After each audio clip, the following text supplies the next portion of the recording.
carries them has kept me astray.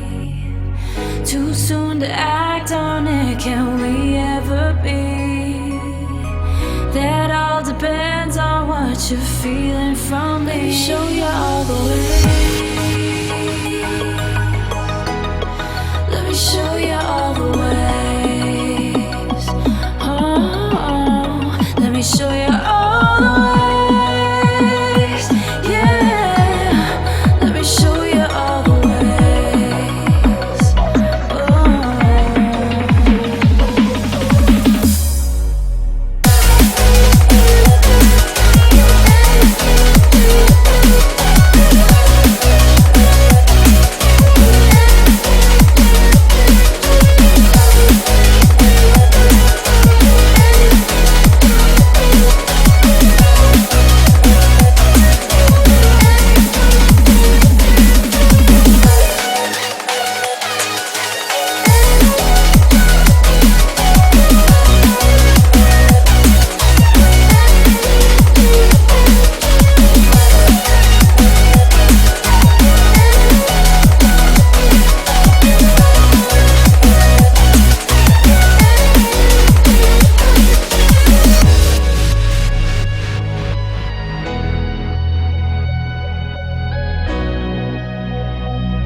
Taken by the words that you say. The voice that carries them has kept me astray.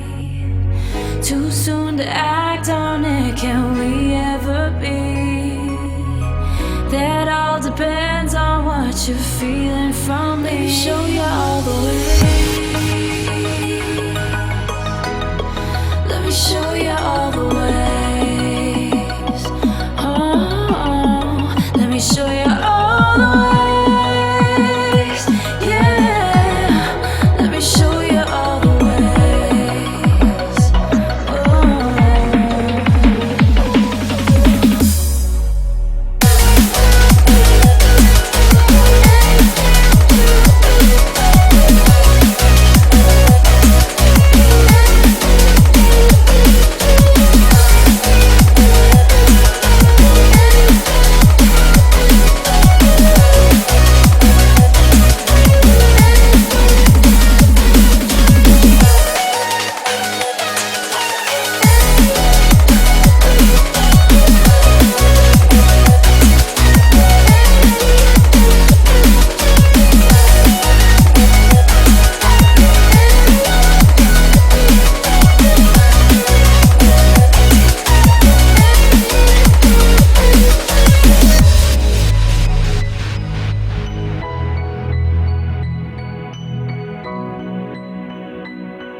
Gone the next. There's no heart beating inside your chest. It's vanished into thin air, never to be seen again. Never to be seen again.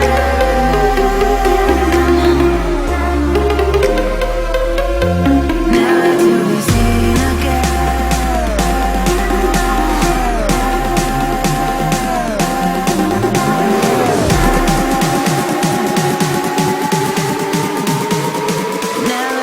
Seen again.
throw your hood up.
In the club, gon' throw your hood up.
I'm wasted, my heart grows heavy. Don't taste me rushing, keep your words naked. You got me blushing. And forever I'll follow, you'll be my holy ground. You forever I'll follow.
Forever I'll follow, you'll be my holy ground.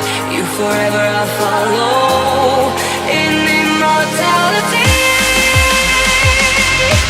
I can see you and me. You belong to me.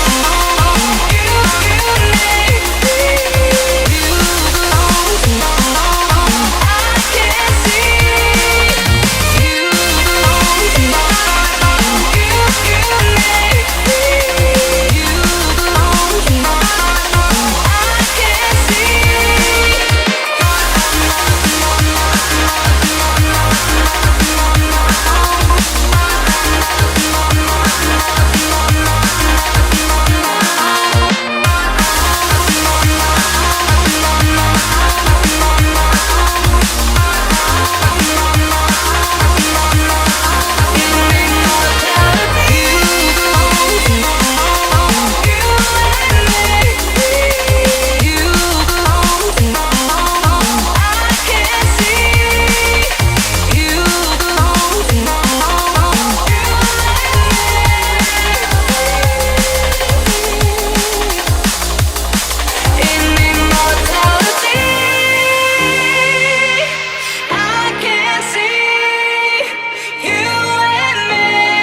miss you, love you. I remember when I used to love you, used to miss you. I remember when I wanted you here. I remember when I used to care. I remember when I used to care. I remember when I wanted you here. I remember when I used to care. I remember when I used to care. I remember when I wanted you here.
My sun just getting started to rise. To recall the stars in your eyes. Let me come to your world of fears and shadows, and tell me now, will you build it for yourself? Can't breathe when it sparks tonight. I see through your scars. I can't breathe when it sparks tonight. I see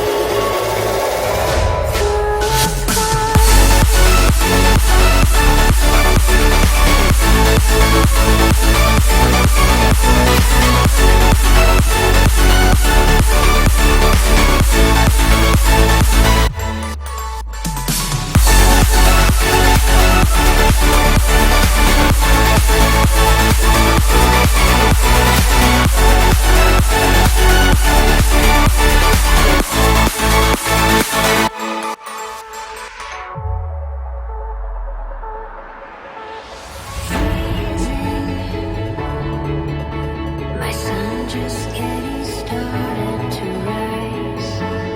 To recall the stars in your eyes. Let me come to your world of fears and shadows, and tell me now, will you build it for yourself? Can't breathe when it sparks tonight. I see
ladies and gentlemen. Oh my God. You have Please now say been it. rescued. No! We have a game 1 draft.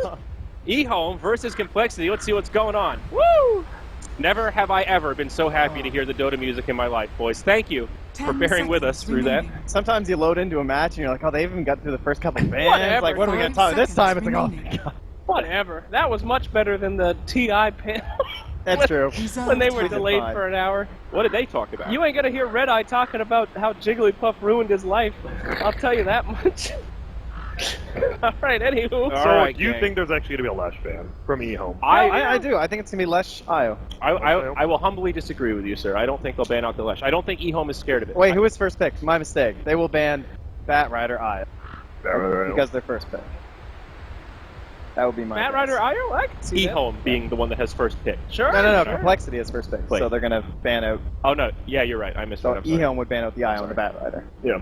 You can't give him Bat And then Rider. Complexity will ban Sand King and. Honestly, I think Dex here. Yeah, I could There see might that. be a chance to leave IO. I think we've seen Chinese teams not Oh, favor wait. IO that much. We have an update, gang. Oh, God. No. We're going to remake. Please, no. We're going to remake. Hold on, I need to scoot Back back. to Jigglypuff. So-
Ten seconds remaining. 5 seconds remaining.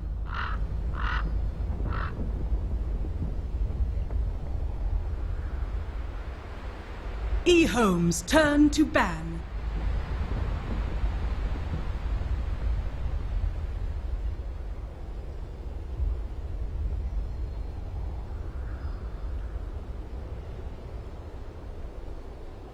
Ten seconds remaining. 5 seconds remaining. Reserve time.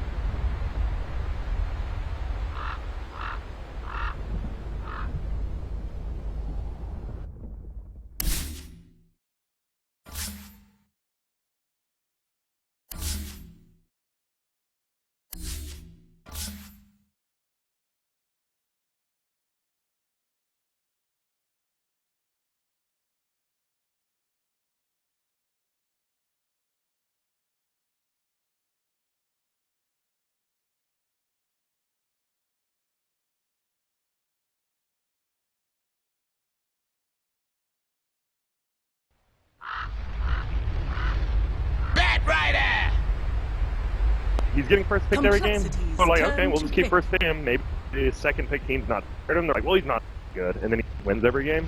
Yeah. Is he ruined all the too though? Warlock? Or He's been winning a decent I think amount. NPU lost that one. Well, NPU against Yeah. but I mean, that's. You know. He hasn't won every game. He feels like EHOME's pick that with turn all the to losses, you can never really say, well, it was the war. Legion You know, Commander. if you get off good ults, it's always game-changing. Fatal Bonds is an amazing spell Complexities from turn to first blood to last blood. Yeah. I mean, it's just really Wow. a dynamic hero, and it doesn't necessarily reveal that much about your draft, as we're seeing here. Second pick LC for EHOME. Yeah, me and MONGOLZ were talking about, they're like, can any hero actually beat Bat Rider in a 1v1 lane? We 10 decided no, seconds the remaining. closest thing was the Legion Commander, but the cooldown on press the attack is... 5 or- seconds yeah, that's it, remaining. right? Yeah. It's terrible. 60 seconds at level 1. Yeah, Reserve or- time. yeah. I think it's 16 at one, but Legion Commander, they pick this a lot for EHOME.X. old chicken, and they'll throw it in the mid lane, and they'll take it up nice and early too. So it not even be the matchup we see against the Bat Rider, it's still there. It's a potential for sure, but it's interesting that we've a lot of flack for the Legion Commander lately. That's kinds of threads. Everyone hates it. It's like, why is everyone picking Legion Commander? The hell's this hero? We saw middle yesterday. Didn't go too well for 747, I believe, was the game. He did pretty good in lane, though, didn't he? But the rest of he got a dual damage. Exactly. That was just got a free build. I mean, one of the cool things about LC, she's pretty good in those melee matchups. We've talked a lot about Axe, Sand King, those kind of heroes. Overwhelming odds it can be incredible in certain situations. Press the attack, as you talked about, obviously good against Bat Rider. It's not that often you're in range to actually the cleanse off on Lasso. It's pretty difficult. And LC is usually more focused around finding initiation. Really good against Arrow, though, too. Yeah, no, that's a great point. That's interesting. They just picked it up. I think it was a smart pick, but that's the real question. Yeah. Classic jungle, I think. You pick it up and then it looks like it's going to go mid, and then it's just a very intense jungle pick. I mean, we all know the strengths of that guy. Yeah, we've all clearly. We've all played pubs, and it's never failed. No. I mean, even though Jungle LC is sort of that, May pub thing, it does have a place in pro games. You see those slow games where there's a lot of farm, and LC can hit jungle reasonably quickly, left uncontested. One of those things you kind of want to lane at first, get a few levels up, and then go to the jungle, and jungle extremely quick. We saw I can do when they did good. I think it's good for like Bat Rider for months. It's first pretty almost official on team. He played one game. All right, I need a little bit of help here understanding. So EHOME's gonna ban out Slark. Yeah, and interesting. Slark is great against Marana. He's not that good against Legion. Great against him as well. So really? 10 Legging seconds Slark remaining. beats on it. That's so. I mean, but she has a huge amount of lockdown for the early game to make sure it doesn't get. Would you really want to duel a Slark? Yeah. Someone who's stealing your attributes? Well, yeah, I don't think that's time. ideal dual target, pal. No, Sorry. I'm just saying. No, you're right. Like, I see what you're saying, but it's the 30-minute mark hits. Legion Commander Garbo. I mean, Okay. it could also be telling what EHOME wants to do with the rest of this draft. You're like Warlock, very punishable by Slark. He likes to go Shadow Blade in the back. The Shadow Ward's not going to heal you up through Slark stand. And for complexity right now too, they picked up this Oracle. We have this kind of different possibility here with Ron. Could be swapped over to Z-Freak, of course. But we're rocking now. 5 Fan of the seconds Jug. remaining. EHOME themselves to go with the Slark. With the Oracle now, basically sealer in terms of safe lane heroes can deal with Sticky Napalm. He's kind of last one, right? You've gotten rid of all those kind of classic purges to handle up with the stickies. So. No, Purge is actually casted. Oh. And he is actually classic Purge with dash. So That is true, vintage even. Vintage. Indeed. It's Purge. Rare holographic Purge. So it's interesting because that was what they did too, right? There's a Life Stealer, a 747 in the middle there, a Legion Commander too, try and make that combination work. So it'll be interesting to see that a little bit a comparison if you end up going for it. And like they have a ton of in the game. The Marana double star on an Oracle, just insane amount of damage, and then Bat Rider just hold in place does damage over time, but a crazy amount of a short time in the mid game. It looks like that's kind of focusing now. It's a great Oracle pick. It's well for complexity, and it's all the best heroes against Bat Rider. Vengeful Spirit, probably the last one that's in terms. Yeah, it's important to talk about the false versus the duel. Yeah. Always fantastic, right? Yeah, the Lasso. Yeah, it's one of the best. He's back. Spirit Breaker. Turn to pick. Why is everybody valuing this hero so Another much? third pick Spirit Breaker. Yeah, I think global presence, a lot of it. You always want somebody who can just, he scares you not on the map. It's a big thing, like, oh, he's not on the map. Same with Bat Rider. It's the same kind of thing, like, where is Bat Rider? He's probably 10 in the jungle, seconds but he could just be right behind you. Whoa. I mean, perhaps a better now. Nick's Assassin, that complexity 5 second band. seconds That remaining. same kind of thing. Yeah, I mean, I think Trent was talking about it wasn't even about completing the charges, Reserve it's about the time. vision that you get, the control that you have on the map yesterday. Wasn't that you? I'll take credit. All right, great. So, yeah, I guess I could kind of see that. I mean, it's pretty nice to be able to know where your team is, where the enemy team is, control their movements with that. Oh, and Look at Moo. He's rocking that. He's freaking ready. Look at that kid. He's Moo about on to the murder. Z-Freak in the middle there, and I believe that's Swindle there on the left. I believe you are right. Very good job. Right. Good talk. Hey, not Back to everybody, priorities. not everybody knows. That's- And there's no nameplate. Here, when you think of complexity, you think Moo, you think Swindles. Z-Freak is #1 on that team. Oh, he's an He's insanely incredible. talented I mean, player. every single time he picks up a hero that he's comfortable with, an Enigma, anything like that, he just destroys. It's unbelievable. And he's just so quiet and calm about it. He's a secret assassin. It really is. been notorious for, I mean, years, even before Dota. Very efficient jungler, very good roamer. He's always been known as that quiet player that will surprise you. It's kind of surprising. I mean, him and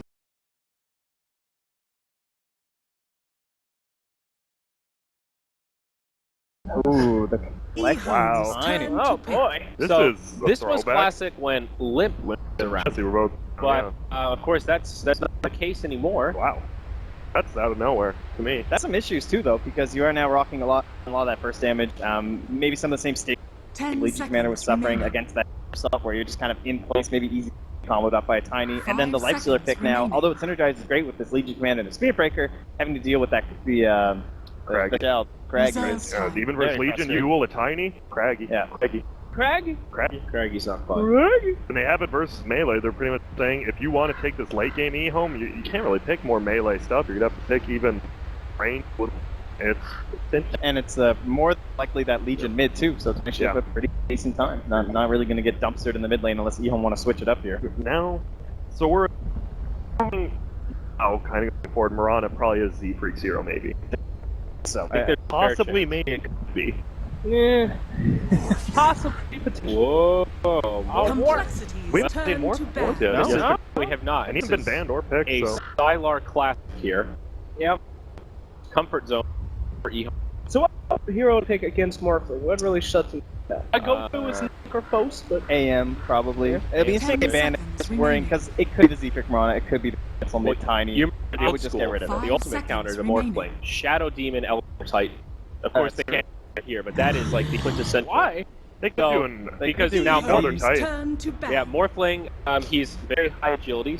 He has a lot of base armor. Natural Order gets rid of base armor, plus armor, so all stickiness there tends to go by the wayside. That's correct. Shadow Demon makes the illusions with the disruption, and his illusions have the normal Morphling stats, so Morphling gets killed by That's crazy. It's actually really sick. But Shadow Demon aside, Elder Titan is still very, very effective against Morphling. They could still pick up Elder Titan here if they wanted, and then just move Tiny, give it to Moo, maybe. He is a bit slow against a lot of these heroes, though. Like, Spear Breaker can't stop a charge very easily, can't stop Duel very quickly. The stationary aspect of Duel, though, the Earth Splitter is kind of nice for we see EHOME. They think it gets for Mirana, and I think we agree. Probably get a Z Freak, but they could switch it up, just like we saw the last pick from Wings. What was it again? Oh, the Coddle. We're like, oh, yeah, Spear Breaker's going to the 3 position. Oh, that's interesting. So a tough last pick to go here for EHOME. Kind of similarly with the OD too. Like we have seen the old chicken mid Legion Commander quite a bit, but we're seeing just on old 11 too. You know, just banning that out. There we go. With the old chicken in this case. So, Buffalo Tide support SB and Warlock, so we'll have like a 4 rolling kind of Spear. This draft is so sick. I mean, they just got they've got a ton of tank. They got a ton of team, and they have just the ability to ball completely out of control. And then a Templar on complex. Ooh. It's a cancel. Love that here. Guys getting online. Okay. We talked about TA a little bit yesterday. You know, she's headed up mid, give you control in the post hit. Ooh, look.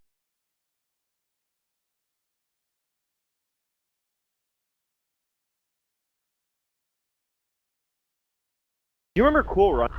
Yeah, I just like a couple weeks ago, man. I love that movie. Yeah, that's kind of what they're doing. That's an NA team, right gang. there. We got to do a round of predictions. We got to throw it to our cast. Flex, we can get one, buddy.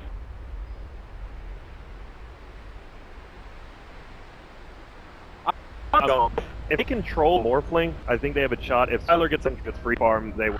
I'll say 51-49 complexity. I'm giving the complexity to the Z Freak, Anna, the Oracle, the Plain Tiny. I believe. I like having a. Let's see.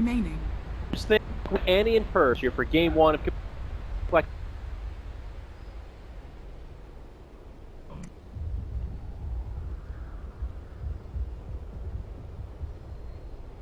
I think the first complexity is game number 1 of this first Android Purge. What are your thoughts on this draft so far? Spear Breaker is great controlling the map. We saw it yesterday in the series. The amount of pressure that you apply once they're ahead was just insane. So it's almost like a pick that allows you, once you're ahead, to just end game with an advantage. I mean, they'll have things like ulti to occasionally get her out and not use as many smokes to get map control, but I think it's something that's really, really important. It just scares your opponents. They won't feel comfortable farming, and they'll close the game out just due to farm network. Yeah, I mean, the difference here is we're going to see Breaker a little bit free to roam around, whereas Faith Beyond played it in that wanted to stir up on those lows. They're going to see some initiation here on Old Eleven, but it's a very difficult target to get down. He's pretty tanky, Really and now with the Legion Commander heal, it's going to be almost impossible to keep initiating. So it's complexity, just keep control of their own jungle, forcing EHOME back. No, that's still just Yeah, it was smart for Cole to do that. It didn't cost them too much, only about, what, 100 mana for 2 of their heroes, and it also does force Ult to grab the attack level 1, which is arguably bad. This means that he can't zone support as well because he can get attacks with his moment of curse. So it's going to be nice in a late game. That's not going to be the last time that we see a press the attack on an arrow target. So it's a really nice counter to what Complexity wants to do. I'm really loving this. He's super impactful, not just for the team fight, but also just the fatal boss doing crazy work in this team fight. And they have great AoE damage too. Overwhelming odds from the Legion Commander often does a huge nuke. More combos are going to be really effective, and there's also 2 Ravage and Anchor Smash. You can land that on a couple heroes, it can do a lot of damage. So I think that can be effective. It looks like the Warlock is going to start in the safe lane though. Yeah, just spamming Shadow Word. I'm not entirely sure if it is break. It looks like it does actually break Refraction with level 1 of Shadow Word. Wasn't sure if it was below the threshold, but because it is, that's a massive advantage against Cancel here. Man. Yeah, Cancel underneath that tier. No reason Old Man can't just keep going on, keep spamming out Shadow Words. Yeah, that hero's so good at laning. That's why he's becoming so popular now, because all the other better laning heroes have been nerfed. So, does 15 damage for, I believe, 11 seconds to 1 skill point. That's 165 damage. It's amazing. Oh, it's 12 seconds. Actually got buffed again. That's 80 damage with 1 skill point. Yeah, Cancel. A tough time with this. Has decent with Tango, so we can keep Warlock. Great. No more regen on Templar Staff. Waiting on the bottle. It's going to be crawling out right now, but it's going to really need some more support help. Do you keep the Oracle in lane? Do you rotate in the Mirana very frequently? Well, this is the issue. They're aggressively dual laning here with well Legion, so they can't really do this as well. And Mirana isn't exactly a support that the hand zone or out zone Warlock. He's got super high base strength, and if you do try to harass him, he can usually just use Shadow Word on himself set offensively, and it's equivalent to about a tango and a half. Just a huge advantage. So he'd have to land an amazing arrow, and then the 2 of them, TA and bottom, kill that support before he gets his heal. It's just very unlikely.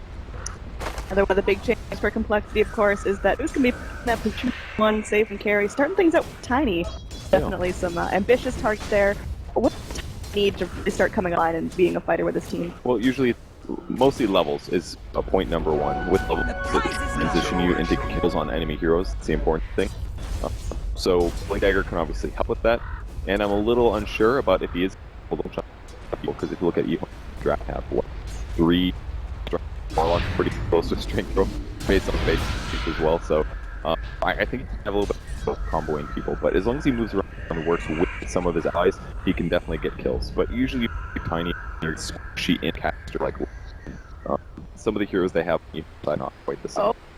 Oh. Okay.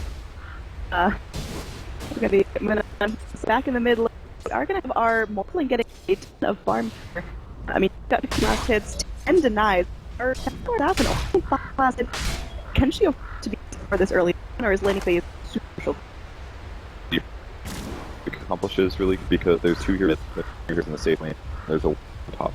Monkeys is able to get the upper hand for it, then really matter that. The Pop is able to move around and apply pressure that forces rotation. Some of those extra support, then it's fine. But again, we're running this problem that I talked about. Not that there's not much heroes on EHOME that are vulnerable. Like Hyde's not one of these. Second takes 2 damage, stun away, and mid lane. Are you going to be able to kill more? He just more. If they had more vote lanes, yeah, the World Marana could be really good, but right now it's not very good for them. What's the complexity winning games? All is pretty 50 versus Tide. A whole lot happening. Like more better edge. Tide not getting a whole ton of down. That's a really thing for Cole based on the group. Obviously, can eventually transition into Ancients and things like that. Slows and Legion can a really good team fight on side where Cole is more about ganking. So if they're super behind and Ethan just groups up 5, it's they'll just go up to 4. So it is important that they do have something. Swifter than ever. Z3 picks up pace, maybe thinking about dropping the road to the top and actually near the bottom. Trying to initiate on the bottom. Old chicken again getting up pace.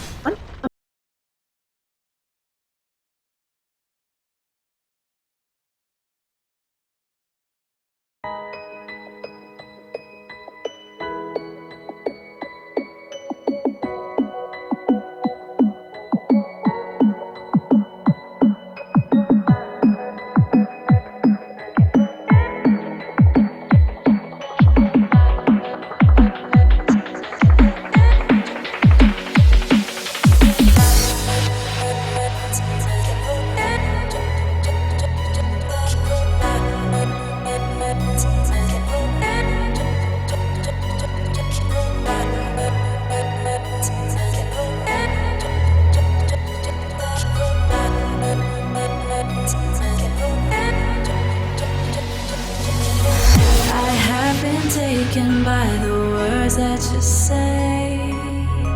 The voice that carries them has kept me astray. Too soon to act on it, can we ever be? That all depends on what you're feeling from me. Let me show you all the way. Let me show you all the ways. Oh, let me show you all the ways. Yeah, let me show you all the ways.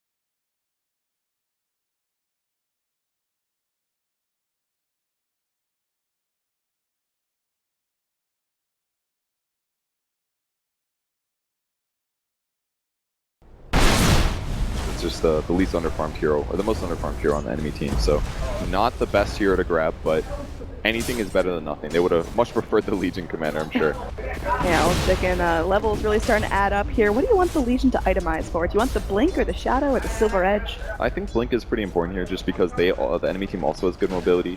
Tiny's likely to get Blink. Being able to Blink into a bottom would be great. Really, I mean, how many heroes on Cove are going to get Blinks? Probably 3. TA, Batrider, and Tiny. So Sylar with a double damage rune in the bottom, smoking up towards that bot lane is going to be scouted out by Z-Freak, but I think they're still going for this. They've got the damage. They're starting things out with a charge onto Moo. Can he react fast enough here? He's walking around, looks for the avalanche, finds it onto 2, but they are still getting very close to him here. Sylar moving in forward underneath the tower now. Switches target to Swindles. It looks like Swindles is just going to get consumed by the Morphling. Moo walking around under tower. Morphling is going to get tossed up onto his allies, taking a lot of tower shots. Sylar can still more strength. Meanwhile, we are going to have a kill on the Warlock. Avalanche slips onto 2, so it looks like Moo will find an escape for himself. 1-for-1 globally. Who's that going to favor? Yeah, I think that's better for EHOME. I think Swindles actually played that quite well. The Fate's Edict that he put on the Tiny was safe just because the arrow, or I'm sorry, the waveform was expected, but Sylar held it actually. If he was maybe a little bit more YOLO, he would have gone for that one. Sylar nipping onto Monkeys Forever. He's going to get charged up in the pit. There's going to be a haster on the Morphling. That's dangerous. He's going to sit himself up on that ledge, knowing that no one really wants to get themselves trapped there now. I want to talk a little bit about the leveling and the building of EHOME. Tidehunter going to be level 8, almost level 9. Still hasn't picked up that Ravage. Yeah, if you're just planning to lane, it's not that big of a deal. I think the idea is that they didn't really want to rotate for it. They preferred to just sit in top and get as much farm as possible, especially because they already feel like they have a lane advantage, that there may be less pressure on him to actually go for that kind of a thing. And especially with having Gush, he can contribute to kills a lot safer without having to blow, you know, his big ultimate cooldown kind of a thing. So he'll get it eventually, just he's more preferential towards finishing mech, getting Ravage later, and then taking big team fights. Yeah, Warlock only level 4 here, so he really doesn't have that Wombo combo follow-up there. Z-Freak going forward. They should be able to find this kill. He's healing up the Shadow Word, doing crazy amounts of damage there, but Swindles ends up getting the kill. Z-Freak should be just fine, so they're able to go back and regen to a nice, healthy amount. That was a bro gank. How do you stop that? I don't know. Yeah, nothing stronger than that brother bond now. Monkeys Forever moving in. Maybe looking for something there. Psionic got popped out, but this Morphling is a big issue now. Legion getting tossed up, but Moo is going to be charged. I don't know if they can finish this gank in time. This is very dangerous here. Moo is flying solo, and that's going to be the first duel.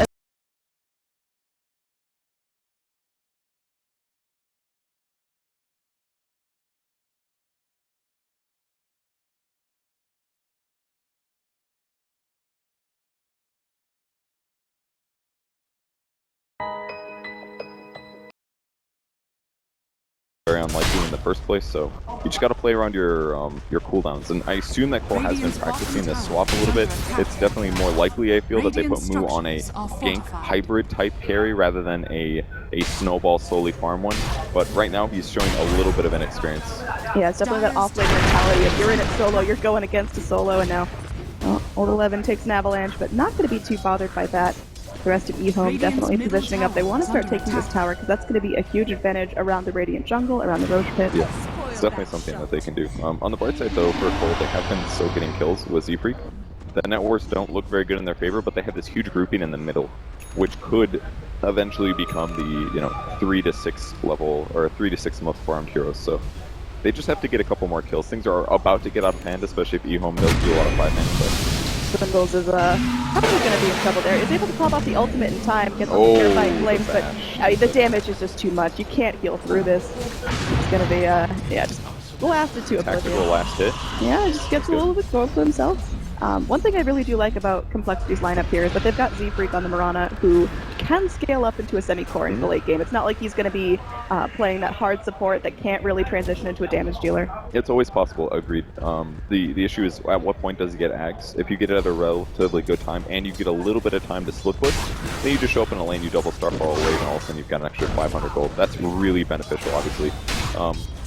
But can he get there in time? I mean, a lot of the core Miranas we've been seeing are struggling with that same idea, and they've got free farm in lanes. Coming back in onto Moo. He goes and gets the avalanche off by little old chicken's time, but is this really going to be enough to save him? They're bringing Monkeys forever. The Ravage committed, though. They're still going to focus down this Tiny, and they are going to get a duel as well. There's going to be no lasso to break up the fight there, and now they're going on to Monkeys forever as well. Firefly.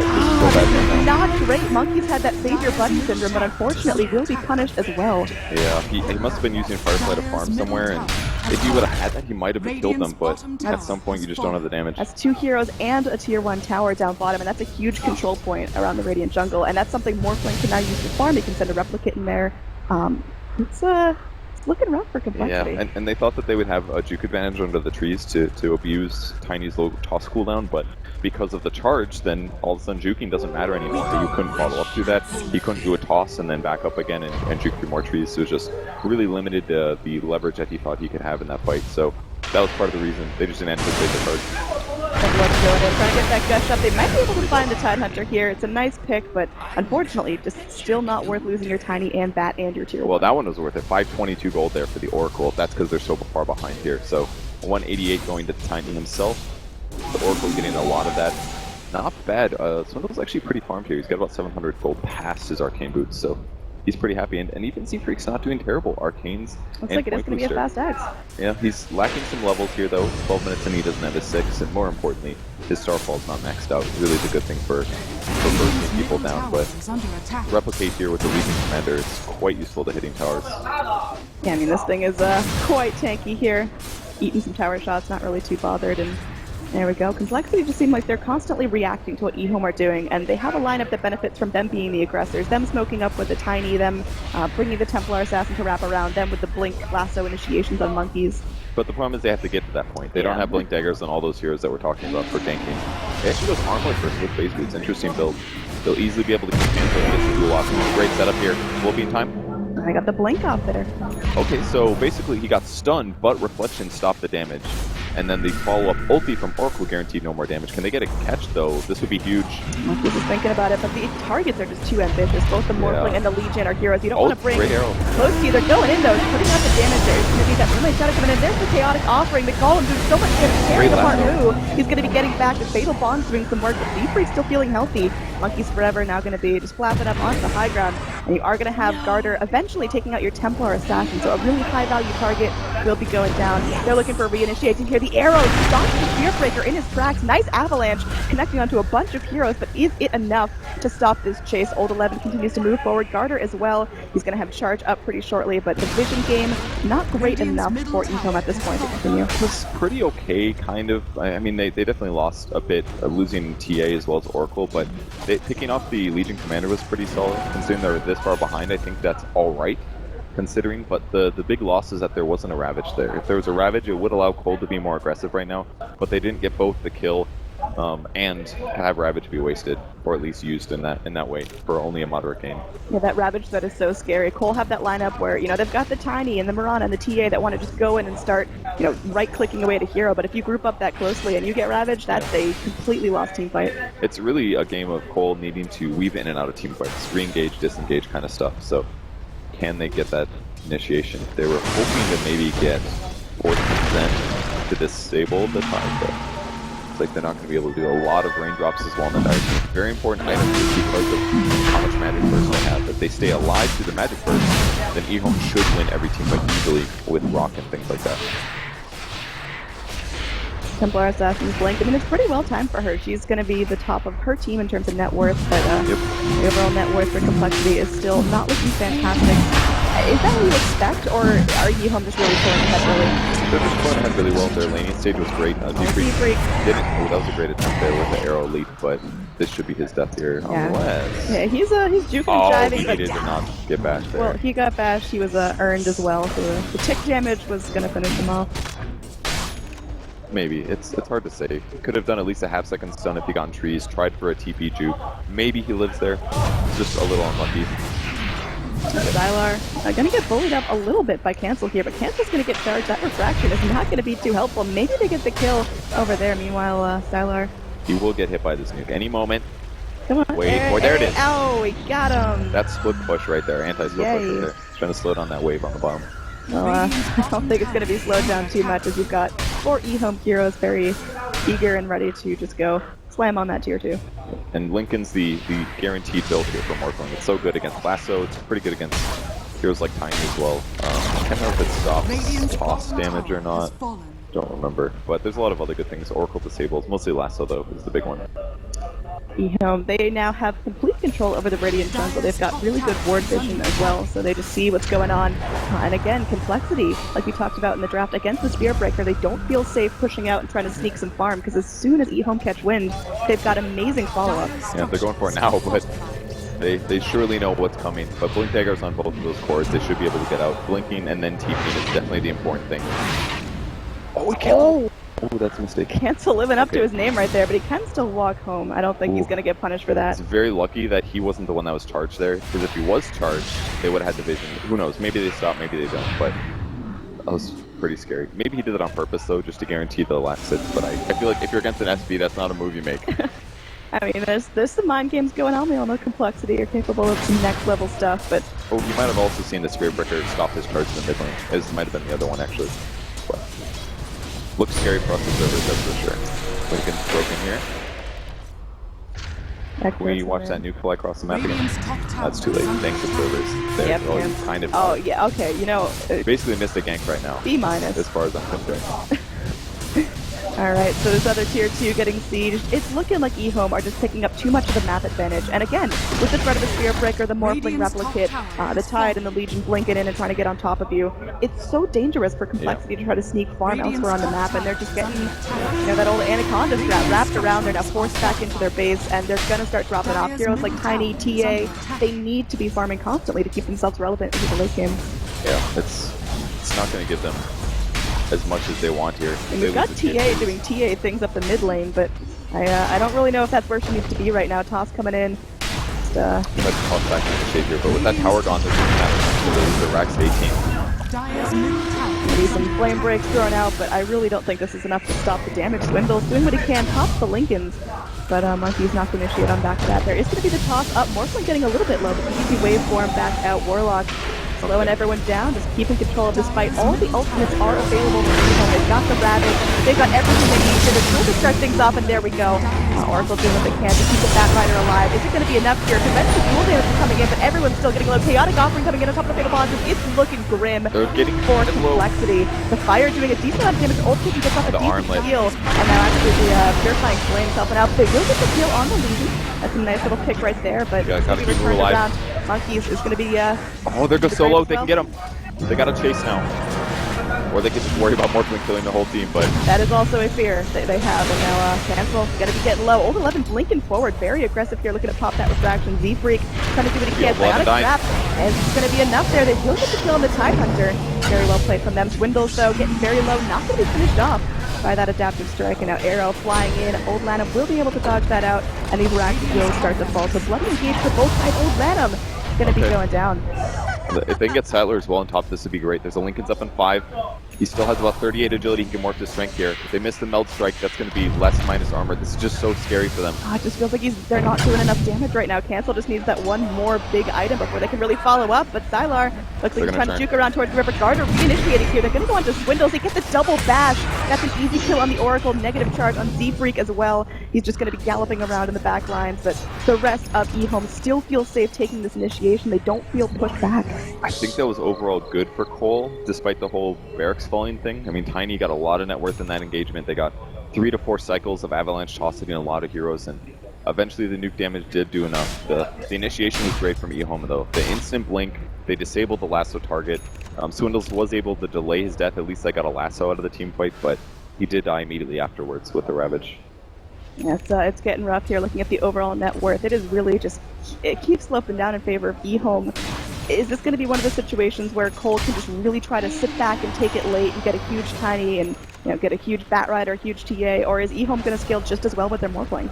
EHOME should scale better, really, with Legion as well. They just have 2 great heroes for team fighting between Tide as well as the Legion initiation. I mean, it's the same thing to say about the Rock as well. So EHOME has great team fight, but Cole has lots of nuke damage. So really the thing that's going to keep EHOME alive most likely is something like a pipe. If they get a pipe or a hood on a couple core heroes, then going to make it a lot harder for Cole to win fights. Although Force Staff on Tide is going to be the build, not going to see a pipe on him, maybe somebody else. Yeah, I'm not seeing a hood or anything coming out of EHOME.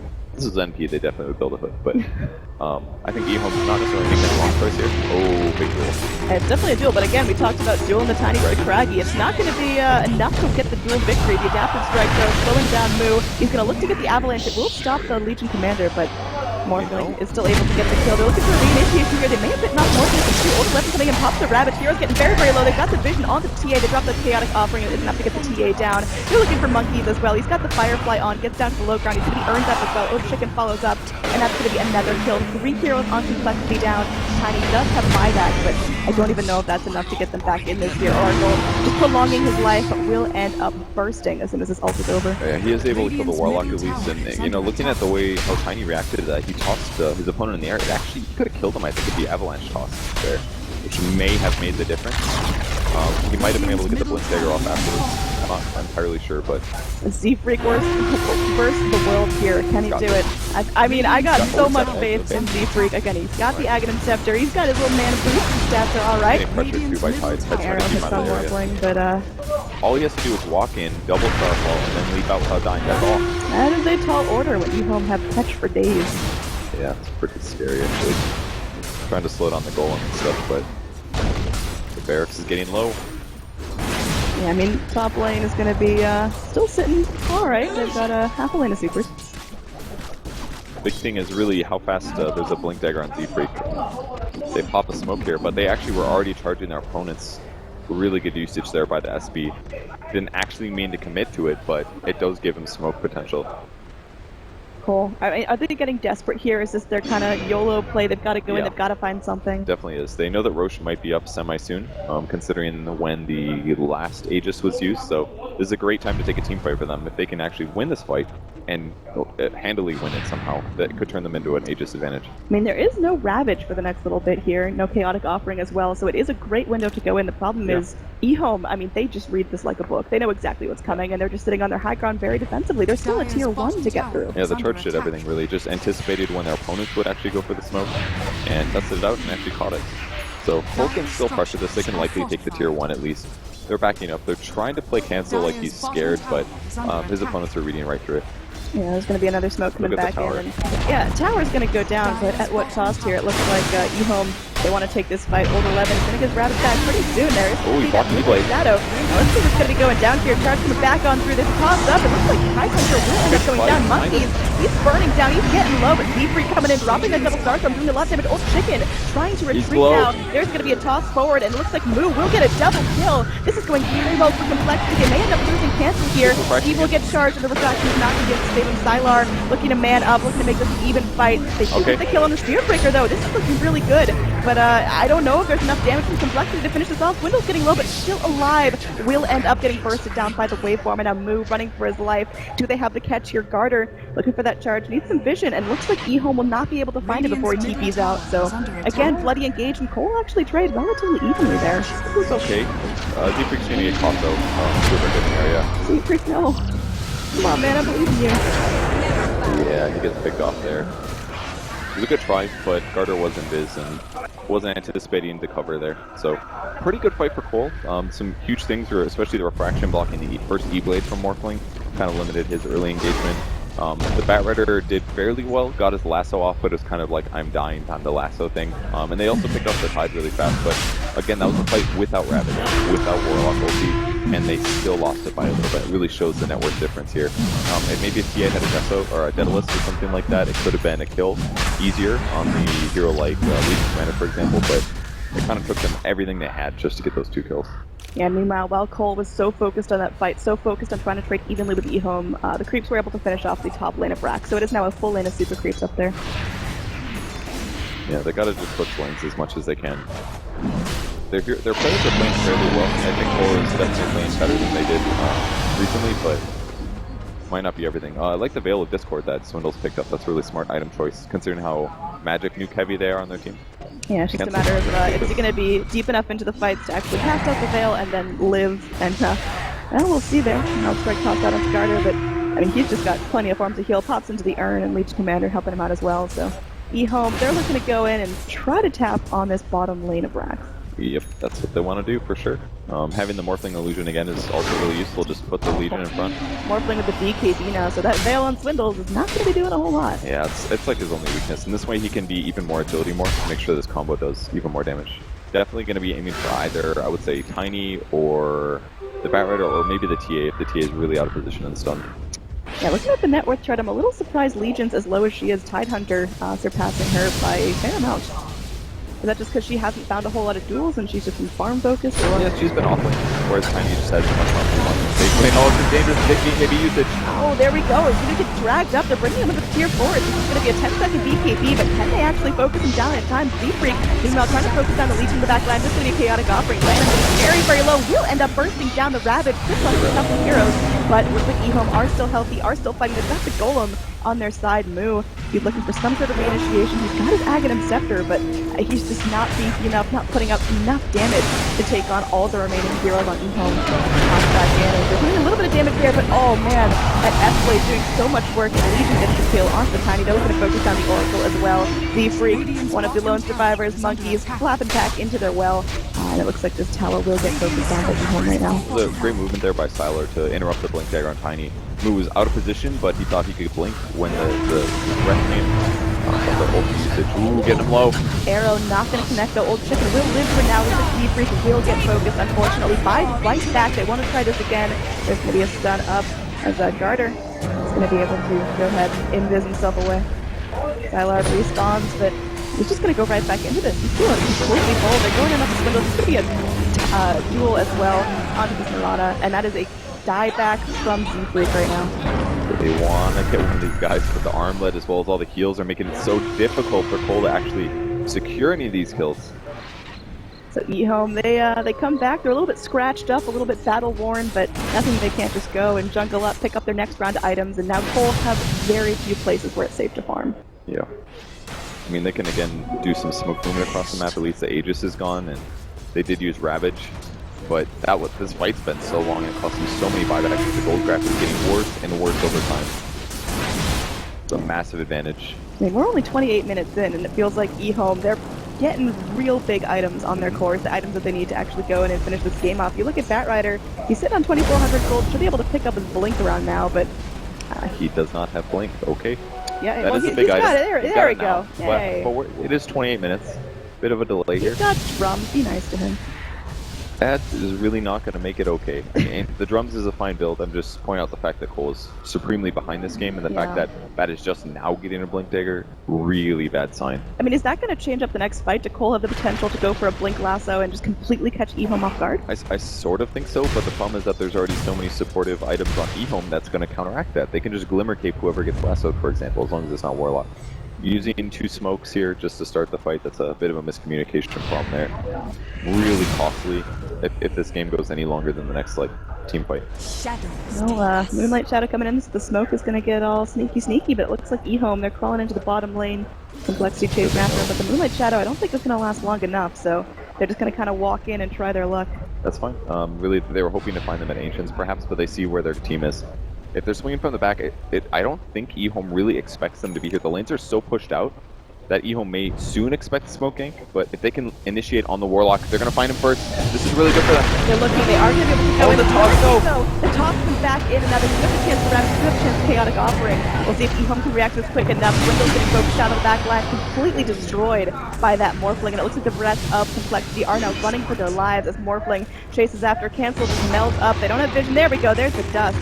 Meanwhile, the duel, kind of the BO3 freaks some time here. I don't think it's going to be a dual casualty, but will still end up going down in the end. Old Chicken, unfortunately not able to score damage there, but Complexity Blood tasting oh so good. Yeah, they just completely whiffed their initiation. They both saw the Warlock at the same time, and they both went to initiate, and the problem was that tiny toss Bat Rider in the air, effectively stunning him for like a second, which means that no lasso for him, and instead just a toss on his ally. If it was just a blink lasso, and they were able to do avalanche toss, Warlock dies at the start of the fight and everything changes, but they lost Swindles in the jungle, which completely offset their ability to do anything good in that fight. Was that just positioning mistakes by Complexity, or a really good read by EHOME? It's just communication error, that they happen to go in at the exact same time on the same person and cause counter. Toss in by Tide, he does have his rabbit, or he does have his rabbit rather, but he's going to get stunned up. Healed up by the Warlock again. The heals from EHOME are just doing so much work.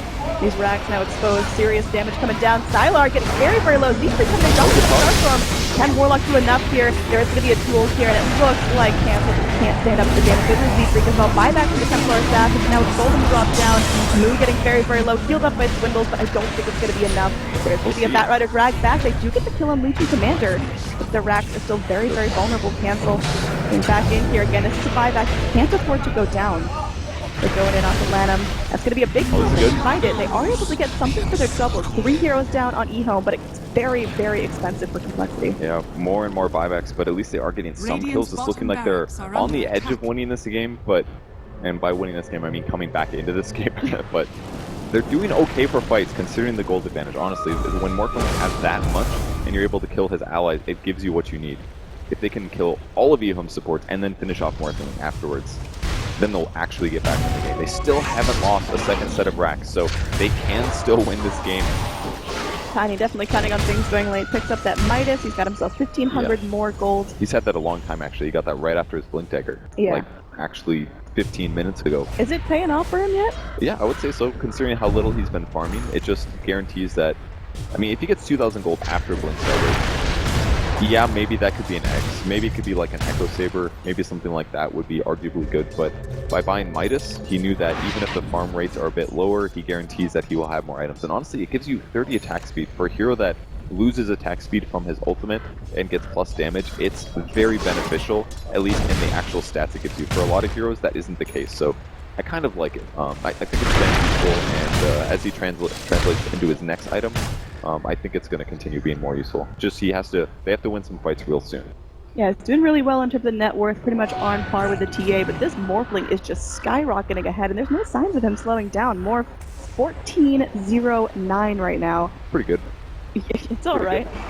Manta Cell's up as well, and Manta Morphling Illusions are one of the strongest in the game just because of how much agility he can stack up. Next item, most likely Scotty, I feel like, because at some point once you get a Scotty, TA becomes a worthless hero. She can't get away from you, you can attack fast enough to break her refraction charges rapidly, and tons of tricks to deal with her minus armor and burst damage. Warlock getting real close to that Aghanim Scepter, so more and more golems, and those chaotic offerings have been completely on point. They're usually initiated by the Fatal Bonds as well, so the damage is just huge.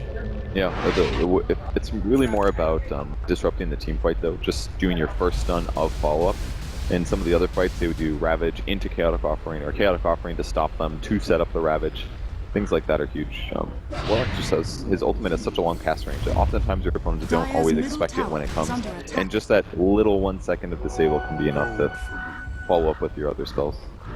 Got 2 smokes coming in. We are going to have EHOME just walking around, and we'll see if they're going to get scouted out. Complexity, they're a little bit confused here. They went for the scan to try to figure out if EHOME was in their jungle, but They don't get a good read on them there. They are finding vision now, so they do ping out what's going on. That observer ward coming in handy. Oh, the items. Yeah, they'll lose that ward as we're well. going to start the fight here. Smoke is going to gank up. Swindle starting things off. Goes in for the initiation onto the Warlock. But immediately flashes down. It's going to be a nice access from back in, but the Ravage to stall things up. An easy duel onto the Tiny. Tiny's dead now. Cannot fight back. Cancel. One of the lone damage dealers left on his team. There's a 5-back from the Batrider, but still no lasso.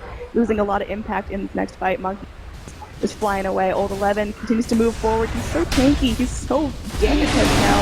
And Skylar's chewing apart these racks. Reinitiation onto Monkey's forever. Easy kill. Just torn apart by that Imperial Blitz. I think Swindle's really misplaying the last couple of engagements. I think he's playing way too aggressive. Cole clearly has lost this game now. The Maker Creeps is going to fall. Their chance of defending are so low, but Swindles cannot be in the front. And he's been playing this game from an aspect of, I'm going to use my first skill to set up an arrow. And late game like this against Ravage, Morphling, and all of these other problems, you can't do that. Yeah, I mean, he's just getting really desperate to try to stop the damage and trying to hold Warlock down.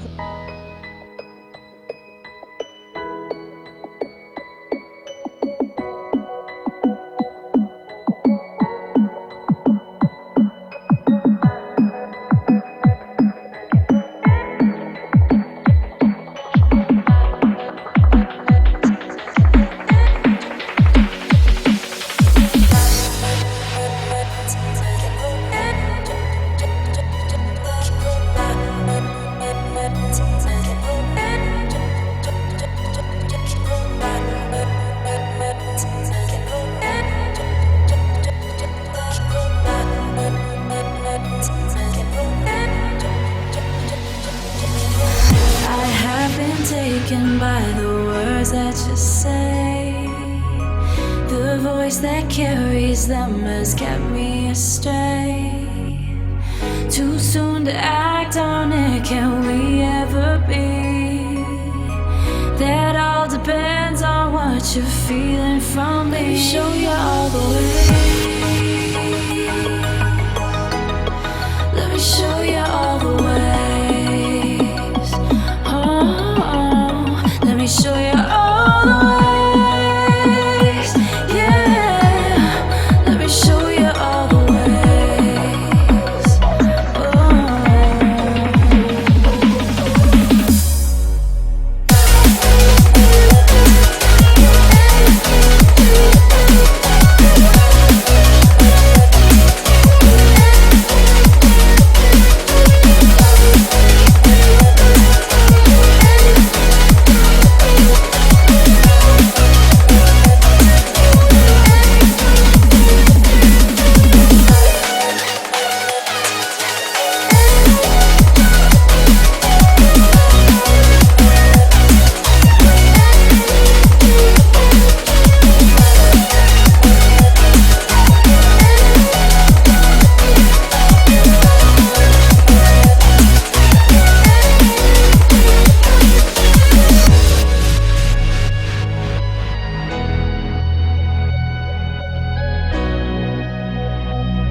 Taken by the words that you say, the voice that carries them has kept me astray.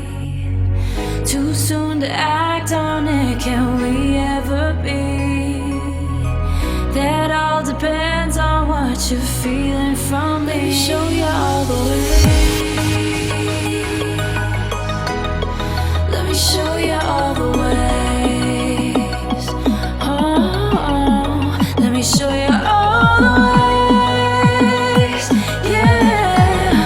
Let me show you all the ways.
There's no heart beating inside your chest. It's vanished into thin air, never to be seen again. Never to be seen again.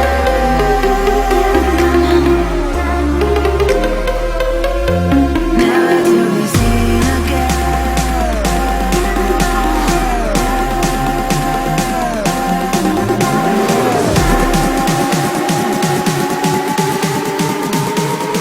Never to be seen again.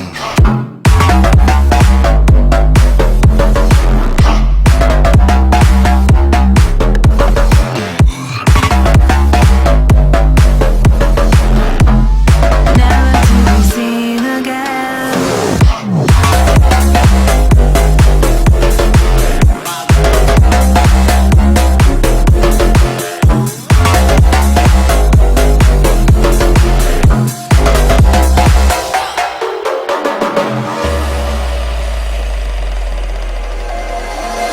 Lick my lips as you walk away. There's nothing left except an empty space. Disappeared without a trace. Your memory leaves a dead aftertaste. Ooh, you're dead to me. You're dead to me. Ooh, you're dead to me. You're dead to me.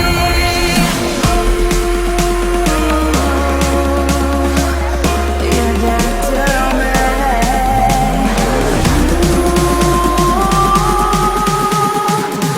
You're dead to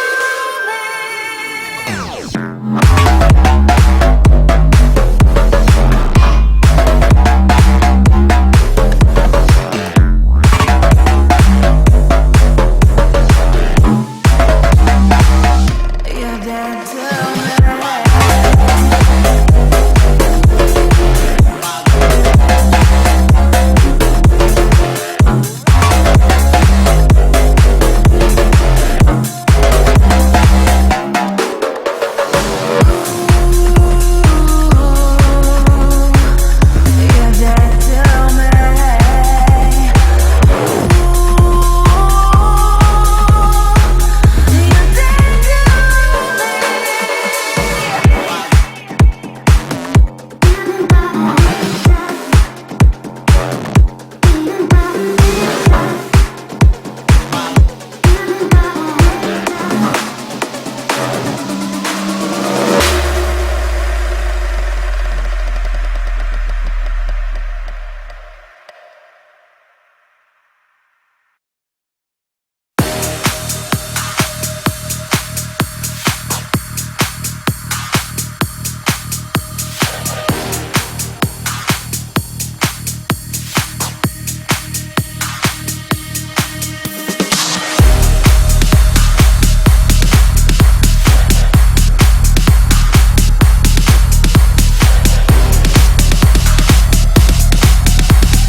Get in the club, gon' throw your hood up.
Begging in the club, gon' throw your hood up.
I'm wasted.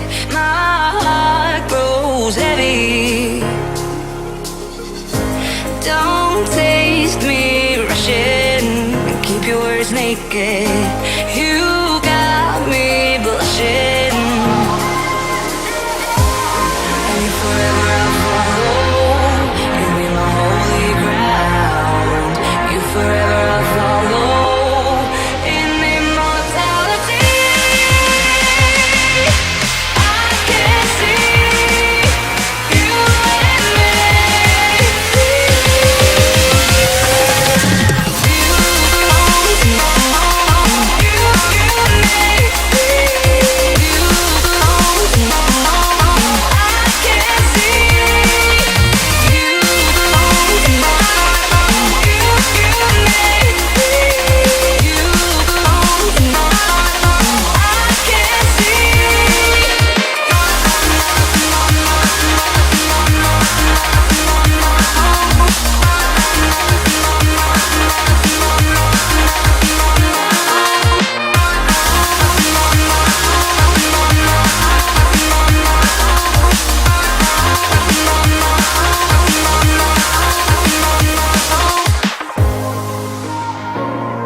Forever I'll follow. You'll be my holy ground. You forever I'll follow. In immortality, I can see you and me.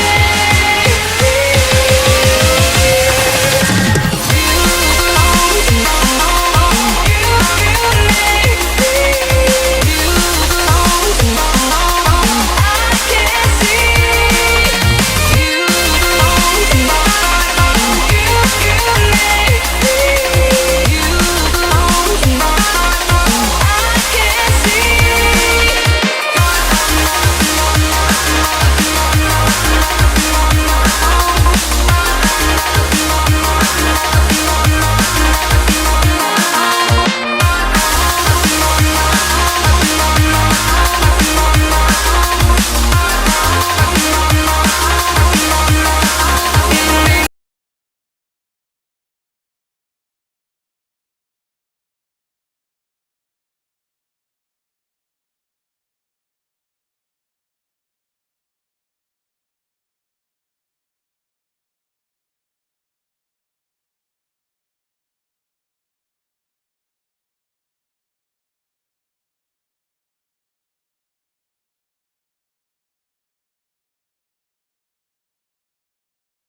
Anywho. Do you like magic stick slacks?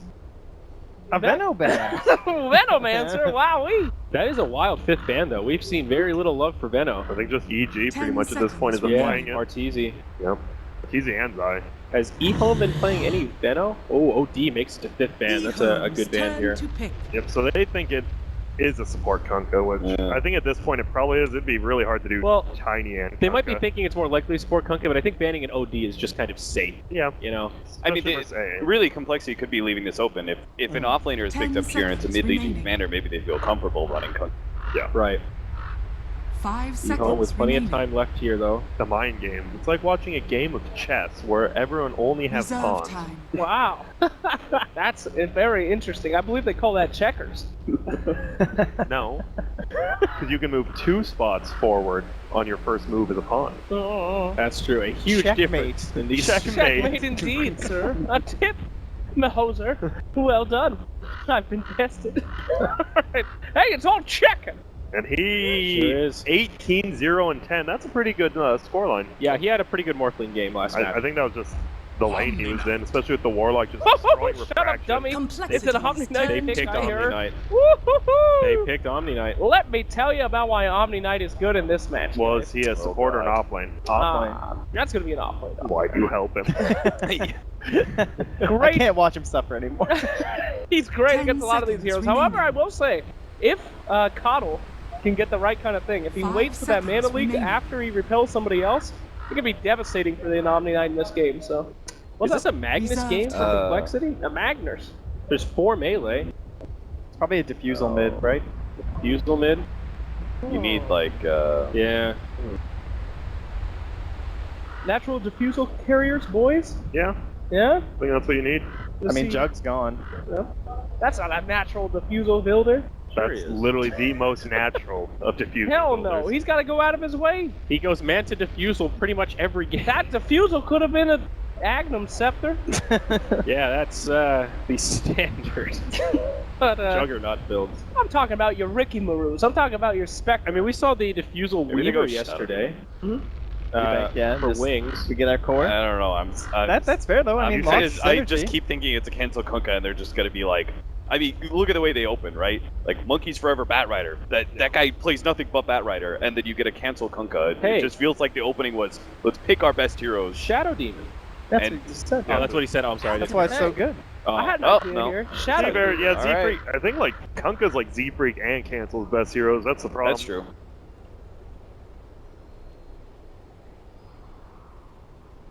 Kunkka's better than his sister? Z-Freak. Well, now that Earth Spirit's kind of Garbo, yeah. Yeah, I guess so. They've seen some success with the Alchemist though. I think like Tinker and Alchemist probably like 2 of the better ones I've watched Cancel them playing here lately with Complexity, and then with the Coddle as well. A lot of global map movement that can be available. Maybe get that started early between ganks with the Tiny or just pressuring lanes with the Alchemist. Not so much a Diffusal carrier, though. No, definitely not. That aspect we were wrong about. But at least you don't necessarily always have to have a Diffuser Blade, because the Diffuser Blade is like the important part for the mid game, but if you have better late game, you can still just outscale. And I think EHOME very clearly showed a weakness where they played sloppy and they let the game 10 go on seconds later than remaining. was absolutely necessary. Yeah. So maybe Complexity think this time around, if they have the better late game 5 and seconds EHOME make remaining. those similar kind of mistakes, they actually have a chance of coming back. Whereas last time they didn't, right? They didn't have heroes that could really scale. It's not like all of a sudden like, oh, the Yeah, Templar yeah. Assassin's behind at 25 minutes, but all of a sudden it's winning at 40. Yeah.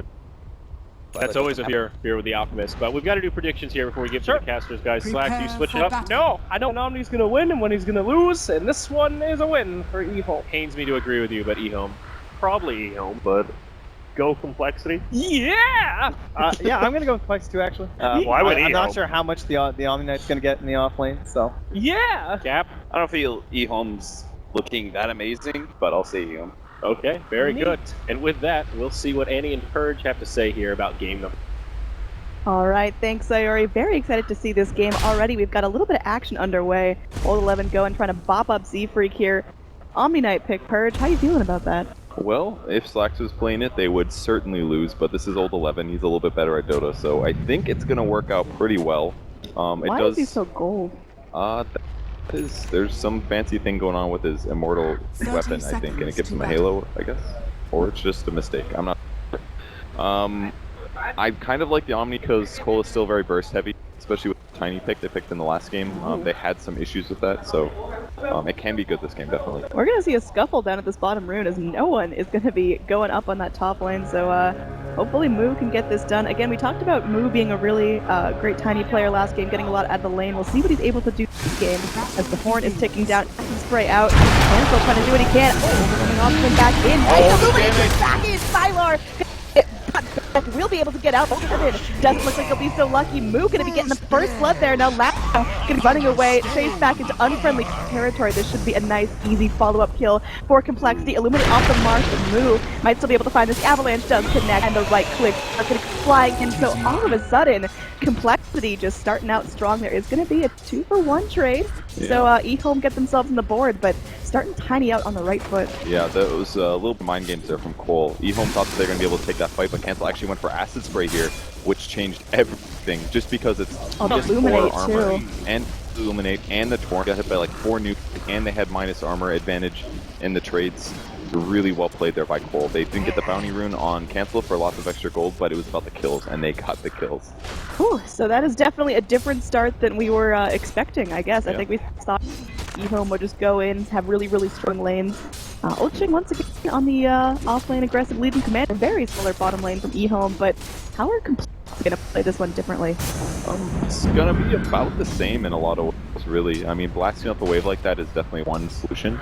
The other thing is that Moo got the first lead, or he got a kill and an assist, so he's got boots really fast in his lane, which is massively going to change how well he does against these melee chasers. So even though they have Orb of Venom level 1, he already has a movement speed advantage, at least until Lead finishes his boots. Alright, back to mid. Cancel, do you think he's got trouble here going against the Warlock? Because we saw a TA get stepped on last game. Could have trouble, but the big difference though is that Alchemist is a Poorman shield, so any clicks are going to do less. Also, the hero has better base HP, I feel, and Acid Spray is also very good at allowing you to trade in advantage. Whereas for TA, you have to use things like Refraction to trade advantageously. The Elk can just drop Acid Spray on everything, might miss some of those last hits, and it's just going to naturally hurt us, as well as the Warlock while he trades Warlock. Yeah, and I mean, once Alchemist hits 6, that rate is going to be pretty nice at keeping him healthy. There's a little bit of boost at EHOME. Most of it just the raw right clicks doing the real deal. I'm mostly worried in his case about Purify, does pure damage, and SB charge disables. That's a scary thing. If you can get Acid Spray off before it hits, this is scary now. Okay, he's fine. They're just trying to keep him back, and again, Acid Spray onto 3, Z-Freak coming in. What do you think about the choice for Zedric to play the Kunkka instead of the Mirana here? It's way better here, this game, just because of the fact he can do the level 1. Torrent is much easier to land when someone's pressuring your ally than Arrow is. He also has arguably better burst damage by the time he hits 6. So the death side is that Mirana scaled better in terms of team impact in an easy way. 2 Starfalls you can land that, but Kunkka's a little better. But Kunkka's lane pressure is far better, so I think this is going to be a much more even game compared to what we saw last. And once again, Monkeys Forever on the Bat Rider in the top lane, going against the Omni Knight this time instead of the TIE Hunter. They're going to change his pace. He had a really late game. It's definitely a very good lane that Omni Knight's going to take here, just because with General he can easily harass Bat Rider. If Bat Rider tries to kill him, he can catch, repel, and remove the sticky. So in a lot of ways, Omni can kind of do whatever he wants in that lane. He's a little limited by mana, I guess. I feel like it can go decently well for last hits. It'll be okay. Omni's clearly wrecking right now, 14. Yeah, he's doing really, really well. Anti-Mate, again, the sleeper hero is just getting a ton of farm. While having a pretty successful lane, definitely top of the hit chart, and Worth is going to start skyrocketing up as well. A little bit more defensive than he was on the Oracle. Under the tier 2 tower, nonetheless, should be able to get that. They get that off, of course, with the bash as well. That is more than enough damage. TP out. Easy peasy, and Tiny can't find any follow-up. If he misses the farm, there's a chance. I mean, the Z-Freak boots couldn't get the charge from this. I mean, it's an SP going. He doesn't have one lanes here. Yeah. Okay, they got him now for sure. Yeah. Alright, Revenge of the Swindles going back in, and Z-Freak picks up the kill. Nice little chunk of gold going to him, but Complexity still feel like they're getting hurted a little bit. Old 11, again, really Omni Knight just second on the last hit chart right now. The denies is the big part, really. Yeah. Except he's got 3 points in his Firefly, so this case can just use Firefly and nuke the wave rapidly if he needs to. Just got to be working well than doing that.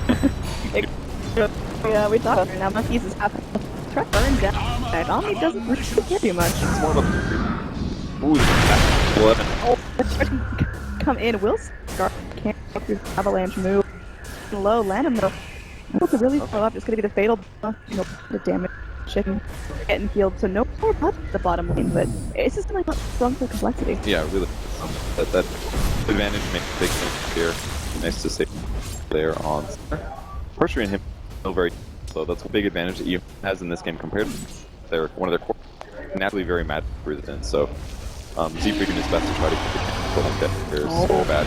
This is not great. He's level 4. They really don't want 4 level. He doesn't have a choice. It's a nice easy kill to take a step farther. Maybe we're onto the Legion. They really do. Going to be tossing overwhelming odds.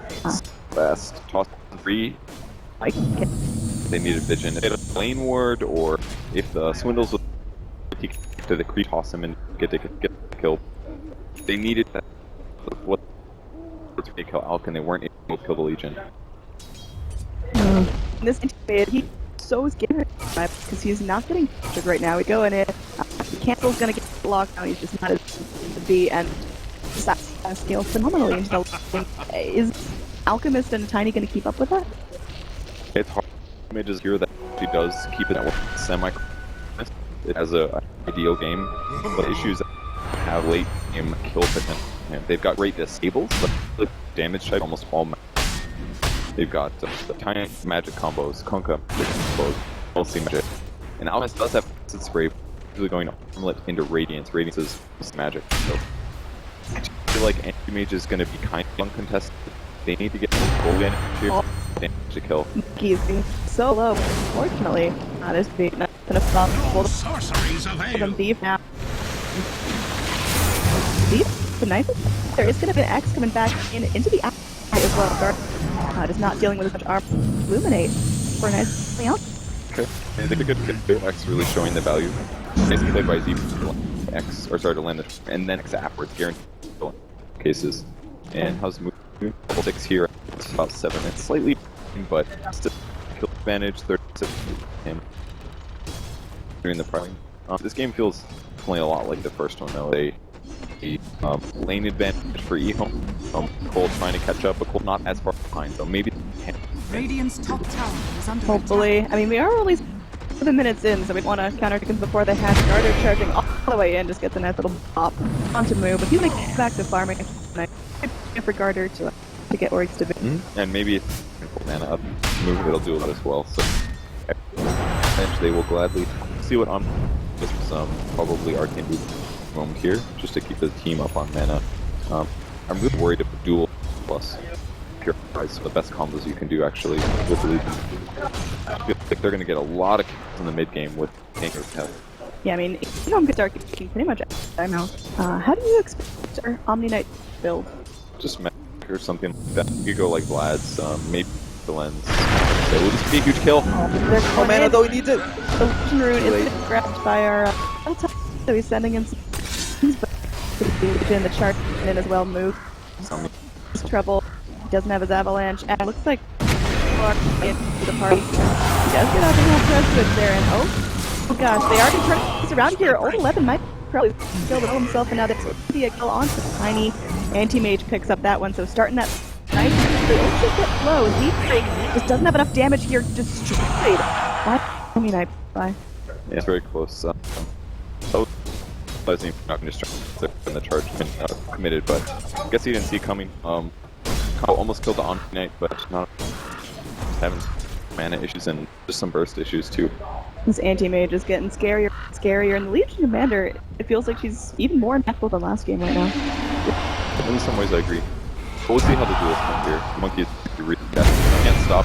Yeah, but it doesn't stop charging more. It's equal here. Is that the Firefly? Oh, the torrent! He's gonna get kill. Legion is down though. Did she get big damage? No, I think she did actually. She didn't get damage. The Bat Rider is really better question because Legion first. It was very. They killed Legion first, but it was after the duel ended. Not the big loss. Bat Rider with plus damage. It's gonna be easy, but the bigger thing is the fact that Legion died first. That first rotation, the fact that killed him. He didn't get gold or experience for that fight. The team did. Going towards Kunkka, and now Kunkka picked 6. 10 minutes. It's actually the same level that Legion is. That's a huge advantage. Doing a great job pushing around. They do get a smoke it off and Loom on Omni-Knight, and that's going to be some more experience for Moo. A lot of gold way of Coddle right there. Yeah, Z not expecting the smoke to get broken there, but typical place for Anti-Mage to farm. Wouldn't have found anything anyways, maybe just set up for top. Waiting to see if there would be a target through. I think Z-Freak's moves have been really good so far. Swindles as well has been very impactful on his Coddle. Just sort of throw in the 300 damage nuke can be enough for kind of the kill. So that's everything they needed to do. Moose saving up here. Is it going to blink dagger again, or are we going to see a variation? Go over blink dagger. He was thinking about setting up a kill, but gotta be careful. Getting blink is really important just because it will allow you, if your opponent or allies are channeling, you can kill those important one kills. Always got it on. Well, Warlock can heal also, but it's not as burst. Bottom lane again. This rotation from EHOME was scouted out. Can be both combo. This should be really good. More TPs in as well. They've got the avalanche toss. Look at that damage coming in. Legion just dropped the TPs forever. Flame break and the last is terrible as well. He's burning down, and can they lock him down for long enough? Yes, they can. Omni-Knight is not going to be living through that engage, and that's 2 dead. Complexity looking strong now with a kill advantage. That was so well done. And the X is really opening up all these possibilities. If Omni had been there a little sooner to put the repel on the Legion, it would have changed everything there. Because that was the skill, obviously. But the fact that they get both kills there, it's amazing. And they didn't waste both either, just perfect skill usage. Swindles has been very effective this game. Here comes the next combo mid. This could be huge if they get it. Oh, Warlock, even with his heal on, it doesn't seem like he's going to be able to get out of this one there. And Alchemist picking up another kill. Very well played by Complexity. Down bottom, maybe looking to trade off the bat right there. You might be able to find this. Monkeys goes into the Firefly. They get the duel off, but it doesn't look like the damage is coming in quick enough here. And they're just going to chop him away. The duel not going to be successful. Monkeys able to fly through the trees. The tops went back in. And they get the Legion out as well. Tries to put back in, and the avalanche! Moo is suddenly all the way on top, and this is going to be a fantastic start for Complexity. Yeah, they're actually doing everything they wanted to do last game, but the big difference is that I feel Z-Freak has a hero that actually gives him the ability to catch and get killed. He's not reliant on landing an arrow. And just the couple early rotations that he got here now, 4 points in X, that's a 10-second cooldown. And with all of these kills, they have the gold and the experience actually pressure the anti-mage. If they were this successful in the last couple of minutes, they wouldn't have the same tools, but now they're in an even game, and they have an alchemist that's been farming this whole time.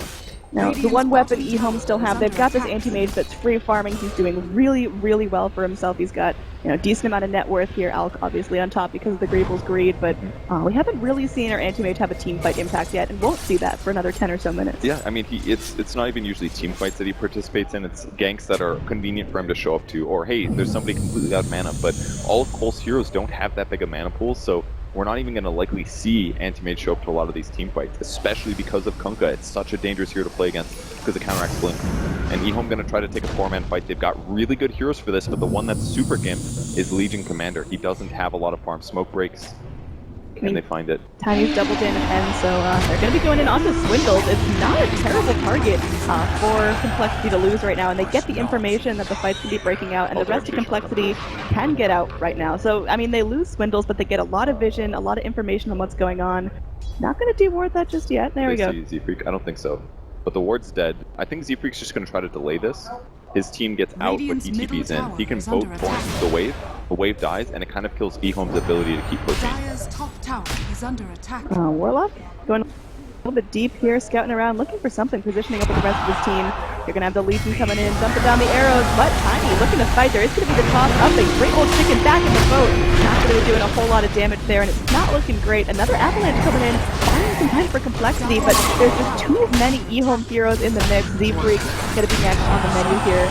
X back, but there's nothing they can do to stop the damage coming in. So unfortunately, Tiny and Kunkka go down. Swindle's not able to finish off the anti-mage with that eliminate. Yeah, they had to press 5. Maybe if they lassoed somebody that got that behind the tower, but just that team fight was very low chance. So as long as they don't lose cancel here on this mid card, they should be fine. I think it's okay. Still got his chemical rage rocking out. They blinding to interrupt the charge. Nicely done. They just had to be there. I think they maybe should have gotten behind the tower instead of TPing out. Cole had the right idea in mind, but it's just hard to set up an X combo on somebody that's dive into tier 1 if they also have repel. Because as soon as you land the repel, the X is cancelled. So how's this Omni Knight pick been working out for EHOME? It seems like even with the Omni Knight, they're still losing really key cores in these fights. It gave them a really good lane advantage. Since then, the fact that he died twice is kind of counteracted a lot of that. So now he's transitioning into I'm a farmed Omni Knight position, but he won't scale as well late game. And that's definitely a big problem. I'm sure it's a wonderful nuke, but they were hoping to have a lot more advantage in this at this stage in the game. They won't react as well to some of those X-Torn combos as they could have. Like right now, Cole's choosing to pressure the top lane. And they're not even that worried about the SB because they're not actually behind in the first place. Tana getting very close to that Blink Dagger as well. That's going to be a huge piece of advantage coming in. And Monkey's Forever on his Bat Rider. He's getting pretty close to his Blink as well. Not going to see that 28-minute Blink, whatever it was. He may end up going down here, and that's a lot of perspective on reliable gold. He gets the last one. He's going to go for the TP, but they bring in the nuke. Omni Knight picks it up with his Will Purify there. Yeah, really good try with the lasso there. That was the one here that had a reliable stun. Other than Spirit Breaker, of course, with his guaranteed matches when needed. This is pretty bad for cancel, though. His ultimate pickup here could keep him covered. He's got Radiance as well, so... The rest of the team's nearby enough. I think he's fine. Yeah, and there's no SB ultimate either, so no guaranteed ultimate after that. Antimate also has his. Good blast. He's generally up his stun. Is he going to be able to get it off in time? He is going to be going in. End up with a self-stun. I don't think they have points, so they'll have to use the toss to disable him. There we got him. He's fine. There we go. Starter will get chipped down low, and the Avalanche finishes him off. Nice work. Swindle's combination with Moo is really working out. They're jiving. Swindle's pumped, man. He's got that energy. We were talking to him the other day, and he said he needs the energy. He needs that fire spirit. It seems like Complexity has found it in game number 2. Fatal Bond's causing Tiny a lot of problems here. Hard to blink when you're always taking damage from creeps getting damaged. So I think it's time for Cole to actually back up. They got a lot of advantage out of this, got some important kills. Items they're still missing is the Blink Dagger on Monkey's Forever, but he's only about 300 gold away, and it's a little bit delayed, but I think he's been creating some space. Pretty good KD on him as well. So despite the laning stage going so rough, I think he's still going to be able to contribute better in this game. Yeah, I like the choice for him to go lasso first rather than waiting until level 8 or 9, just to be able to offer a little bit more to these fights. Complexity are playing a little more aggressive than they've seen in the past. Yeah, I think they're really taking what happened last game and playing off of it in a better way. They really have improved between game 1 and 2, and it's looking good for them as a roster, honestly. I mean, it's arguably one of the best teams here, EHOME, and the fact that Cole kind of looked within grasping reach last game, and now they're certainly within grasping reach. This looks fantastic for them. They really can win in the late game here with all advantage. Oh, Omni Knight walking the Avalanche here. It's going to get X'd up. Old Chicken, though, is going to be moving in, and I think that's enough to deter somebody. Now, though, is the question. It doesn't last as long as it used to, but 5 to 6 seconds down. Here it is. They're going to go for this, I think. Warlock is doing what he can. Now the Illuming. The heal coming in. Legion trying to buy some time. Letting the back end. Little doing the back end. Here is going to be that back end. The duel lands on the back line, but the fire trying to work. There's the chaotic off and the Guardian Angel. Right now, Cole, they aren't using a whole lot here. Monkeys juking and keeping the rest of EHOME occupied. There is going to be a charge from the next one to 2. Zigreek, he's got mana, is able to cast out whatever he can. The Torque connects and he's getting but the rebound, it's enough right now. It looks like he will be able to get out alive. So Complexity don't drop anyone in that fight, and everything from EHOME is knocked out. For Cole, in fact, nobody here can shoot. Monkey's there to change as soon as the blows come. Great target firing to try to grab the Omni Knight when his repel was on cooldown, but they didn't quite commit everything. I don't know if there was a low mana on or his boat was on cooldown. They needed to land the boat with that initial combo was on cooldown. So really good attempt to get a kill, but the fact that EHOME blew the Infernal, they do somebody SB, and they still didn't get a kill. That's a good sign for Cole. Angel. Yeah, but the problem is that almost all Cole's damage actually is magical. With that, like, I'll shoot at you. Yeah, exactly. That's about it's magic. Catch canceling. Yeah, really important kills. Buckle Ridge ran a little low, and they've got Old Chicken there. Oh, no, he's not exactly the healthiest. He's going to be having to fight underneath the acid spray. It looks like cancel. That's the one on the aggressive, the Radiance, doing a fair amount of burn damage. He can actually keep up here. Old Chicken cannot blink away. Creeps. All right. He's got armlet, so he can stay alive as well. Monkey is moving forward. Break coming in. They're buying a little bit of time. The Lacro comes in onto guard. Like that Spirit Breaker is no more. The boat and not connect onto Old 11. Old 11 able to walk away safely, but Complexity able to get this tower cut back. Tiny is in lead here, and they're going to go to the finish as well. Looks like the Mana Leak will be enough, and there they go. What a successful fight for Complexity. This is an entirely different team that showed up to game number 2. They're fighting together, communication's on point, and they're styling on EHOME, one of the right now. EHOME put all of their efforts into one basket, and that was grabbing Omni-Knight to beat Batter in the 1v.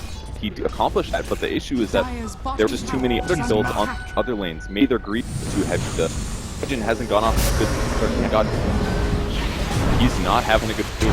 Now we're going to see if he's able to back off in time. Tyler now coming in, easy pickings onto Swindles, and looking for Monkey as well. Monkey's canceling, so it's not like he's going to use pretty enough of the gold, but they do feed a duel to Old Ship. So Complexity maybe overstay their welcome a little bit, but they're still feeling very much in charge. And that's one place where I'm worried for them. I feel like I don't have as much map movement discipline as a team like EHOME does, so despite them taking the early gold advantage, mistakes like that will cost in the long run. But I have a lot of faith in Alchemist. The great Axe targets, the Punk Axe, surprisingly good, kind of acting like an LP and the on Barrett is wonderful, same as Coddle. So, and plus Cancel having a game and is actually positive in KDA, that's why it's so hard for opponents to kill him in the first place. Alright, anti-mage here, definitely deviating from the typical anti-mage build, not going straight to the simple style, instead stopping for the Lincoln. Oh, Kanka could be in some trouble here. In the wrong place, the wrong Warlock going in. That Shadow Word tossed back in. Nice ally to the Mana Leak as well. And done on the Spear Breaker. The Pokemon connecting with the two. Oh man, Monk laying down the fire. The Guardian Angel not help you now. Cancel still alive. Sylar tries to get at him. Flame Breath attempts to stop things out. Sylar still going in. Will get the kill on the Alchemist. Now focus the potential onto Swindles. This could be a charge as well. I don't think Toddle gets that. The final eliminate, but Moo gets a triple land. Love it. I mean, looking for guard. Well, they find it. It's only alive. He blinks forward, trying to stay aggressive here. Z-Freak may lose his life. Can he set up for the support? Try to stop Sylar is not going to be effective. He's able to blink back in, but Monkey Forever follows him right back up, and they are able to burn the anti-mage's Aegis. I don't think they want to stick this one out and fight him a second time, but Complexity, they're it. Actually, here, the survivability is so big. They dueled him, but he survived through the whole duel duration by himself. All the rest of the Complexity team busy in other places. A massive advantage. Now, Anti-Mage does have a lot of farm. He's got that's mainly stop. Lasso and X marks the spot. Huge counter to this hero. Kind of forced to go this way. Can get into their next item, immediately following they have currently. They should have an advantage over AM, because right now his damage is okay, it's good, but and survivability is good, but his damage is not insane. With Manta style and an ult to follow. He's got the Manta up pretty short. It's not going to be too big of a window that Complexity have to finish. I want to talk a bit about timing here. He opted to go for the Shadow Blade after that Blink Dagger, really prioritizing mobility. It's kind of an interesting choice, but the important reason that it's good is because he can actually look for kills by himself. So the heroes he's looking for are Warlock and Omni-Knight primarily. If he can start the fight with Avalanche toss comboing those guys and then throwing in his allies, then that'll allow his allies to kill the Omni before they have to deal with Repel. Damage is evolution to Omni. Have to use things like the Diffusal Blade. Obviously, but killing the Omni is oftentimes just as good. But go for Spur Edge on the Tinny, just that big old Absolutely. breaker. Okay. It's great against Spear Breaker, it's great against Legion, it's great against Anti-Mage. So you can go to Omni. That's 3 huge passives that you can disable. And definitely something complex looking for, but it is going to mean the Ags on Tiny is going to be coming out much later than typical. Ags is mostly good on Tiny. It's a great item, but in some cases, just being single target is better. Complexity are hunting. They're going to use the Coddle Recall, get more bodies into the fight. Now they ping out Sylar. It's such an ambitious target. They're going to find all the left installation drives, but just having Illuminate to clear this wave and add some chip damage onto the 2 is exactly what Complexity wants. Definitely possible. Also, another reason Mushin by Axe, Tiny can, or Alchemist can buy for him. Oh yeah, there we go. Some decent action for the team. So basically, if you look at Tiny's net worth right now, he's at 97. If you add a 0.1k to that, he's close to Anti-Mage in terms of farm. And at some point, I'll throw the out item by. So absolutely, move focuses on single target items, maybe gets an Echo Saber, Silver Edge, and then if Cancel can throw an Axe on top of that, he's going to do big triple damage to Anti-Mage in team fights. what's your opinion on Kunkka Ags? There's It's really good, really. Have you seen it before in a pub? Yeah, oh yeah. It just people travel with the boat, you know. It lets you to have to be as fast and using go ship and combo like an X. You can just throw it where they are, even if it's an SD charge with it. There's a lot of value things you can use out of it. With a Bat Rider as well, you kind of get like two lassos, and it's a lot of control in these teams. But EHOME have a lineup that kind of around, you know, they really like to be initiators here. Legion wants to blink and find her own dual target. Spirit Breaker wants to charge target. Anti-Mage wants to be able to blink freely, so if you could pull up and allow them and bring it.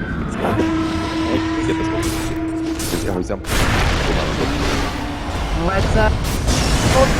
On HP, but they get the lasso as well. The can't stay now. Looking at the kill on just so the nice one like buys some time. Warlock, what he can just put down the light. They will get at kill, but Monkeys is still here on cancel. They are able to get a decent amount of damage on Garter. And also Garter standing in the fire, will be killed by the Warlock and the Monkeys, and some stuff will fall. Styler gets that engage, and Luke and Love. He has more mana to work with here. From Alcrin to buy some time. Bring up that Dawn on Stylar. Seems like the chase and targets the freak. Also low. Yeah, it's These ultimates here. Cancel. Ooh. This is good for cancel. I think should have targeted. Oh, he's gonna get his board off. They connect the two. He does lose. Unfortunately, no more points. They're gonna lose mid tower. Good attempt to a little bit mistimed. Yeah, their kill on the Legion was good, but forced them to commit, and they don't have the items that they need to be as effective here. Looks like Drink was up for the Alk, not going to be an X yet. Good choice. He's got to keep his ult on a lower cooldown, more images, more assets, more stuns. All that stuff will make a big difference.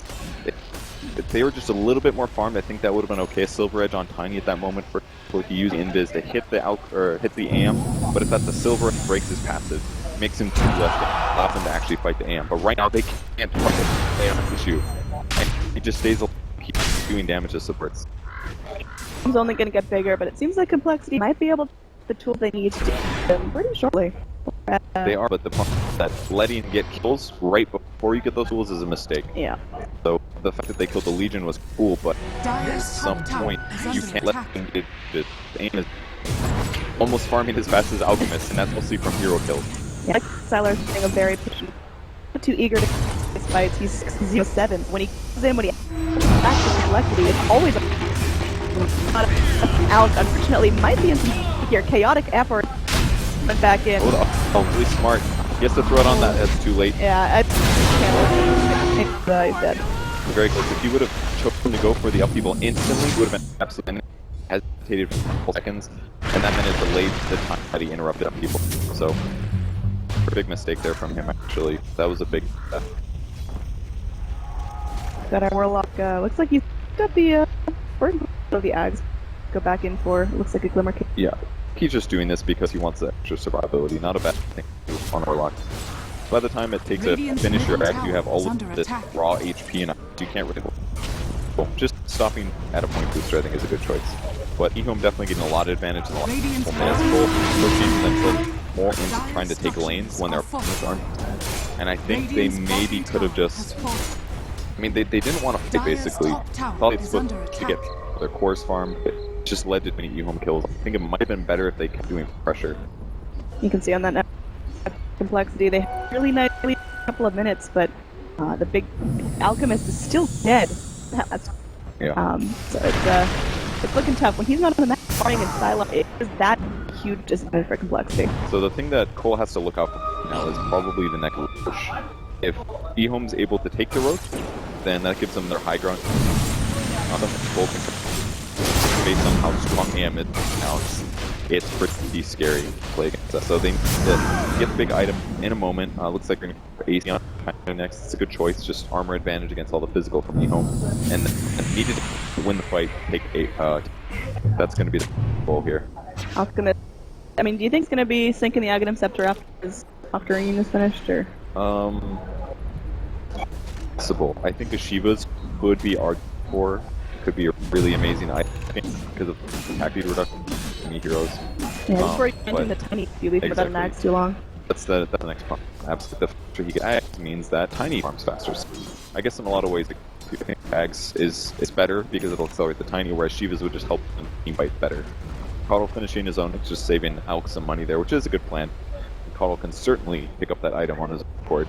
There's not much else you really need to go for in a cop to be useful. He's got some flexibility, but Ag really staple how you make that support to a huge high-value target. Yeah, absolutely. Things like Force can be really good, but when your opponent duels you, neither of those items actually help you too much. So here's that next Roche you talked about. Anti-Mage just taking it. I mean, Tyler feels almost invincible right now. He is just slotted up. He's going to be picking up with this fairly shortly on top of Immortality. How do you kill the Anti-Mage now? Well, they could still do it. They just have to focus a lot of spells on Brave Lincolns. Instead of pencil do this, oh man, that's pretty scary. The support, especially the ones that viewer, now they want Thunder Capes. Once he gets Abyssal, they can kill him up. He can kill the supports a lot easier. But mostly deal with the other heroes. The Warlock, kill him, kill some Breaker, kill Knight. In some ways they can leave Legion around since he's not very far now. But then afterwards you have to kill the Legion. Take that damage out of him. Honestly, they're just not even Aegis as well as I think one of the other heroes. They're playing it real safe here. Maybe overly safe. I just don't even see them on the aim in the first place, but maybe they're thinking if the Duds die with the initial focus, it ruins everything for a fight, so they're continue playing. Yeah, it feels like Sal's pulling a ton of weight, and he's really what's going to keep his team relevant into the late game. And I mean, he is just completely untouched again, still 6-0-7. He's incredibly disciplined. Yeah, he really is. The Lincoln's change was very smart here. They could kind of try top. I guess it's only Batrider or Kunkka. If there was a Caudle here, he could recall, obviously, but not going to see that, I suppose. Pushing the lanes out, Leafree going to try to do the opposite thing, is use an illusion to keep the creep wave in one place. Counter pushes that one. Pretty easy to do as a Kunkka. Very common thing for Z3. Alright, Monkeys, he's going to be flapping around. He's got his Blink Force, and he is going to get recalled into the rest of his group, so looks like Complexity there looking for Smoke Gank, just grouping up and pushing in a lane. Don't quite have the AC yet, 300 gold away. And he's certainly farming a lot slower than the other heroes. Syla is in this position though. They can swing into the force stack, that's what the Monkey's force is for. They definitely can try to kill Syla if they want from the Aegis. And the heal. All kinds of that. I mean, at this point, EHOME can kind of transition into everyone protects Sylar. I think that's not a terrible idea. Legion feels a bit underwhelming at this point. Her duels have not been ultra successful, hasn't been ganking around a fair amount. Complexity staying as a tight-knit group, but I mean, Mage has more than enough damage and sustainability to really carry him forward. Yeah, he's got Blink Dagger and Armlet on the Legion Commander. Looks like we might have a BKB flying out. But Smoke Gank. We can hear EHOME getting visibly excited in the land center right now as they're, predicting something's going down. The rest of Complexity sneak around up to the river. Their scan spotted it out though. Monkey's is going to take away here. They're a little from that, but it is also time. It's a big moment. The first few time I believe that they had on Cole's side while having Ags on the Keeper of the Light. Ooh, All Chicken's going to maybe grab somebody. About it, so much they want to move that repel on him. Not taking a whole lot of damage from that. They just going back in the tower. And that thing's going pretty fast. Forever goes in, but easy Manta and Sylar is not too big. Yeah, they're staggering this Squeezage is a little slow there. Got to wait to link it at the same time that they go for Blast, although Sylar can easily anticipate that. They can't let them take it too rounds. This is very important for the Lincolns again, but it will be up cool shortly. We've been putting the heal on Sylar in anticipation of the combo. Right now, what is lacking image of the tiniest time. Your Alchemist, he's just in there near the rune spot. Coming back. Sylar, though, moving aggressively. It's going to need Avalanche. Can they keep Sylar down on the backline? There's the Alchemist. And there is the AK off drop down on top of this. He's and there's too much. It looks like Complexity are starting to get burned down. EHOME swinging right back into this off-fed Anti-Mage Monkeys forever. He'll be cleaned up next. Or, flap it out. It's a rare moment of mercy from EHOME, but certainly not going to be able to deal with the push on the racks. Anti-Mage is just so hard to kill with an Omni. EHOME's strategy finally accomplishing itself, and it gets Sylar almost impossible to kill. It's definitely succeeding. Can't stop Lincoln and the Blink and the Warlock heal. So difficult. He did a little well in the early team fight, holding his fight. going right back into MONGOLZ. Blinding light, you can temporarily still move forward. His Lincoln is going to be popped. Down to one. John is in. Okay, man. Leave. Meanwhile, Alpha's trying to man up here, but there's just too many heroes. Both big hit. D3 is here to really solid hit. EHOME, they lose forever. Does have buyback if he needs to get back into this. Alpha's on cooldown. Still skills this time. Stopped by Sylar. There's a gem on deck. Cancel go. And up on the anti-mage. Fairly even for now. For it, helping him out. Sylar's away. He is able to do so, but the axe brings him right back in. They break ages. Can they lock him down for a second life? Looks like the cross back. They break Lincoln. He is able to blink back to low ground at 11 to keep him safe. Now Gardner just coming in. Full lockdown. The link blocks pretty more in the EHOME.X and something else, but cancel a little too soon there. That could have been a kill. Looks like Tiny can somebody. It's going to be Spirit Breaker in trouble. Probably dead here. At one more snack, that is an easy kill. You could see complete the map. They are just charged, and they want to all in mid right now. Just really get some sort of advantage in this row of peaceful Legion and Spirit Breaker is dead. Especially because the Aegis is gone, they finally have an opportunity to kill him with enough focus. He does go for the Shiva's Guard to get the allies some. It's actually massive against illusion-based heroes like AM, because all of his illusions are going to attack much slower now. There's less mana drain, less mobility, less damage from EHOME. No Ags for our Tiny just yet, but speaking of Ags, our Warlock picks up, so we've got fun coming in next time the God rings dropped. It's definitely good. I wouldn't say it's amazing this game in some ways. They increase their damage by 50% for them, double inflation, I believe. It's really more can they kill AM. AM is almost everything on EHOME right now. So kill backline, then kill them, or kill AM through all of the same. That's what win the whole can do it. They're down one max, but their farm not bad in percent. Yeah, this it feels like she's just continually falling behind. Her duels are not because I mean they have to go style to do heavy lifting. She's just not big enough. Discrepancy building gonna get bigger as it goes on. She's got 20 damage or 20 bonus damage for herself at 36. Yeah, that's a more typical Legion game when Legions get picked actually, but the duel has been kind of useful, but there were so few good duel targets the whole game actually. Tiny attacks slow, Backrider attacks slow. He doesn't get how many reflects as he normally would have. Alright, Sylar just keeping things controlled, munching through the Manta of the Alchemist, and well, there's a smoke gank down to the bottom lane. They'd sure love to get themselves some tier 3s. SB picking up a Vlad's as well, but is officially 6 slotted. The only thing you can swap out is I'm going to keep it for now. You can go boost his travel level 2. Yeah, pretty irrelevant as a whole though. Unless they get control of the map, that becomes useful. But right now, to defend, matter. Ags is definitely the next pickup for him. It may be Tiny, it may be Backrider.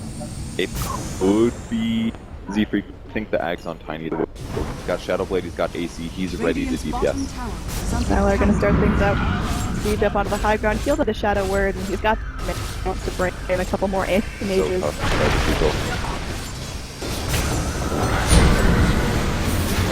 Oh, they got him! Oh, the toss back in, he's getting the axe though. Looks like they are trying to bring him back out. That's actually really unfortunate. A little bit of miscommunication, mistiming this. Right now, this dropped up onto the Alchemist.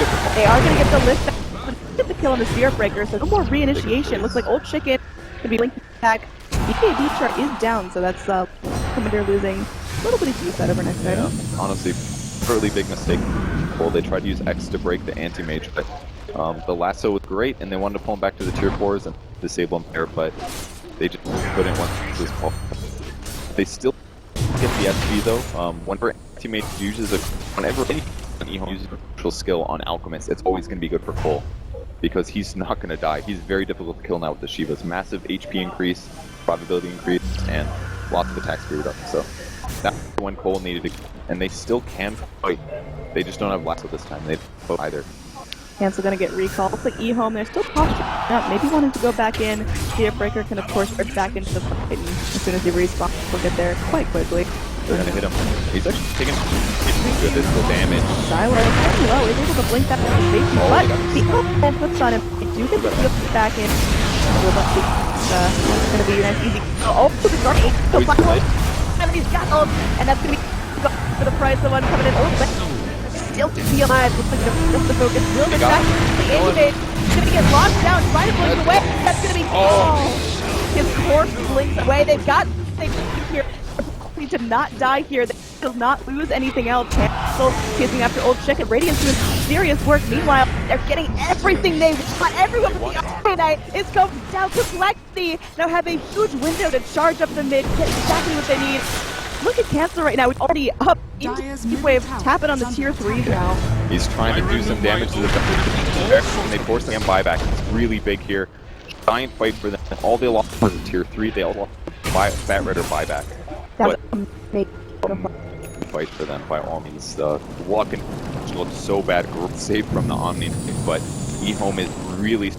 As you can see that, but the defusal pick now on B3. He's got Blink there. You can defusal whenever he wants from safety. So now, especially if he can hide that item before EM shows for the next kind of siege push, it's going to be amazing for them. Yeah, I mean, if Complexity end up in that last hit, it's pretty much a huge turning point. That Complexity just blasted through the window. They're going time or 2 buybacks left on everything. There's time, only 1 second to get themselves back into this game. They gotta keep their man up a bit. Currently vulnerable to AM ults, but they're doing some barracks mid, playing pretty safe. They would prefer to grab a lasso initiation, or maybe grab an AM. At this point, you have that choice. Do you focus AM, EHOME, try to control the rest of your lens, or do you try to get both heroes out? I mean, it's difficult. The Fusel Blade, the Break Lane, or the Repel and go for it. They've also got Ags up on the Tiny. He also has a DD picked up one of the best Tiny items. Oh, here we go. Really, Legion just trying to make the fight happen. Can get the trouble windows now. Oh, really bad for Tiny. In trouble. He's gonna get blocked around the boat coming. Is it gonna be a hero boat? Spears breaking down. He puts right back in. He's working back behind. They're focusing Chicken now. He's gonna get X back. Good find the lead. They focus the Omni Knight down as well. It looks like it. They buy back the Tiny, and Tiny should build itself right in on the Omni Knight as well. They're going for the tier 4. This will not matter. Styler moving in. There's gonna be some tier 4 damage coming in. The racks are down on the side of 3. They're going in. Serious kill. Starting to come. Styler's just time. They're charging next to the Blenny. There's gonna be a flame break coming back out. The Abyssal drop. They break the defusal. He's gonna be leaked up. And now that Lincoln's gone as well. Monkey's forever taking serious damage. The cancel. Focus on Stylar. Trade possibly. I don't know. The Alchemist. He cannot afford to go down.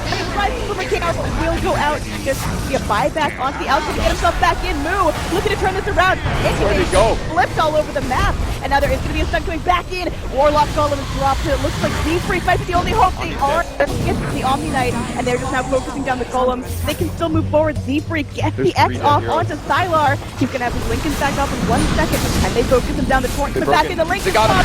Is this gonna be it here? They are gonna be able to recall it everything they need, and it looks like they're gonna be able to kill the anti-mage, the tier 4. I think they got it. Complexity have done it here. Good game called out. We're going to game number 3. Oh man, what a fun game to watch. Cole on the back foot because of how farmed the anti-mage was, but eventually their nukes and their stuns and their early gank got them to a point that they could actually beat the one superhero. And EHOME takes a loss in game 2, making this a close series. I think our panel is going to be very surprised. I think a lot of fans at home are going to be very surprised. Complexity, with all their roster changes, with all their struggles recently, a lot of people were really underestimating them. They were saying, oh, they're just easy pickings, they're going out clean 2-0 sweep, but they are showing some serious life, some serious dedication. Yeah, and there was some weakness in terms of their draft going for the Omni Knight. You definitely saw damage.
voice that carries them has kept me astray.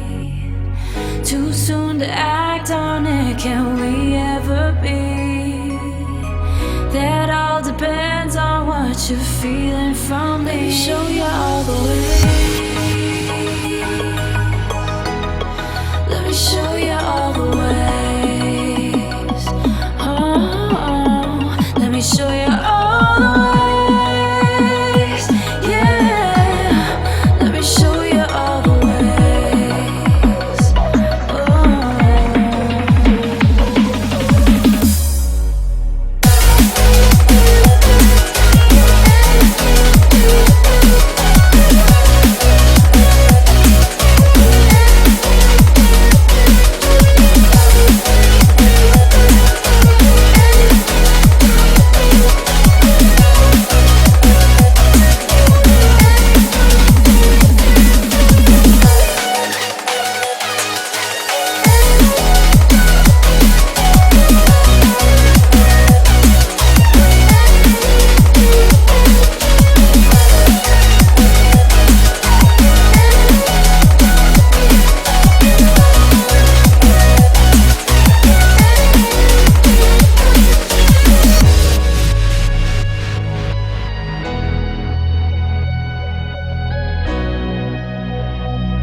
Taken by the words that you say.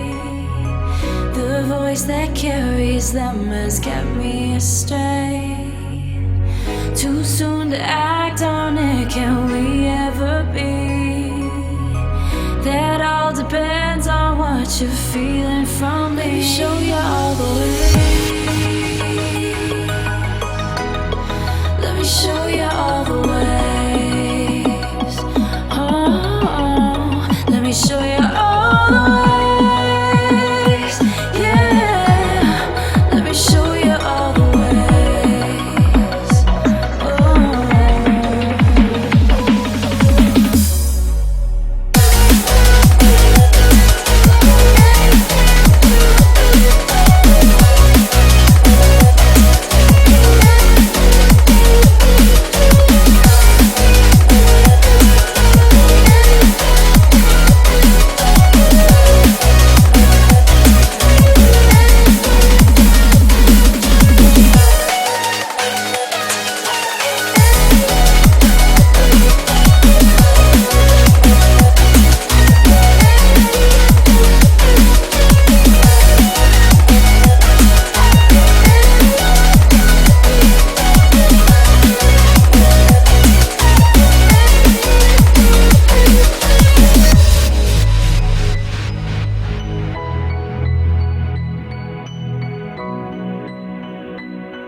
On the next, there's no heart beating inside your chest. It's vanished into thin air, never to be seen again.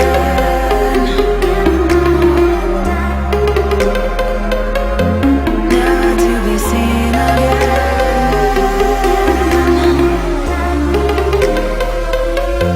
Never to be seen again.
Begging in the club, gon' throw your hood up.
Begging in the club, gon' throw your hood up.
I'm wasted.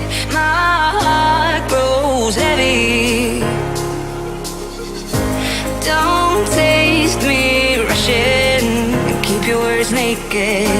You got me blushing. And you forever I'll follow. You be my holy ground. You forever I'll follow.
Forever I'll follow. You'll be my holy ground. You forever I'll follow. In immortality, I can see you and me. You belong to me. You and me. You belong to me. I can see you belong to me.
need you. I remember when I used to miss you. Oh, they left bat. So Complexity banned Warlock though. This is going to be one of the second game where we will not see a Warlock picked first. Yeah. See now, And this is actually the first series. I think it's the first game that we haven't had a Warlock. Oh, Dare I say? my God, it's incredible. There's no Warlock. It's interesting because obviously if teams are not like it's getting first pick, but it's not getting banned, teams like think they know how to deal with it, and we've seen, well, not really. Last game they kind of worked. Blinding Light was sick versus him, but even then he still played well. as too. Well, they don't take the bat, but they grab possibly one of the best counters to the Bat Rider first with the Nyx Assassin. And that getting was banned, that was the other the ban replace last swap time. too. So It was banned in both games. Drow Nyx.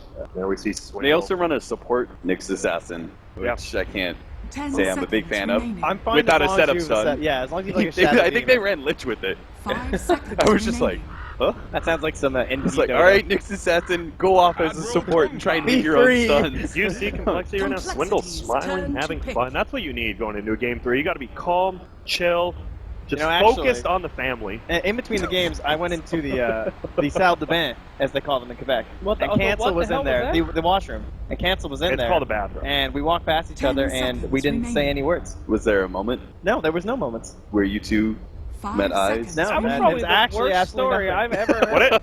So One you time saw I walked Cancel. into a bathroom and there was another You know how dude. many bad Holy panel stories Christ. have come out of that man right there, and he's telling you That was you a made the terrible worst story, panel story dude. ever. Where was the payday? Yeah, what if you just said you walked into the handicap bathroom? Were you trying to say that he was super focused? No. Wait, what was the moral of the story? What happened? One time I walked into a bathroom and I saw Cancel. Cool. Dang. Oh, that's a dank tale. Oh, Hey, they do the same thing last time. But again, they thought about it. They thought twice. Good It's just thinking. too good. Good thinking, guys. Well, is this a trap though? Because people pick Nyx to counter the Bat Rider, right? Yes. Yeah. So But Bat Rider's still an extremely good hero, even without it. I mean, with Nyx in it, I mean, obviously Spike 10 Carapace, seconds great versus remaining. him, but yeah. Adds laning value phase, to the he's still support great. mix. He's still really good in the laning 5 phase. I feel like this was a bait, boys. I feel like they first picked Nyx and were like, do it, Complexity. Do it. I'm going to buy Blink Dagger, Reserve Max, the Spike Carapace, and every time I see flames, I'm going to jump in them. Yeah, Like I'm I mean, a yeah. And then, That's and what then that is the Swindles plan. looked them straight in the eye and slowly put his foot down into that bear trap, unflinching. Let's do it. I don't care. Easy. I'm sure Complexity never saw that curveball coming, Slacks. Hey, man. Let's see. I mean, these guys look a little. They're like, oh Jesus.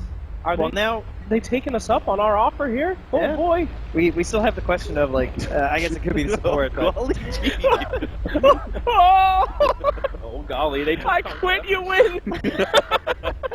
You called our bluff, GG. EHOME taking a lot of time here. All right. They're really thinking about it. This I is mean- a classic. Oh. the tough question had to be, do you go the Oracle? I mean, it's one of the best heroes up against both Bat Rider and Kunkka, not only for the laning stage, but just for like that longer time to go for like the catch of the Kunkka with the X and whatnot, throw a Face Edict on your buddy, throw a False Promise. Yeah, I think that Oracle makes a lot of sense here. The Rubik, classic for EHOME. It's a Lanham special. I think Rubik against Kunkka in particular, stealing boat can really swing fights. Oh, yeah. Also good to have against Bat Rider, And the Hellfield, and X. whatnot. Oh. And It the sets X. up the Nyx Assassin as well. Yeah, very true. Telekinesis. Interesting. And it's an instant reaction spell, which is good versus Bat Rider. Yeah, that's a great point. You don't want that That dirty mid turn zone though. You get turn, you're like, oh boy. Torrent? What's wrong with Torrent? You telekinesis in Torrent. No, I just thought he Set said. yourself I thought he up. said turret. No, I said torrent. You need to enunciate. Why would I say torrent? That's a machine made by man. Anyway. Thanks, Wikipedia. Slark third ban here for EHOME. Slark. Jug third ban for Complexity. A lot of cores getting taken out here, Slacky. Mm-hmm. Well, you know, you gotta be scared of the cores when you're facing off against this team. Those two cores players, they don't have to do it. Yeah. Which ones are those again? Well, you know, it's Move. The old one. Oh, those guys. All right. So carries up against the Bat Rider. Well, EHOME banned with the Slark again. Man, they really don't want to play against that hero. And You know, Complexity will take care of both the teams Jug. are really thinking about this. This is the longest, like, first pick base we've seen in a long time. Do you think that the Slark ban comes back to Complexity when they had Justin, and they're just like They ran a lot of Slark. Oh, wow. yeah, maybe they don't. It's an interesting thought, actually. I'm just I wondering wondered if that too, I they don't know. realized that, and it's like Well, I know Moop it was plays a but Justin not- hero, not necessarily a Complexity hero. Yeah. They could. It could be a trap. Does Complexity play Moose is Nate's like, I don't even play 10 that hero. seconds. I don't even know how. Life Stealer for Complexity? Is that in their arsenal? You got a That's bat one of fighter? the like seconds. Yeah, I'm sure easiest Moop heroes will to play play, so Yeah. you would hope. Oh, we just haven't seen it Yeah, we much just this haven't seen series, it. so Reserve it could be time. a good carry here. Look at that. for all. AM with 6 slotted and lost. What are the stats on that? Oh, well, MONGOLZ. MOP-X? MOP-X? MONGOLZ is stats. I don't know. Mod pack, He'll get back to Mod pack. us, I think. I believe it is a 3% chance of losing with a 6 slotted AM in the last 4 games. They defeated the odds. Great. Luna, fourth man on Complexity here, and Oh. Keeper of the Light, the Smart. fourth now for EHOME. Complexities. He Turn actually to did. pick. He's just one of those heroes, just like blinding light and it just changes the fight. Hey, the Light Stealer, there we go. There is. That's Ziori, another one you removed want now, to too. swap spots? Whoa, hello. Promotion. Put you two on the same couch. Gee, golly, what a great panel that would be. Back to you, Slacks. Back to you, 10 Grant, after you. seconds remaining.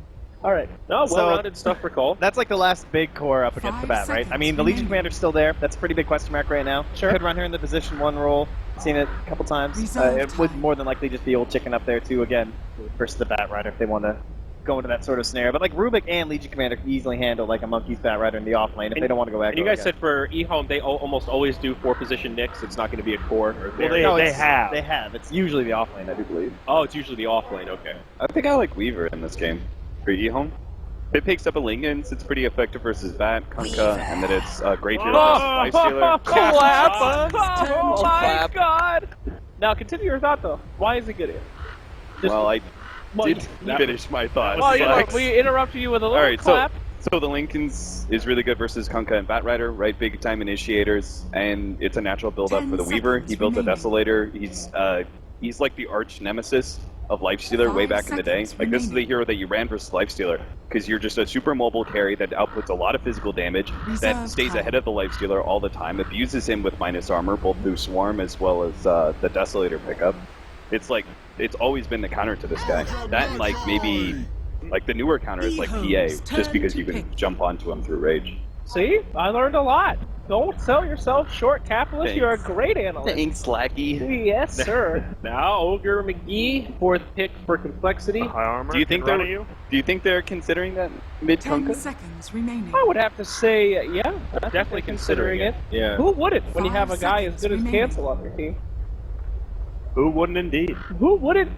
I don't think you want to do that Reserve versus time. Mid Well, no. Assassin. That's why you consider it and you not do it. They're not idiots, for God's sake. And they're going to consider it. I consider it. I just want to see Cancel do the big Daedalus swing, spike Carapace back. Oh, God. So that's pretty scary. Ah, Timbersaw. Well, More mobility. Complexities. Yep. Turn And we're to seeing it bat. picked up a lot as kind of a way to deal with all these strength heroes that are kind of in the meta right now. We saw a very good match yesterday with that Timbersaw niche pick.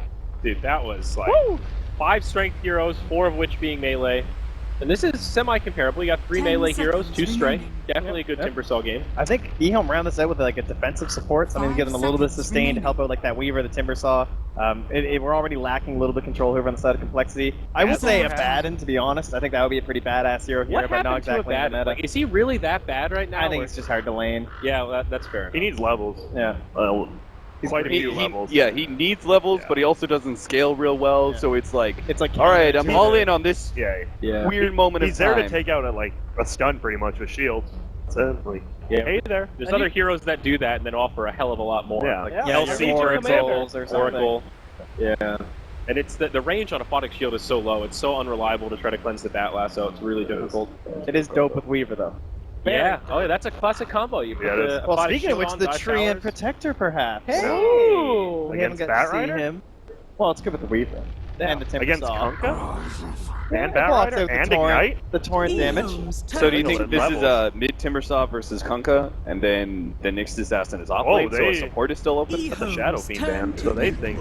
Whoa! Complexities. Turn I to mean, you pick. were not off the mark there. It was still a support position that was left open, and you wanted an ability that holding ability that went through Rage. So Black Hole and Ensnare both operate that same kind of space. Yeah, and then the 10 sustain too. There's not many position remaining. cores that can get you a mech that fast as well. Yeah. That's a great point.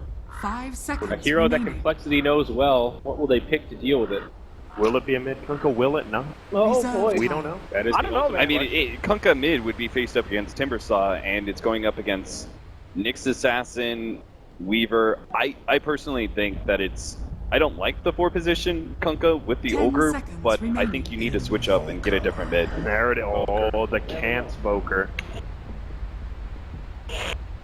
Are we talking with your heroes in terms of like going back towards that when we initially saw this Kunkka bat right now twice in a row? We're like, I mean, Kunkka cancel. You know, he's so good at it. Might as well get it early just to have that option. But Yeah. once if you have final pick, I think you should always be willing to have that as your mid hero. Yeah. Like just when you see that matchup and you have someone like Cancel who we know can really dominate a game and take over, I think it's good to get him on one of his signature heroes. All in a right. nice matchup. Final round of predictions. We're going to start on the other side this time. Cap, who's taking game 3? Take your time. I think this one's a pretty tough one, honestly. No, we're not in a rush. Please take your time. The game's not starting. I'll take a Purge little will- bit more time to Purge think will about wait this. patiently. All right, I'll go. No, I'll take EHOME. All right, I think the Enigma's actually going to have a little bit of a rough time if they can pressure in 10 there with the seconds Kunkka remaining. and the Ogre. So I'm a believer. 5 Complexity! seconds Yep. remaining. EHOME. I'm actually going to go Complexity because Z-Freak, one of the best Enigma players in the world, he knows how that player thinks, and he's going to take that sucker out. Cha-ching!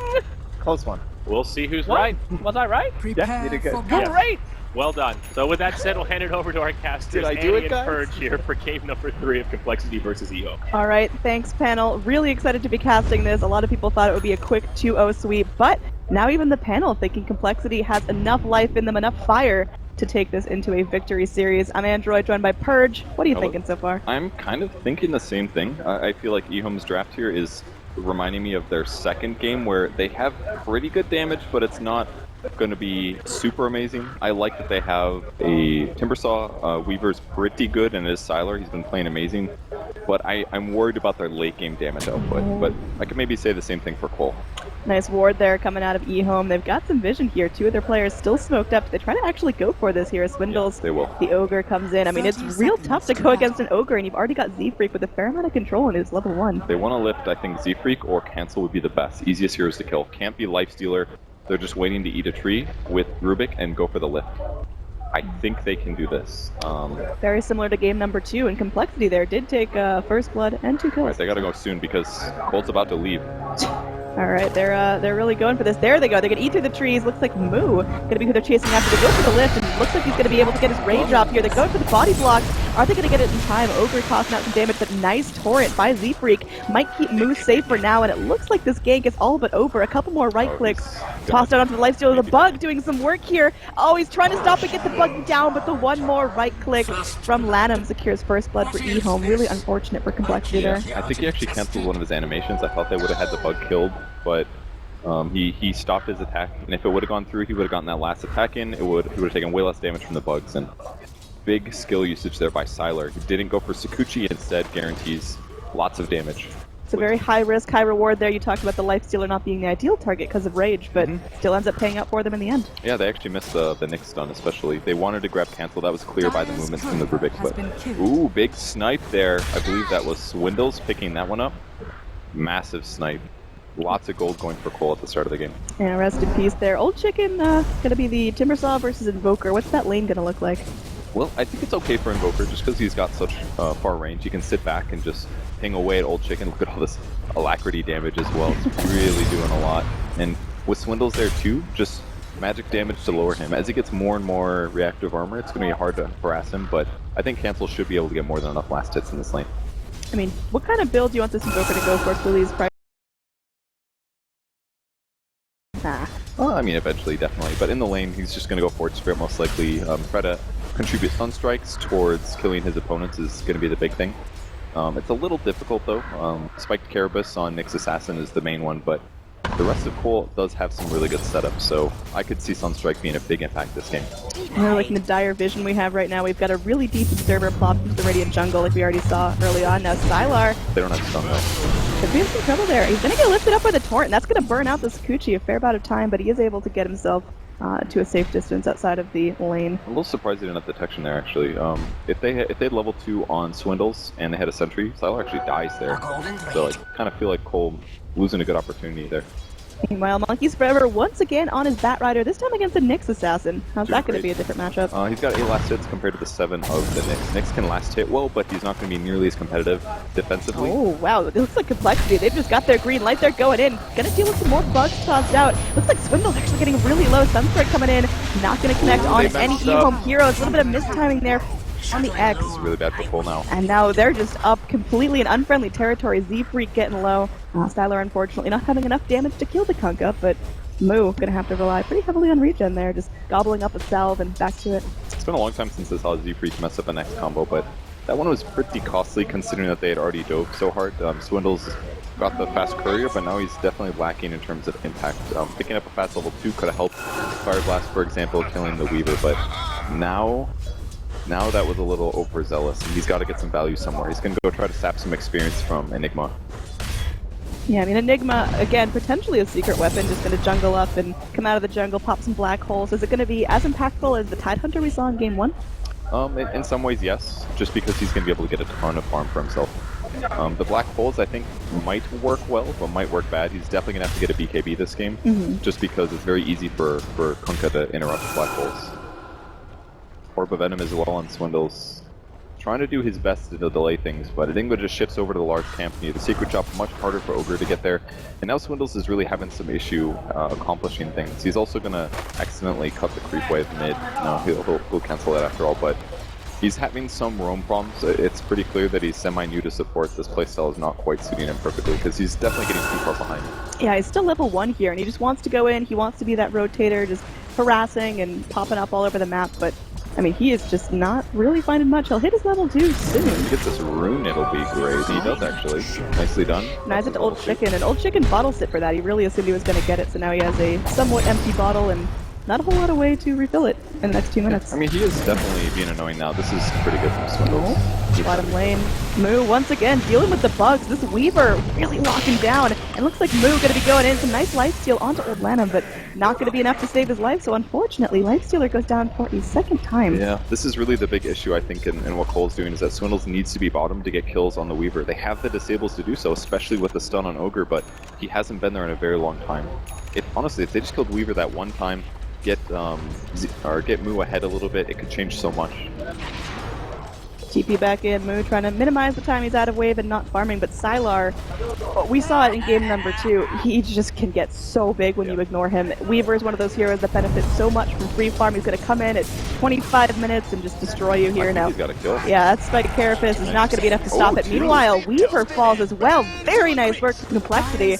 All of a sudden just waking up and getting what they need to have a successful laning phase. Yeah, they finally get a big kill on the Weaver. They have to punish him before he hits 6, because once he hits 6, they're going to be weak on damage. Like, Weaver's just so good against Lifestealer at almost all stages of the game, because open wounds isn't a huge threat, but the Kunkka provides him a lot of disable, and Ogre can help out there too. Down in the bottom lane, you've got Moo already feeling comfortable just going in underneath the tier 1 tower, bopping around and cancel. Could be in some trouble here. They've got the Rubik Lift available. They will go in, and it seems like they've got the follow-up damage here. Nick's stun on the mark, and it looks like, there we go. Cancel killed off, and that's some nice damage coming in.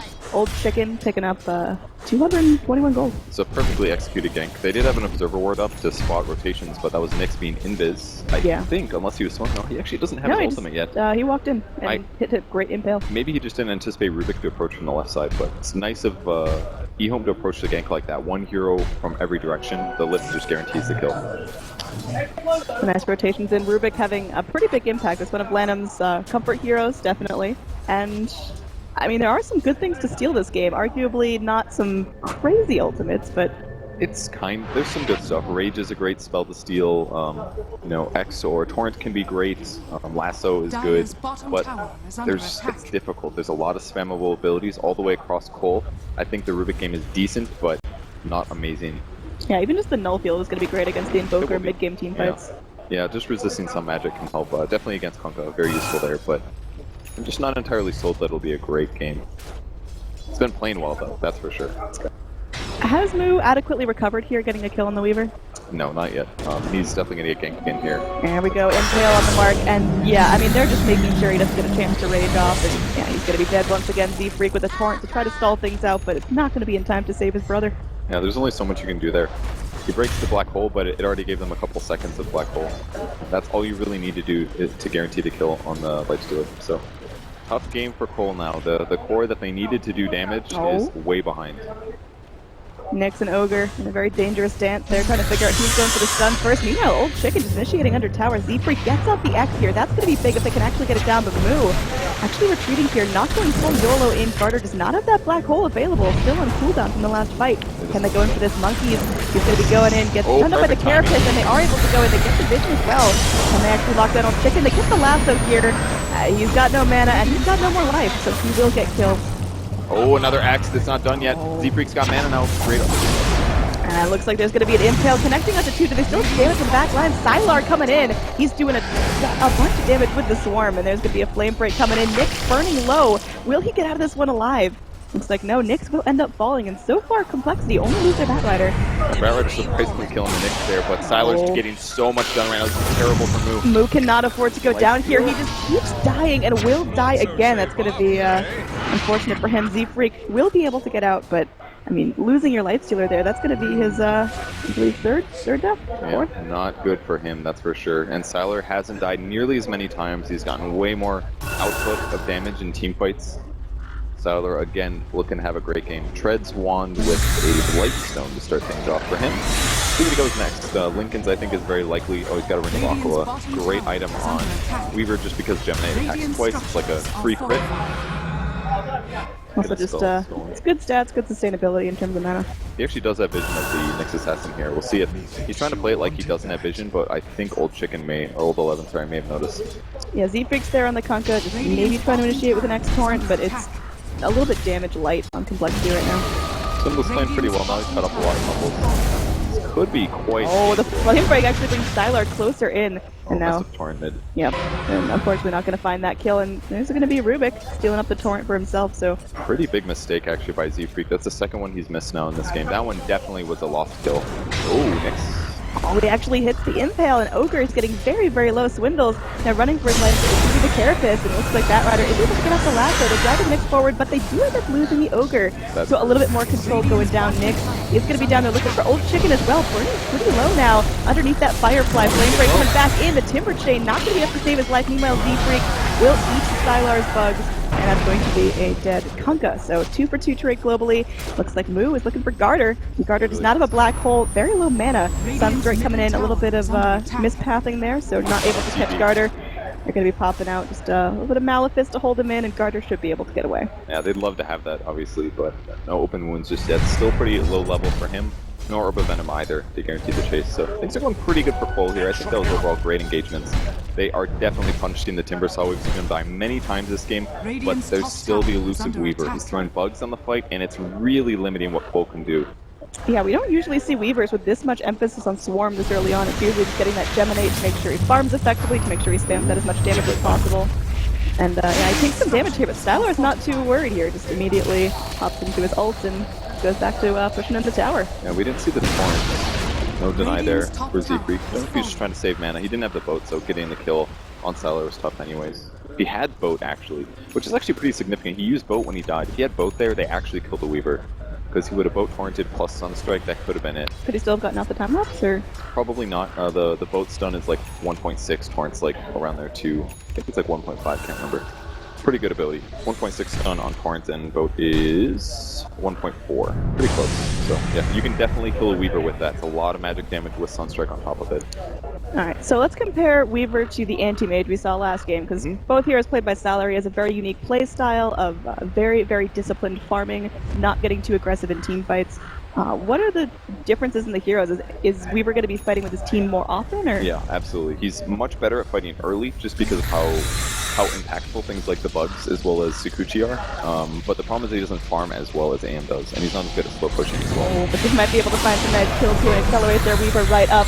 That's going to be a stolen torrent to actually keep Z-Freak locked down, so he'll with Picks his up own X water. now too. Radiant's That's actually really middle dangerous, tower is under especially against attack. heroes like Bat. He can also Radiant's X cancel Lasso. That's massive at this point in the game. Oh, Swindle's getting chased down by the bug, and they're looking for the intel. They will find on the Invoker here. They're taking out a big chunk of complexity's damage. There's the X.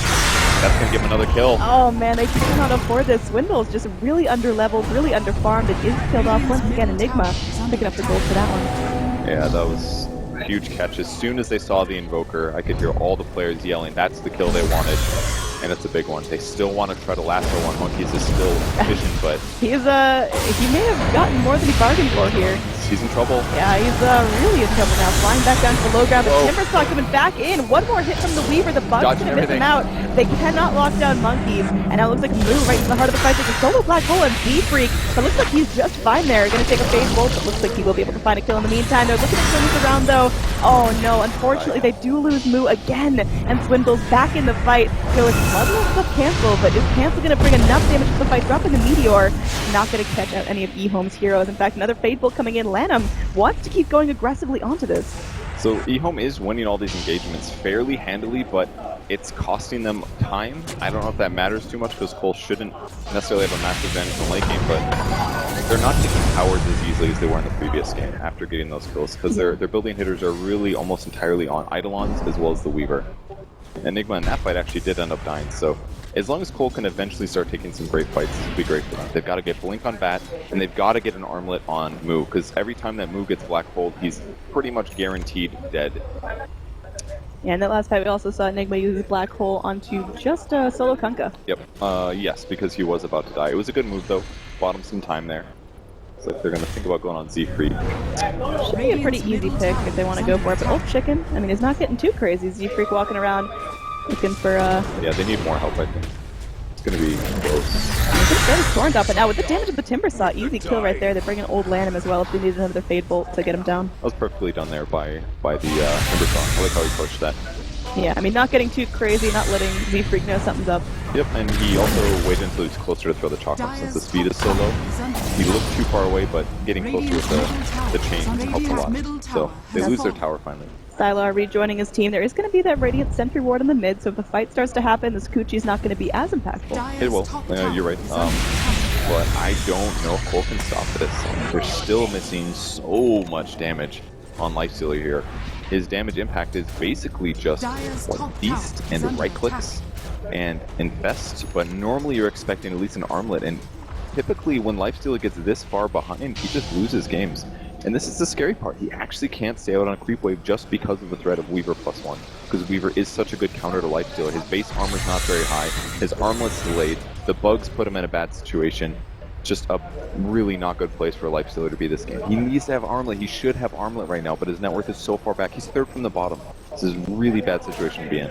Yeah, I mean, with Lifestealer being so malnourished, it comes down to the Invoker to do a huge portion of the team fight damage. And is that too tall of an order, or can Cancel do it? He can do it. It's going to take proper coordination between Sunstrikes and lassos and X combos, and throwing meteors on top of that, and big alacrities as well. That's another good thing they have going for them. But the farm levels of a lot of heroes on EHOME are high. The Timbersaw's mirroring where Invoker is, the Enigma's above the Batrider, and Lifestealer's still behind the Nyx, but they gotta win some big fights.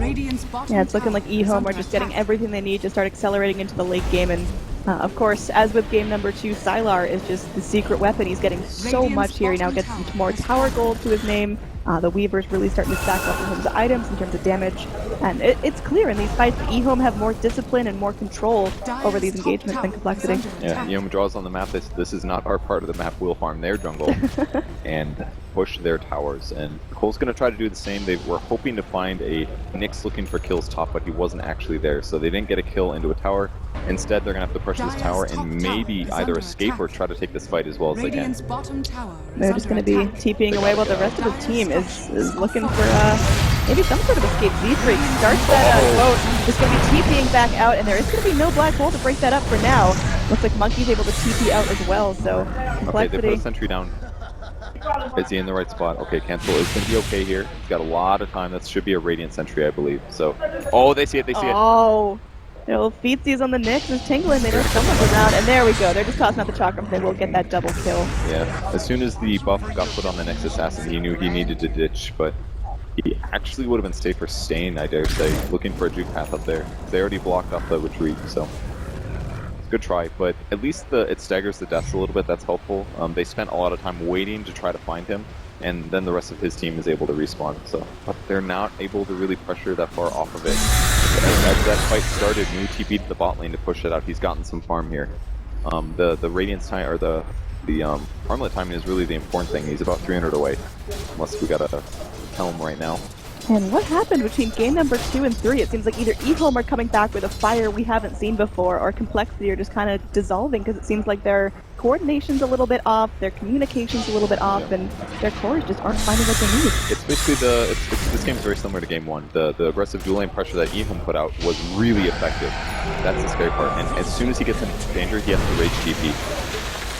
Yeah, I mean, there's just no way you can keep your lifestealer safe, and he's so underfarmed. In terms of net worth, just look at that. He's going to be 5th from the bottom. He's just not having a good time. It is advancing, and at least the Timbersaw's not having an amazing game. He got ganked enough or died enough in the early fights that he's slightly behind where he should be. The Weaver is still really scary though. But luckily Cole has a lot of good heroes to deal with that. Cancel's in trouble now. He's pretty fast though, the drone makes a big difference. Boost to travel, most likely his next pickup, but what he's just focused on is pushing the lanes out. Just by pressuring here, it guarantees that a gank doesn't happen. He throws spells down, pushes with Board Spirits and Alacrity. That's the safe thing to do, then he gets back to his team. So EHOME's still taking advantages, but Cole at least is not letting them take fights and then towers afterwards. And Nigma now with the Blink Dagger pickup, so this next black hole could be a big one. Garter is ready to show off what he picked up in the jungle, and I think if EHOME go in with a nice smoke after the Roshan, they could probably find close to a wipe, and they might be able to get some structure as well. Yeah, it's all going to come down on that black hole. The people he needs to grab is ideally either keep the black hole on the opposite side of Ogre, that way he has to walk around to Fire Blast.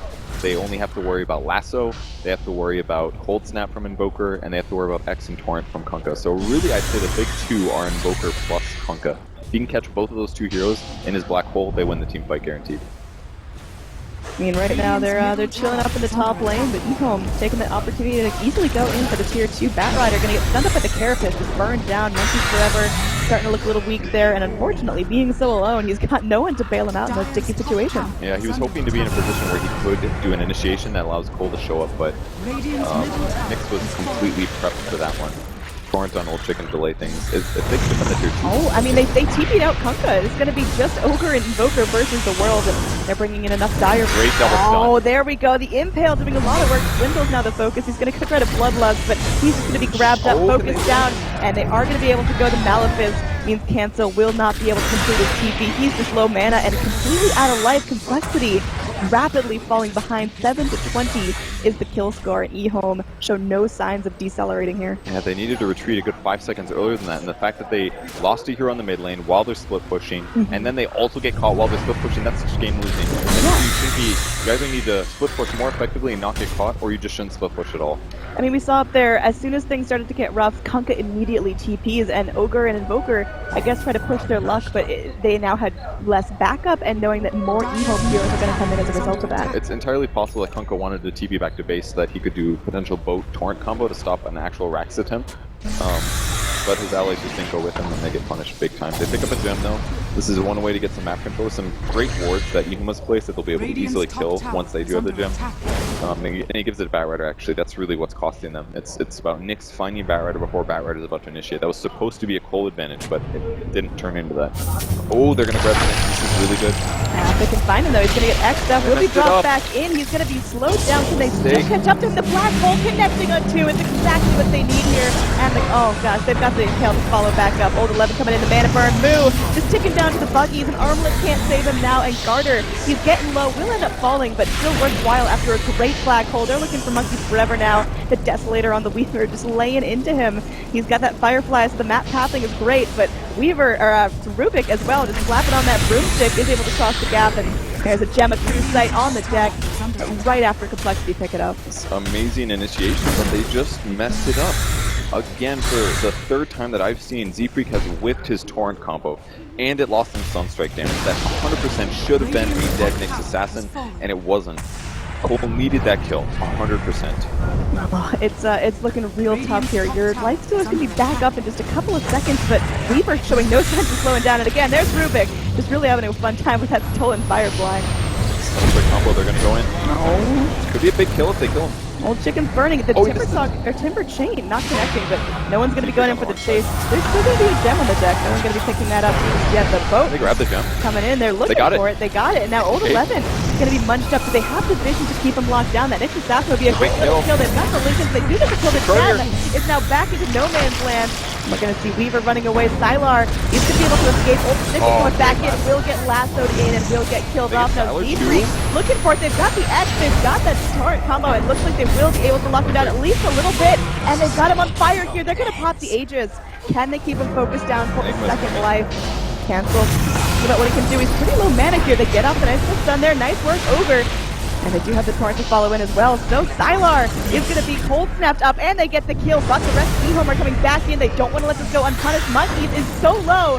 One more hit will end up killing him, but he is able to blink back to safety. Swindles, though, not going to be so lucky. Lanham will end up finishing him off, and like you mentioned, gem on the deck, picked up by the Rubik now. There was a lot of crazy stuff that went on in that fight. It went great for Cole, but they did get punished at the end. EHOME there just in time to clean up the very low cores. They got Lifestealer, they got Invoker, and they got the gem Ogre. Huge pickups. It looked so amazing for Cole, but right at the end there, picking up some crucial ones that made it a fairly even team fight. Yeah, we're still so early on in the game. That fight happened around 22 minutes. That the respawn timers are just low enough that all the cores can get themselves back in and immediately punish. And you know what was actually super significant about how that fight went? If they had taken the tier 1 mid, EHOME would have been delayed and on all of their respawns by a good 10-15 seconds, and that absolutely would have meant Cole gets Weaver both times and gets home back to base without losing anybody and keeping the gem. Just a massive advantage they lost there. No, nonetheless, Cole still had at least a bit of an even-ish fight. I mean, it's not everything they wanted, but they're keeping EHOME in check. EHOME aren't completely running away with this. They aren't, but they're definitely looking good from net worth aspect. At least Lifestealer finally has his armlet. He's working towards his Deso, getting a little close, and they definitely have great lockdown for Weaver. That's pretty clear if his allies aren't in the area. So keep pushing lanes, don't let your opponents go high ground, and if you do, you gotta win a good team fight. Dwindles out of position, you pick up on next. He's really out of position, just super far forward. You see, even his brother not going to come bail him out of that one. That one's not going to be worth it. That Freak, he's letting him learn from his mistakes. I don't know if he was just expecting his opponents not to be there or what, but that was a pretty big feed, I dare say. He's also having some mana problems with the mana drain from Nick, so I kind of like the mech on the Ogre. I actually do like it quite a bit. Timber's pretty AoE base. Generally, Weaver does all physical. Giving him some armor and some heal for his team can be huge. Alright, Rubik has just been playing out of his mind. It's something you expect from old Lanham, but the steals have been great. He's now sitting on a gem as well that was taken from the Batrider. Hot potato back and forth a little bit, but it does end up in the hands of EHOME. Yeah, Who actually is just dead. Is there enough damage? He's got the... Oh, it's gonna be close. That was really scary. But you can armlet toggle while you're TPing, so that kind of guaranteed his survivability. But it looked real bad at the start. If there is one more Geminate coming out of the Weaver, that would have been a dead life stealer. Yeah, he actually got a proc right at the end. It was definitely scary looking. Once he turned on the armlet though, the bonus armor makes a huge difference. Is Cancel in trouble here? Is Old 11 going to try something? I mean, Enigma's not rotating, so I'm guessing that's not the case. He's moving over now though. Yeah, I mean, it looks like Cancel again, just getting a little bit greedy, trying to make some space, but... Yeah, they don't want to bother. With the Eidolon Wad coming in, Cancel kind of knows what's up. They're too scared. Complexity though, no, they're trying to initiate on this, they're trying to force it out. Old 11 is going to be going into character for some time. Monkeys Forever coming in, the Infest Bomb dropping down, they will get the next assassin, but the Black Hole onto 4! Is there going to be a follow-up here? They get the 4, looks like Method kill on Garter. We got boat on everyone. Oh man, this is looking good. The Rum's starting to take effect, and they are able to get the stun off on the Weaver, but the lift up onto the Ogre might be able to turn the sight around. Z-Freak still running around trying to do what he can. He's got full mana. Oh, but Cancel, his health is getting low. Can they focus down the Invoker in time? They are able to do so. Another Torrent coming in will secure a kill. And now it's just going to turn into a bloodbath. Old Stick and Torrented up once again out of the chalk room. No one's going to be going in to find him. No, This X, the stolen X on Monkeys. Oh no, it's enemy. Oh man, old Lanham just styling here, and now it looks like Z-Freak and Monkeys are trying to run away, but once again the stolen X is going to be keeping the Batrider in check. I don't think Monkeys gets out of this one, but still, Complexity actually had a decent start to that fight. Yeah, it's going quite well, I dare say. For a 4-man black hole, they turned that around with one hell of a boat. Yeah, the boat was massive in that fight. It's just the way that it started, it guaranteed the kill on the Enigma, I believe, and gave everybody delayed damage taking. I think that's why I think it got so one-sided right at the end, really. And the great stolen X making the fight awfully confusing, but really limited Cold's mobility advantage over EHOME. You know, you can tell it apart. Z-Freak has that cosmetic for the X. Oh, okay, good. His X's are blue, Rubik's are red. That actually helps so much. Thanks, Bert. Unless they're colorblind. I'm really glad I could help. Alright. So it looks like we're going to go back to farming here. EHOME, again, lots of discipline on them, waiting for the Reaver to respawn before they're going to go in for anything else here. Yeah, that's truly what they need. The net worth of Weaver is not getting out of control either. And again, this is definitely the issue with the hero. He's not an anti-mage. With his KDA, if he was AM, he would have much higher net worth, very comparable to the previous game. So I'm a little worried as Weaver gets later and later here that he's not going to be able to do. Oh, this is a dual scepter trying to go onto Z-Freak with the body blocks, trying to get him down. They're just cornering him in, but the force up onto the high ground. Z-Freak able to style and TP. Yeah, the force staff's really useful this game, and I also actually really like his Tranquil Boot pickup just because he's against physical damage. Tranquils help offset that damage output by a lot, more so than Arcane would. Looks like Weaver is going to be going for a very likely BKB next, just because the Lincoln's has not done enough. That's been clear. Helps, but it doesn't do enough. Once he gets BKB, at least he doesn't have to worry about getting chain disabled. But by buying BKB, now he's got less damage. He's got a defensive Lincoln's, he's got a defensive BKB on the way. And Deso is great, but at some point, Lifestealer is going to do more damage once he picks up something like an AC, or maybe even like a Basher, or a Plate Mail into a Basher. That could change a lot of this game.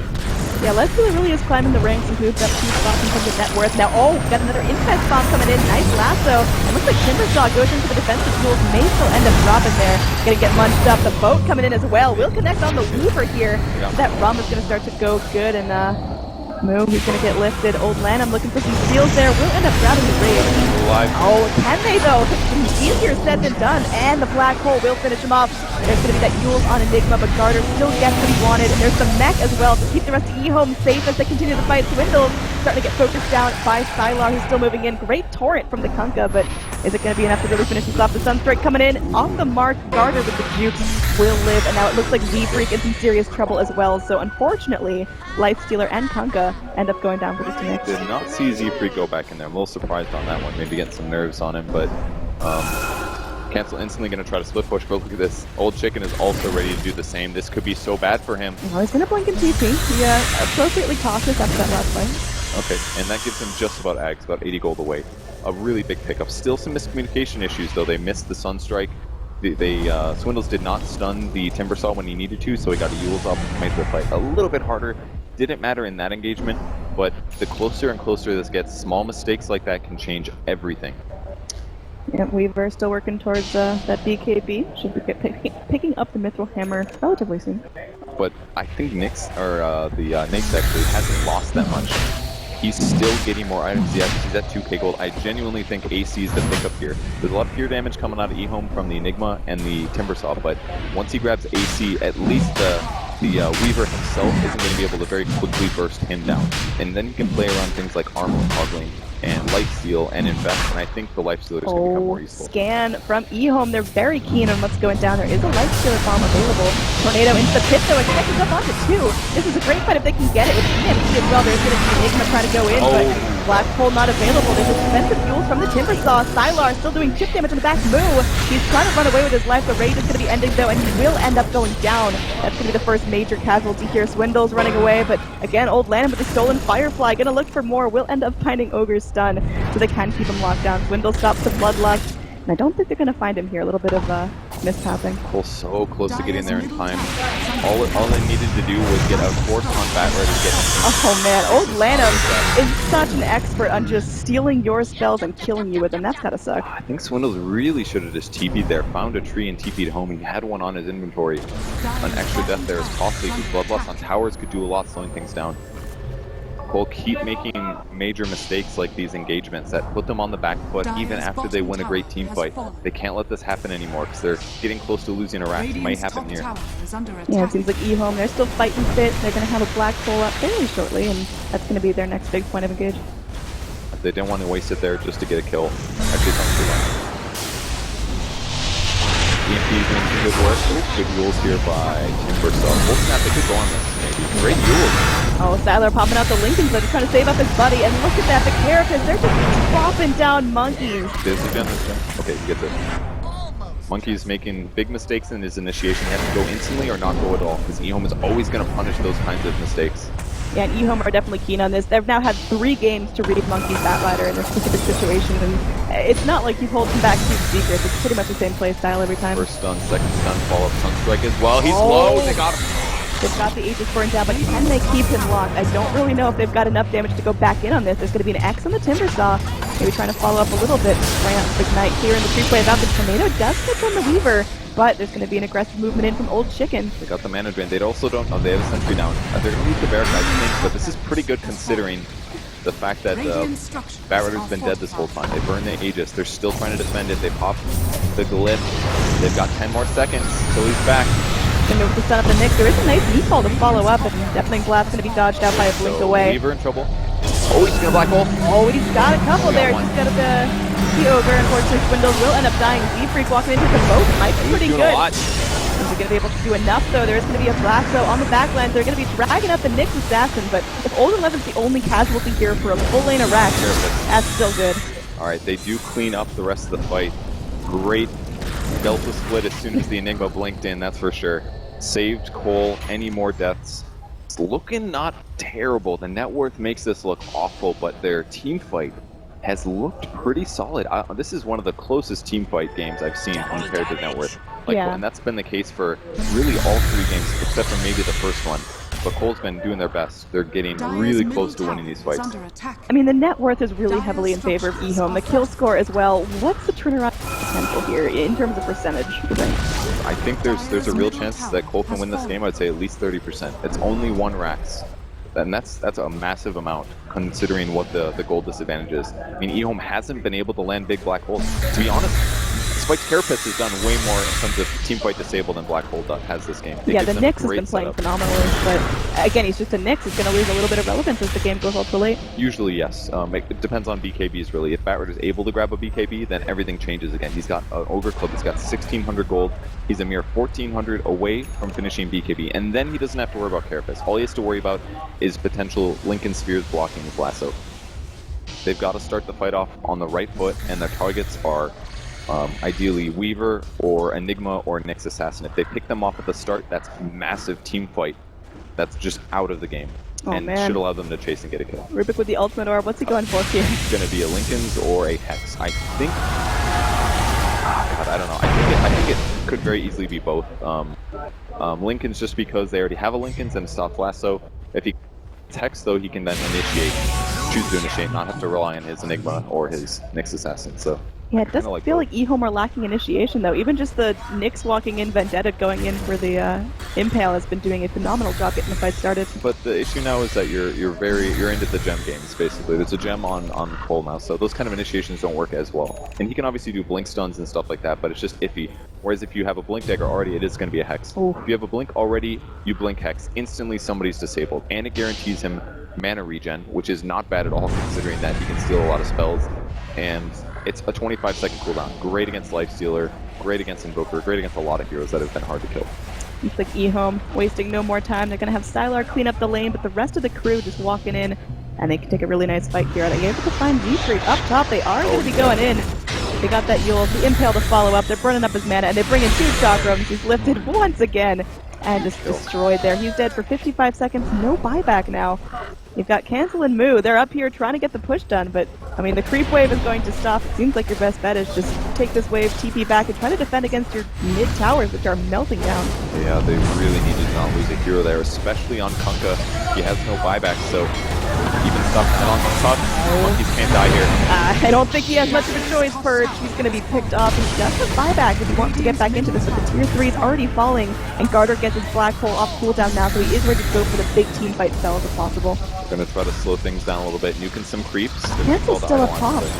Yeah, I mean, they're not ready to engage just yet. They're not going to be able to fight at least until the Kunkka's up, so instead he's going to spend some time hitting the tower. That's another way you can maybe get your opponents to return. They actually split way too early there on the Dire side, and they do force them back. The split push has been effective. Alright, so unfortunately losing the Kunkka, but I'm surprised that EHOME were able to back so quickly. I thought for sure they were going to go in for more structures. Yeah, they definitely wanted to, I think, but considering what position they are in this game, and especially because if you lose this, you're going to lose a bracket. This is so bad for Cancel. I think it's fine. He was really fast there with that. Did he have it queued up already? I didn't see, but great reaction time. He's going to be able to get out, no problem. Dire scans for him, but he's able to juke and jive just around that radius. I'm surprised they even bothered to scan that. They weren't even pursuing to see if they wanted to kill him. That was bizarre, but the net worths are still looking terrible. There's a butterfly up on the Weaver as well, so right clicks from Moo are going to be way less effective. That's going to be scary. Another smoke gang from EHOME. They are really keeping Complexity on their toes. The Arcane Rune on the Enigma as well, so if you can get BKB Black Hole off in the next 5 seconds, he's going to be real happy. So close to Ags, actually. There is going to be a fight here. They see the Observer Ward, but they prefer to walk past, but it's actually 2 ships passing. Z-Freak messing up. I think he used his Ghost Scepter just now. Yeah, he did. No big issue though. Doesn't get caught. The Complexity wrapping around to some Dire turf. EHOME, they're like, alright, no one's here. You guys just want to go clear out the jungle? Maybe slight mistake from Cole there. EHOME, a lot of Dire. If they can get this kill, it's huge. It is absolutely enormous here. Yule's up, Mold Chicken trying to find himself some time with the Sunstrike. Reels in, and there's going to be a torn as well. They've got the lockdown, the meatball to finish the job. And that's going to be a killing spree ended. Almost 700 gold going the way of Invoker. He easily could have suicided there. That's not going to be the last time the Swindle was dead. No, they're actually going to fight this. Oh, they're definitely trying to go in here. Stunter's back in. They get the lasso up. Lightstealer bomb comes out. Now they've got to focus on Stylar here. There's going to be a blow coming in. The black hole, though, it's doing so much work. Dwindle's getting low. There's another stroke coming in. Rubik trying to do what he can here. There's a hex up, and they're trying to buy some time. Garter looks like he's getting low, but still alive, still fighting. Meanwhile, Z-Freak just trying to get out. Will be able to TP before damage popped in. They lost mid-barracks. It's not looking good here. Cancel, getting everything stolen. Now Rubik has Ghost Walk, so he's going to be sneaky, and the earn. Old chicken. Canceling his blink. He just needs to blink TP. He should be fine here. He'll be able to get out, but he can't defend racks now. They also lost. Yeah, they lost barracks for that. It's not going to be worth it. Almost losing range as well. It looked so good, but then the black hole was generally mitigated by the fact that the boat buff landed on Cole's heroes, but the lifestealer going down changed everything. They're starting to lack some disable options against Weaver. With Butterfly and BKB, once he pops his BKB, he basically just can't die. At least not until they get an MKB on Lifestealer or maybe even a Basher. Yeah, the amount of damage Stylar is doing here is pretty good, but we're at the 38-minute mark. Is Weaver going to start to be a little less relevant here, or is he going to keep I think he's okay now. He's gotten through this hard period where he has to put all of his money into defensive items. Butterfly, BKB, Lincolns. His next item is 100% damage, likely Daedalus. It could be a Orchid. It could be the Orchid upgrade as well, the Bloodthorn. I think he's fine. The person that's got to be worried about falling off is Lifestealer. He's still behind in damage items. He hasn't been able to be as important as he wants to be in fights. And he's had 10 deaths this game. Yeah. You know who hasn't had 10 deaths? LanM.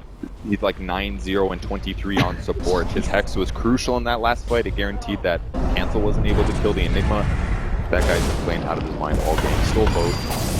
Yeah, his steals have been fantastic. I mean, we know he's an accomplished Rubik player, but this is ridiculous. Now they're going in, they're trying to find the fight here. Monkey's a little bit out of position. He's got a Lifestealer inside, but that might turn into a super one special for EHOME. And there is going to be a little Yule coming back in. Moo, he's still alive, he's still fighting, but now Stylar starts delaying the damage, and that's just going to blast apart Moo. There's no buyback left on the Lifestealer. It's like Cancel forced to Ghost Walk to try to get out alive, but that means there's certainly no more defense coming in. Z-Freak left to fend for himself. Needs to force TP or something. He's going to be TPing up, and next to be able to easily go through the intel to break it, and that's going to be the Admiral down. 3 dead heroes, no buyback for them. Oh, Sunstrike! Oh! Finish off the Nyx! Huge kill. Gem on deck. Garter finishes that one up, but I mean... That's a huge change, actually. 3 versus 3, or 2 versus 3 now. It's an Ogre, but it gives them something. And that tower looks pretty big and intimidating, so I mean... That actually forces EHOME back. Oh, thanks, and that Sunstrike changed a lot.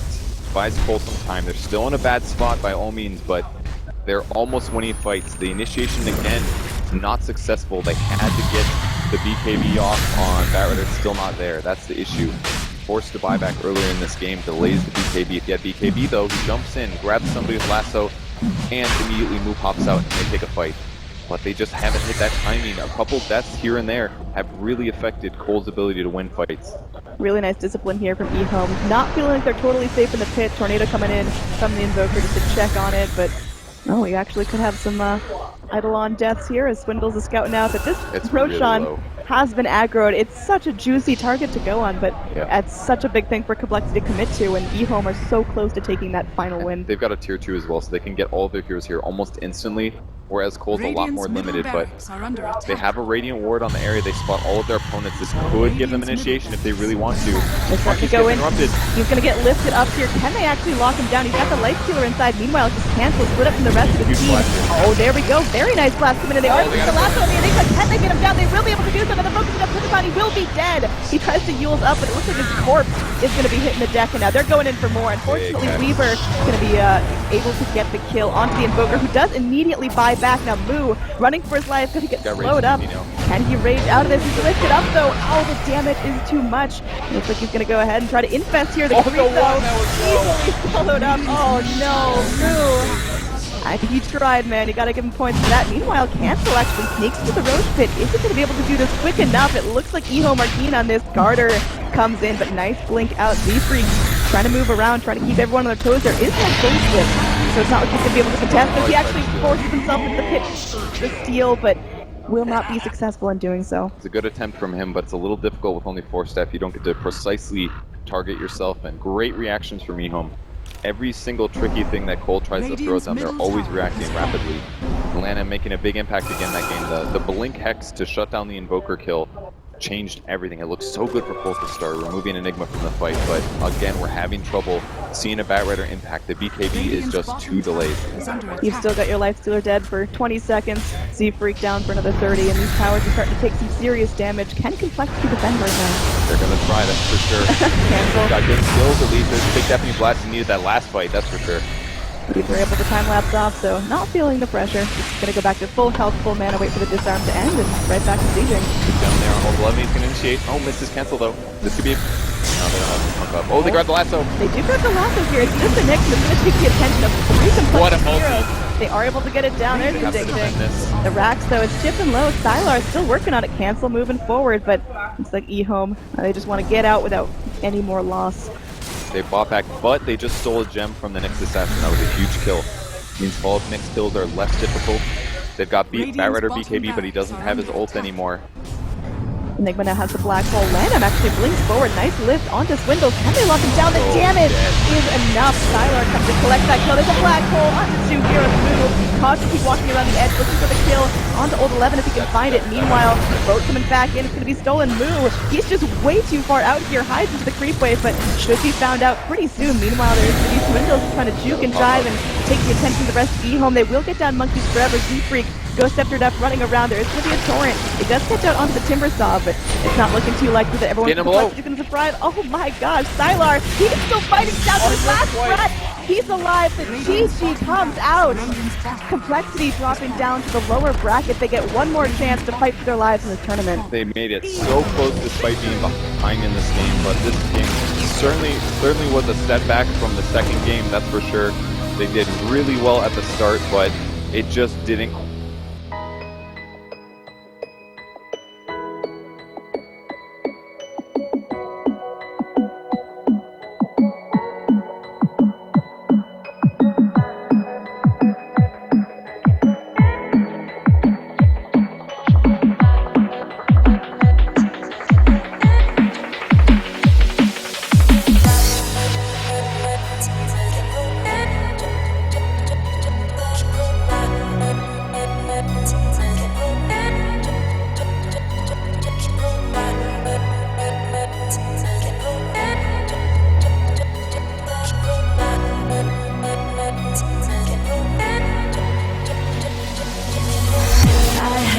Taken by the words that you say, the voice that carries them has kept me astray. Too soon to act on it, can we ever be that That all depends on what you're feeling from me. Let me show you all the way. Let me show you all the ways. Oh, let me show you all the ways. Yeah, let me show you all the ways.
Taken by the words that you say. The voice that carries them has kept me astray. Too soon to act on it, can we ever be? That all depends on what you're feeling from me. Let me show you all the way. Let me show you all the way. Show you all the ways, yeah. Let me show you all the ways.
Gone the next.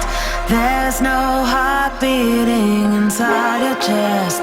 It's vanished into thin air, never to be seen again.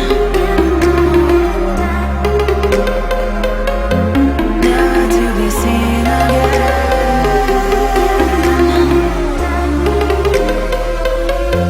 Never to be seen again.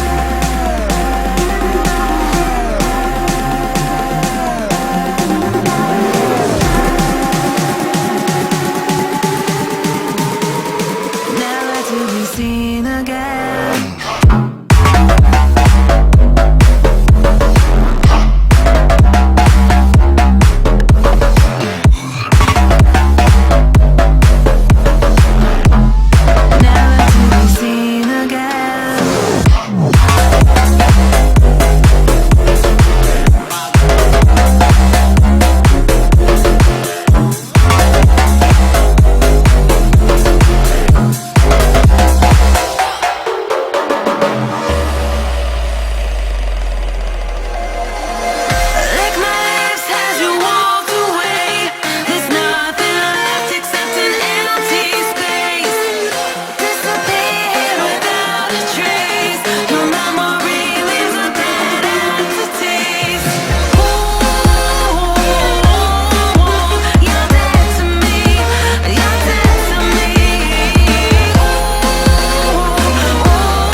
Begging in the club, gon' throw your hood up.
Begging in the club, gon' throw your hood up.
I'm wasted.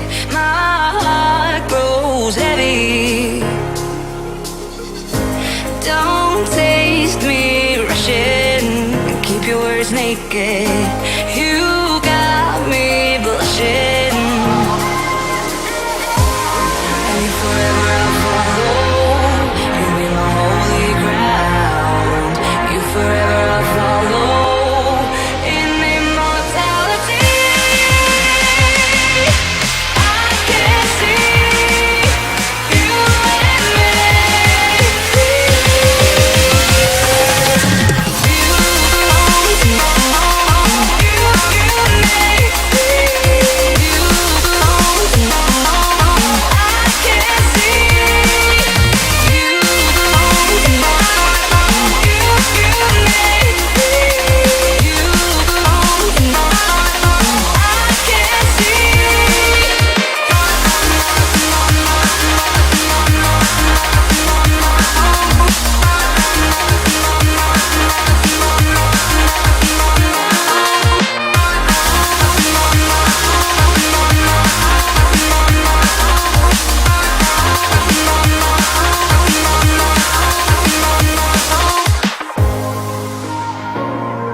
Forever I'll follow. You'll be my holy ground.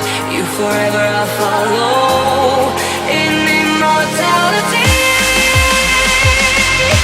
I can see you and me. I can see you.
need you. I remember when I used to miss you, love you. I remember when I used to love you, used to miss you.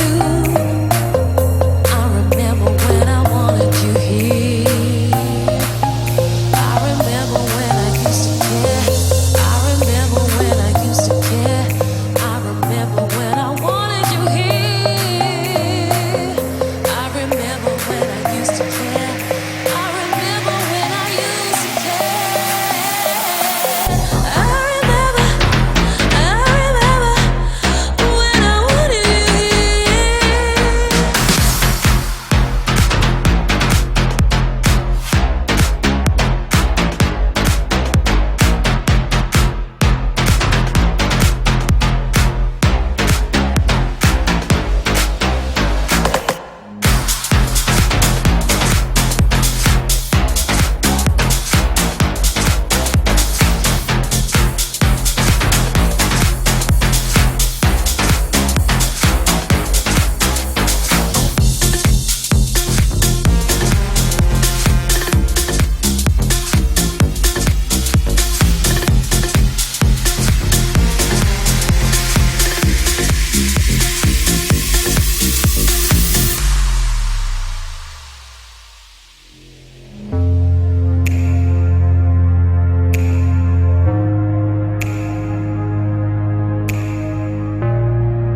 city lights make me stay, undress the lights, give me a reason, open my eyes, let me know it's here and now. Chase me down, explain me how, break me out, I'm not alone, you make me alive.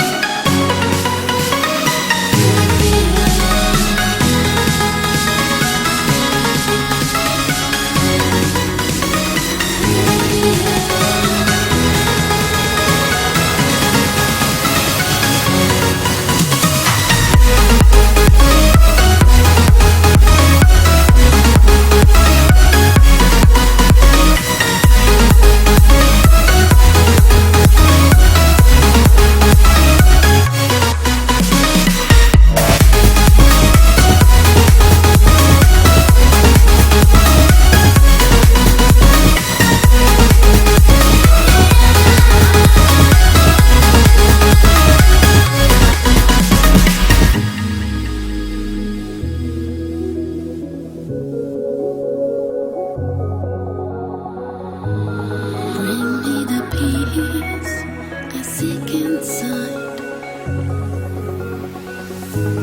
Take out the dirt I try to hide. Thrill me tonight, bring me a smile. Promise me land, promise me skies, turn the tide. Break me out, I'm not alone, you make me alive.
Waking up, I'm taking chances tonight. I'm opening my eyes and I'm feeling alive. You give me all the strength that I need, and I wanna know if I can be by your side.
waking up, I'm taking chances.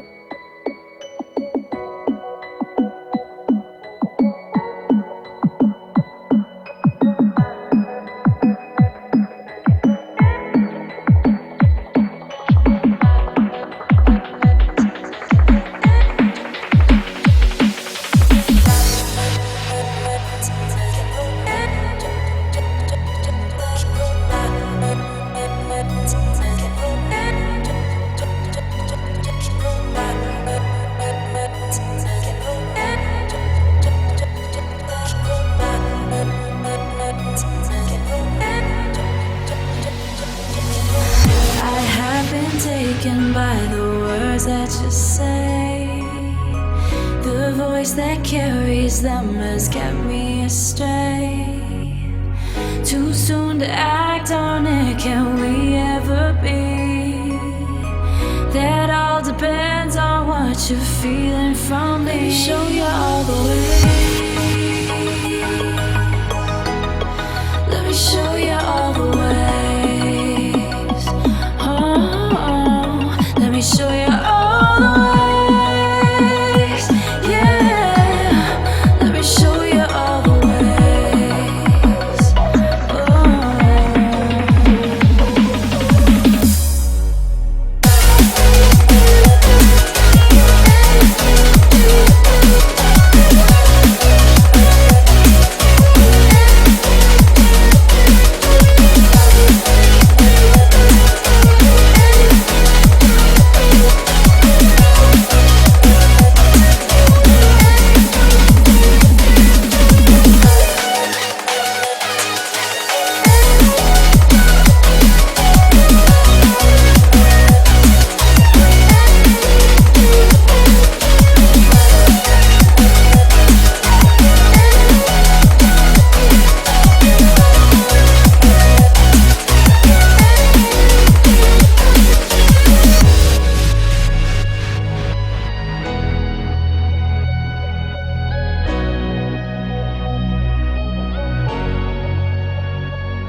Taken by the words that you say. The voice that carries them has kept me astray. Too soon to act on it, can we ever be? That all depends on what you're feeling from me. Let me show you all the way. Let me show you all the way. Let me show you all the ways. Yeah, let me show you all the ways. Oh.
gone the next.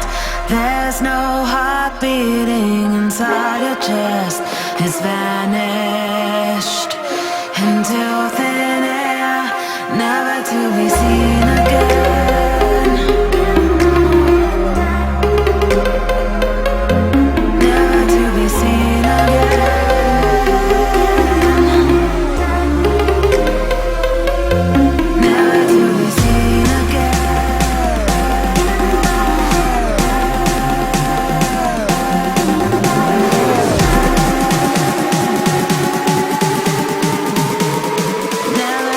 seen again.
Again in the club, gon' throw your hood up.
raining in the club, gon' throw your hood up.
I'm wasted. My heart grows heavy. Don't taste me rushing. Keep your words naked. You got me blushing. And forever I'll follow. You be my holy ground. You forever I'll follow.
Forever I'll follow. You'll be my holy ground. You forever I'll follow. In immortality,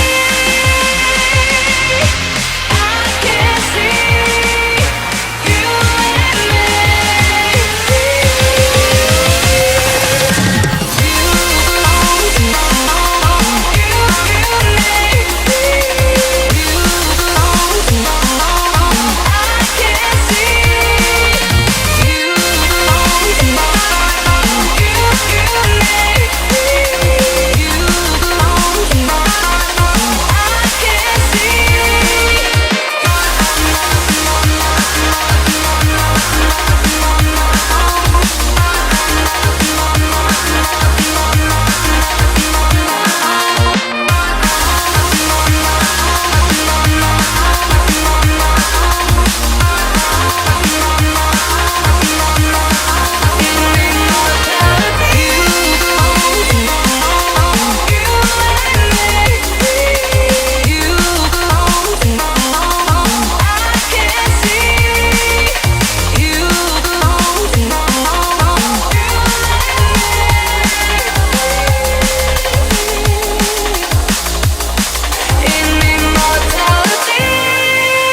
flame heroes. It just gives everything they need. Great team fight.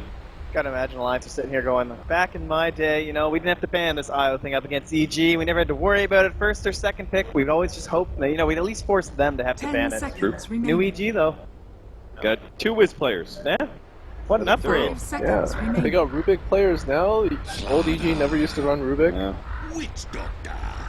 Lardar Witch Doctor. But Alliance, they love synergy in all of their drafts, and you can see with the first 2 picks. Witch Doctor ulti, physical damage, Slardar ulti, increases physical damage done. So I like the 2 that they opened with. They'll probably do another more mix of physical damage, and obviously they're also on Dire, so gives them really fast, dead Roach. A couple things to digest here. Venomancer for Evil Geniuses, and this is actually the second Witch Doctor pick of the tournament. We saw Wings pick it up once earlier against NP, I believe, in that first pick, Witch Doctor Invoker. So a rarity, but no surprise from EG. We talked about the synergy with Warlock and Venomancer. Kind of a match made in heaven there. Yep, important to keep in mind on that Slardar too. That could be for Loda, of course, something we've seen numerous times, even lately from him, but also very historically, a hero that he looks towards. Always been more of a playmaking offlaner, or rather, you know, carry. He basically plays the offlane, rather, which could help out someone like Jonas too. Again, we haven't got to see too much interaction in this new iteration. I really like Veno versus Slardar, just because if you have enough Plague Ward set up, it should be able to interrupt Blink, things like that. Yeah. So I'm not sure if I'm sold on Slar as a carry, because I feel like it's more important for you to be able to get in and out of the fight repeatedly. It also limits your ability to get Armlet, because it's more scary to Armlet toggle when you get hit by something like Veno ulti with Poison Sting. Yeah. So. And I think that if you look at this iteration of Alliance, the thing was that Loda could space create for someone like Bulldog, who's definitely played a lot more of a farming offlaner position. Jonas Samfon is a very aggressive offlaner. That's why he was so good on Axe, for example. It's because he was an active fighting core. So I think in this case, Loda has to fall back on his roots and play more of a hard carry for Alliance. But then there you have this great thing about EG is that Alliance can't get a read on what exactly EG is going to be doing in this game, because Venomancer can fulfill both the support as well as the safe lane. Good core bans here from EG, Lifestealer and Juggernaut. Alliance banning out the Medusa we talked about. EG played a lot against NP in the online finals in Dota Pit. And there's that Beastmaster. A little bit of vision control. Overall, a lot of Universe heroes still left in, though. Kind of surprising at this point in the draft. Clockwork, Darkseer, well, Axe. I feel like with Slardar and Witch Doctor being the pick, so that EG is very worried about getting ran over. Like Veno, if you chain stun him and kill him, then that should be a one fight for Alliance, because he won't have an ultimate and a Gale and a Veil. It's kind of the same for Warlock as well. Jump on him, blow him up, fight should be won. And Lifestealer would have facilitated that, as would have a Juggernaut in a mid-game scenario with like Blink Dagger and Omni Slash. Yeah. I think the really dangerous part, though, is Alliance, if they want to make an offlane Slardar work here, they have to start committing towards some sort of dual lane, because Venomancer as a safe lane carry is really hard to lane against. You add any extra support in there, and Slardar's like going to be very hard pressed, right? So, in which case, if you start committing for a dual lane, then all of a sudden it turns out the Venomancer's support, right? Then you committed resources into a strategy that kind of flops over on its head. Now Timbersaw third for Alliance. Are we thinking this is a Jonas Timber with the Lotus Slardar? Could it be Limp on the Timber? Is that what we're thinking? I think it's a mid-limb Timbersaw, and they need to get him an early hood. And then he just needs to stand in front of pushes, I think. Kind of look like goons, Charlie. See it. Yeah. I mean they are goons, but to their credit, when they get in the game, they do become very serious. They are like pretty focused guys. And of course, the Universe Clockwork, no big surprise there. It's a really good pick this game. Very good at getting soul kills against Witch Doctor. Very good against Slardar as well once you initiate.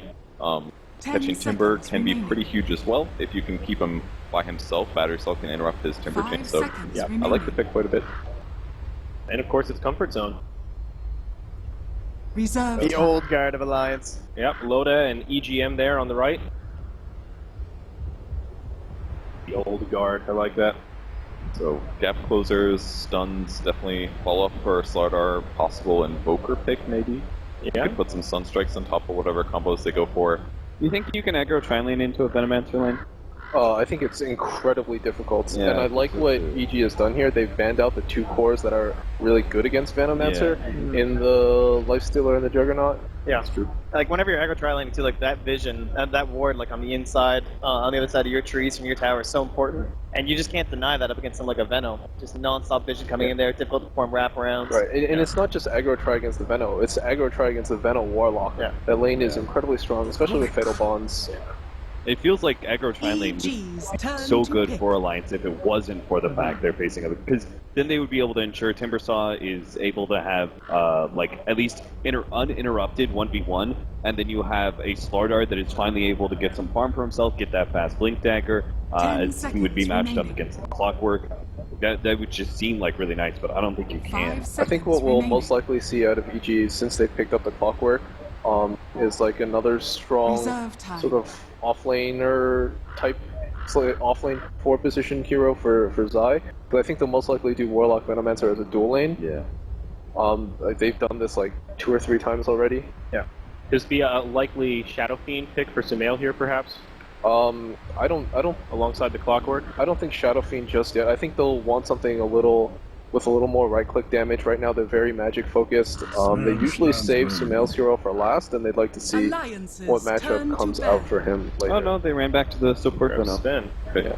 Support Veno's great at farming, and especially because Alliance is kind of, at least with the Rubik pick, they've kind of already tried to set up as a Veno counter. Once you steal Plague Wards from Venomancer, you get the benefit of Plague Wards as well as Poison Sting. So it's like stealing 8 skill points with 1 steal.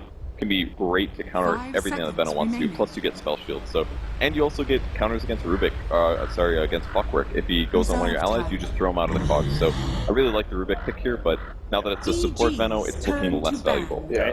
Go ahead. I think EG were probably waiting to see whether that would be core or not.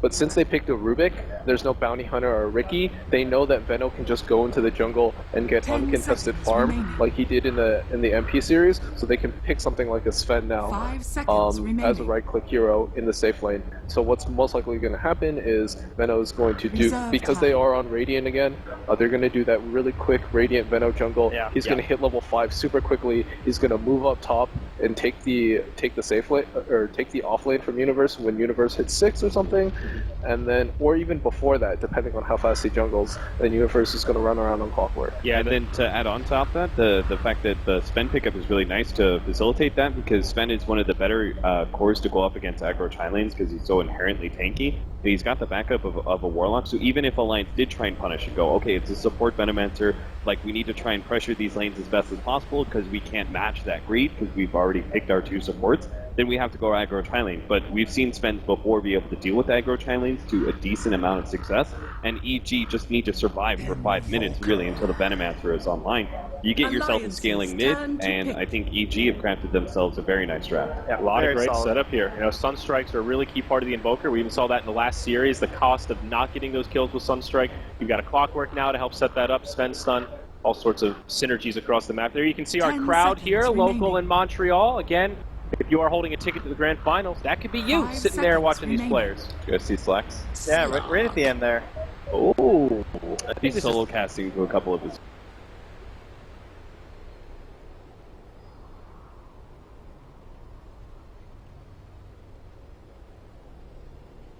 Pick of the tournament. So very Alliance, and it gets, as long as it doesn't get like Veno ulti, he doesn't have too much to fear actually this game. All right, it will be the Jonas Slardar after all.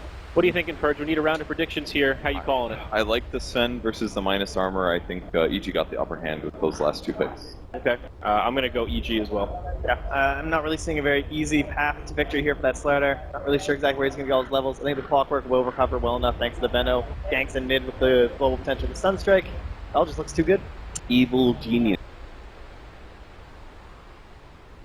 The team coming out of the Warlock is going to be super strong here as well. It's going to be super hard for Alliance to take fights. Just they'll need BKBs to deal with the Veno, and then even when they do have BKBs, they have to deal with the Raw.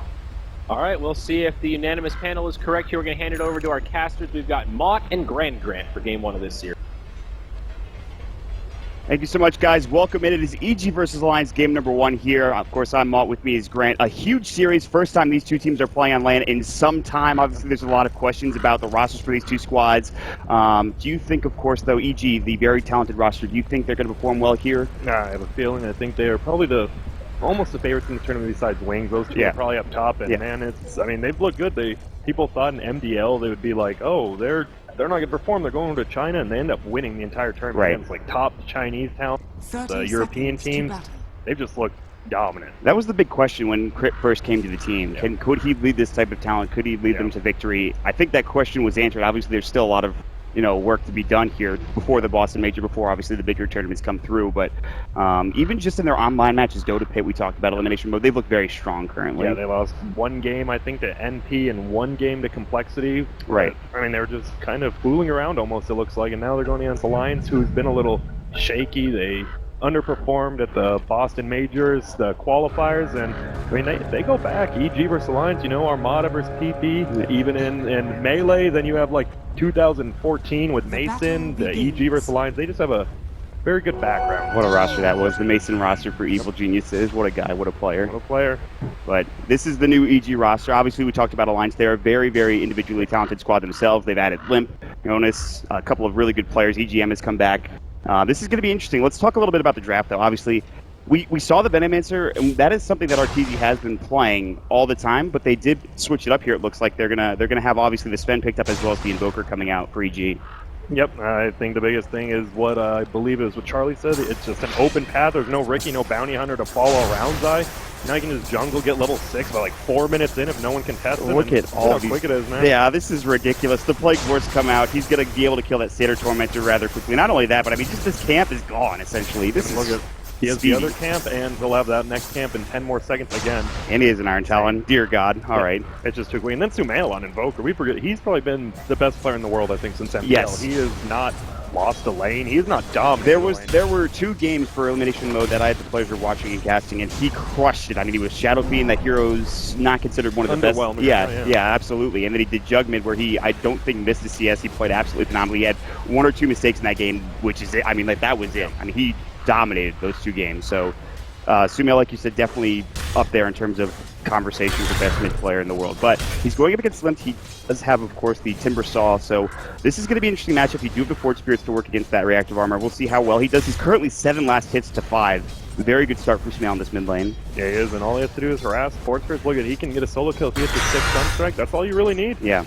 And I doubt we'll see it early. Limp playing super aggressive. Could have a Quelling Blade as well brought out so we can actually deal with it. And I think the biggest thing is Sven complete free farm in the safe lane wall universe being a little bit annoying in the off lane. We'll see if the Alliance out pressure that ancient stack can get into, of course, stopping the farm of the Sven as quickly as possible. But for now, it's just early laning phase, pretty standard stuff for the most part. We do see this Slaughter deny himself, go back home, take a quick trip back. The top lane for Alliance, they will have, of course, the Slark farming up universe. Might be tough getting him some levels here, and that's the biggest thing. Purge was talking, of course, before the game. You need to get level 6 as quickly as possible on Clockwork, otherwise he's very underwhelming. Yeah, I think the biggest thing, it's once Venno gets his levels and whatever in the jungle, he's just going to go with top lane. This might be a first blood attempt. Telekinesis, there's the bounce. There's going to be the bounce as well. It's an easy kill. They get the bounce back coming in from EGM. Nicely done. The cast goes through. Loda will draw first blood. And that's just a perfect rotation, and I mean, you're Clockwork, you're not going to be able to do anything. No, you want to cast Clockwork, especially with that long-range coconut bouncing back the second time. That's unlucky. Unfortunate. Yeah. Universe is going to keep you back up. He is, of course, still level 2 now. Last hit-wise, he's sitting only 1 last hit. 3, of course, denies going his way, but the Slardar on the other side should be doing pretty well. Another telekinesis go. There's the pounce up again. The Dark Pact will be there. Cast is ready. Should be Maldic. Good cog push back. Does he have the mana for it? EGM coming with a couple of right clicks. Universe might be able to make it, but no. The Fairy Fire. 2 more auto attacks. The Maldic will do the job. EGM is able to bring him down.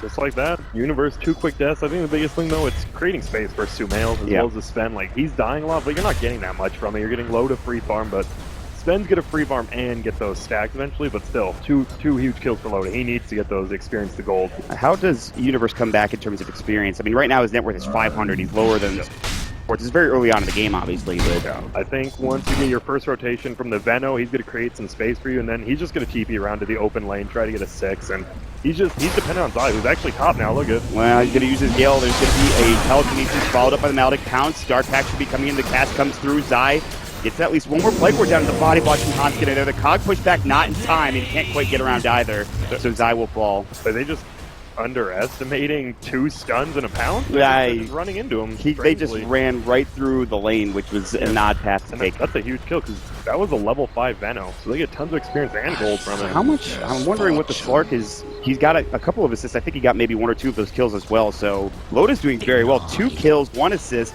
He's up to almost 900 gold right now. Should be farming pretty well on top of all that. Yep, he is. He's still quite a bit behind the Sven. Sven has, I think, missed 1 creep out of this, and that's the one thing, at least Universe, he fed away 2 kills, but he's still disrupting the farm reasonably well. But Alliance definitely up 3-0.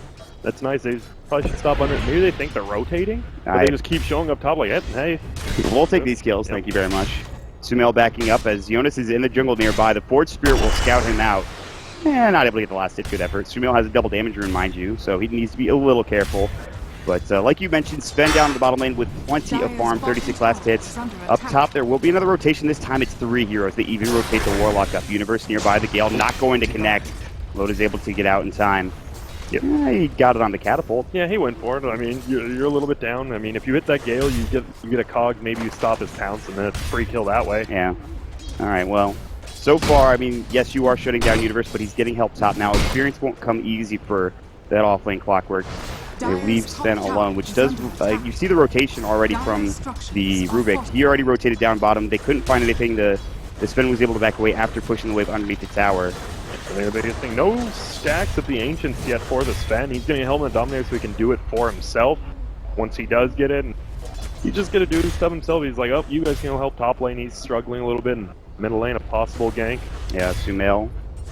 Some vision nearby. Of course, the entrance to the jungle might have been spotted. Sumail's still playing pretty far to the left side of this tower, making sure he doesn't get ganked. They will see Hanskin. Of course, the tower hits him, and that's going to be that. Sumail's just going to sit behind his tower. They'd have to dive to find the kill. And this gives a lot more room for everybody else in the map. Sure, Sumail has to back up into that tower, but the rest of them are getting good farm, and even Universe now pushing up a bit more bravely. Yeah, that's the thing with Jungle Veno. You see 3 kills go top, and they still lose the tower before 6 minutes, which is crazy. Crit.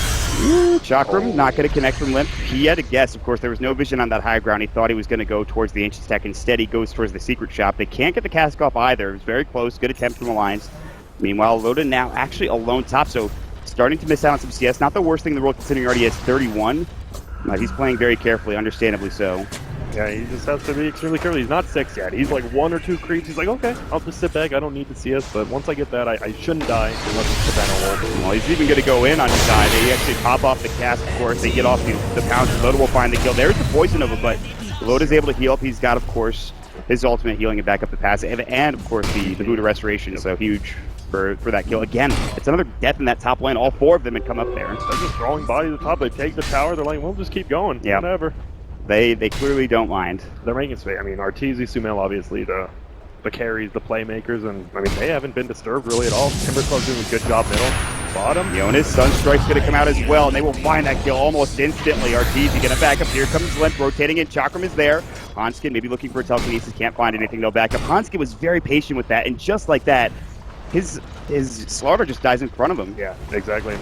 That just shows Fatal Bonds, who they wanted to commit onto Arteezy, but they both got Fatal Bonds. They're like, well, we can't go after him now. We have to just scoot back. And I think that's the biggest thing of Warlock's Resurgence. People used to think, oh, he just has 1 good cooldown, his ulti, and now, I mean, Fatal Bonds is like one of the best skills in the game, especially with a Venomancer. And it's not just that. I think Shadow Word too. I mean, even upheaval, like all of his abilities, it just makes him insanely good. First of all, first day, I don't think there was not a game where he wasn't picked, if that makes any sense. Yeah. The first game he got picked, I think, every game. It was, I'm pretty sure I saw every game. So that's kind of ridiculous. I think there was 1 game earlier today where he wasn't picked in the Complexity series, I believe. But still, this is a very popular hero, and you're seeing why.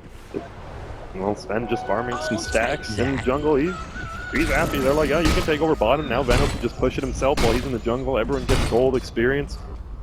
Still 1-4 in favor of Alliance.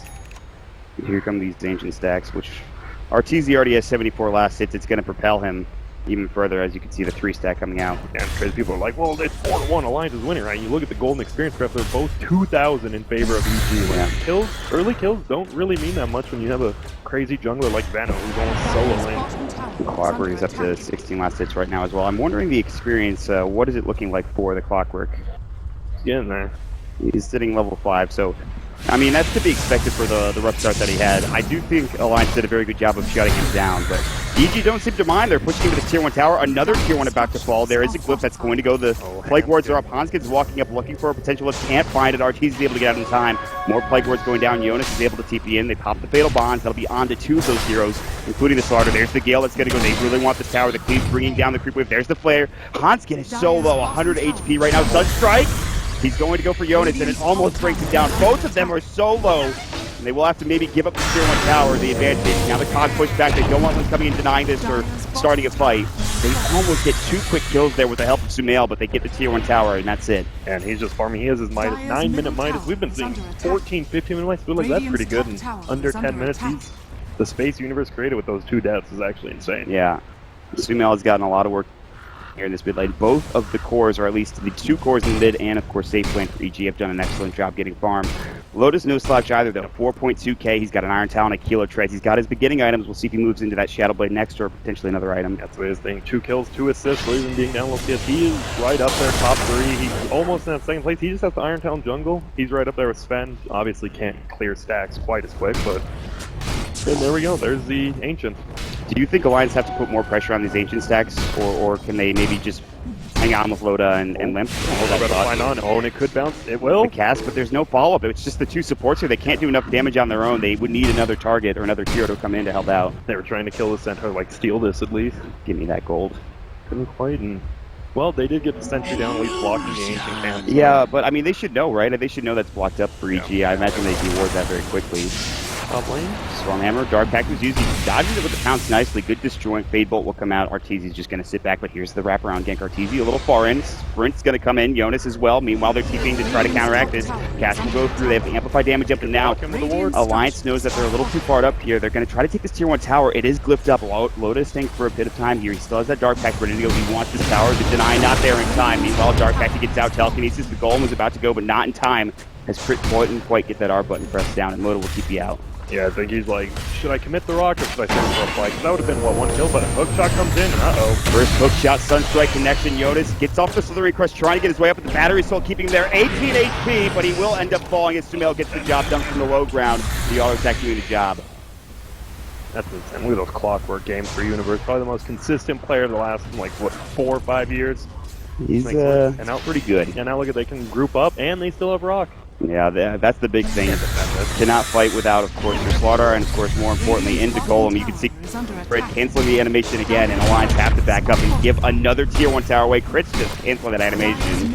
Making you guys think. I've got Golem. Look out, guys. They take the Tier 1. Arteezy will get the last hit again. And they just keep excelling at farm. If you look at the net worth chart, yeah. Arteezy up to 6,000. Quite a bit for being down 2 kills, and that just shows just farm efficiently on the map, which is what we saw them do at MDL. They be down into early game, but they efficiently farm everywhere. And Sumail and Artur, that's what they do. Do you think they wait on Alliance's side for Loda's Shadow Blade before they start being even more aggressive? I think they have to. Without him, like, he's your main source of damage now. You have, what, Timbersaw who can go around, but if he just died once, he falls so far behind. So you have to focus, you have to get little pickoffs, especially against Rock. You can't fight 5-on-5. Mm. It'd be tough to find those pickoffs, though. Yeah, it's not looking easy. EG are playing together. They're smoking up with a 4-man smoke. Universe will walk up. Hookshot should be ready. They have Poison over. They still have Golem, as we talked about. Limp would be a gigantic pickoff. He does have a casual cloak. So a bit tankier. But we'll see if he can get out if there's a hookshot that comes through. They'll find him farming this creep wave, or excuse me, this creep camp. Limp's been spotted. Timber Chain. There's the flare. Hookshot going. Limp. He'll get caught. Battery Assault will be next. Followed up with the COG. Sunstrike. Great Gale. The Battery Assault stops him from bidding to get out with that Timber Chain. It's more than enough damage, and they bring down that Timber Saw. Yep. Shadow Blade is up on Loda now, but Sven about 100 off Echo Saber as well. He is very farm. They pick up that kill, and there's Timbersaw. He dies once, and now they can just go middle and push if they want. Yeah, it's just objective after objective for EG right now. I mean, they've got everything going for them at this point in time. Yep.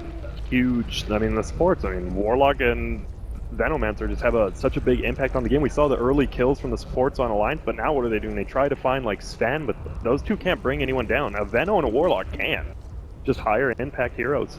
Even with Zai dying early on, I feel like he's gotten a lot out of this game. Like, he started out, he had 25 last hits before going into that top lane and dying. He still has a buckler now. Yep. Mech, I assume. Yeah, into the Guardian Greaves, probably. Yep. He's getting closer and closer, not quite there yet, obviously. The Echo Saber for Arteezy should be close to completion. He has his Oblivion staff ready to go.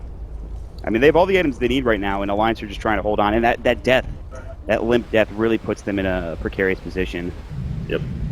And now, actually, Sumail has boots of travel on the chicken, so he can be involved in any fight. Echo Saber on the chicken as well. They Dear God. We're just getting insane amounts of items at 13 minutes. Yeah. Does he... This is a pretty good showing from Sumail currently. Sven pick was so good. How does this Lark do damage? I mean, Warcry just comes out. You just do nothing to all of them. I think you have to have amp damage on the target that you're going on. I feel like the slot are... Obviously, Blink Dagger's not quite there yet, I don't believe anyway. So they could use some form of initiation.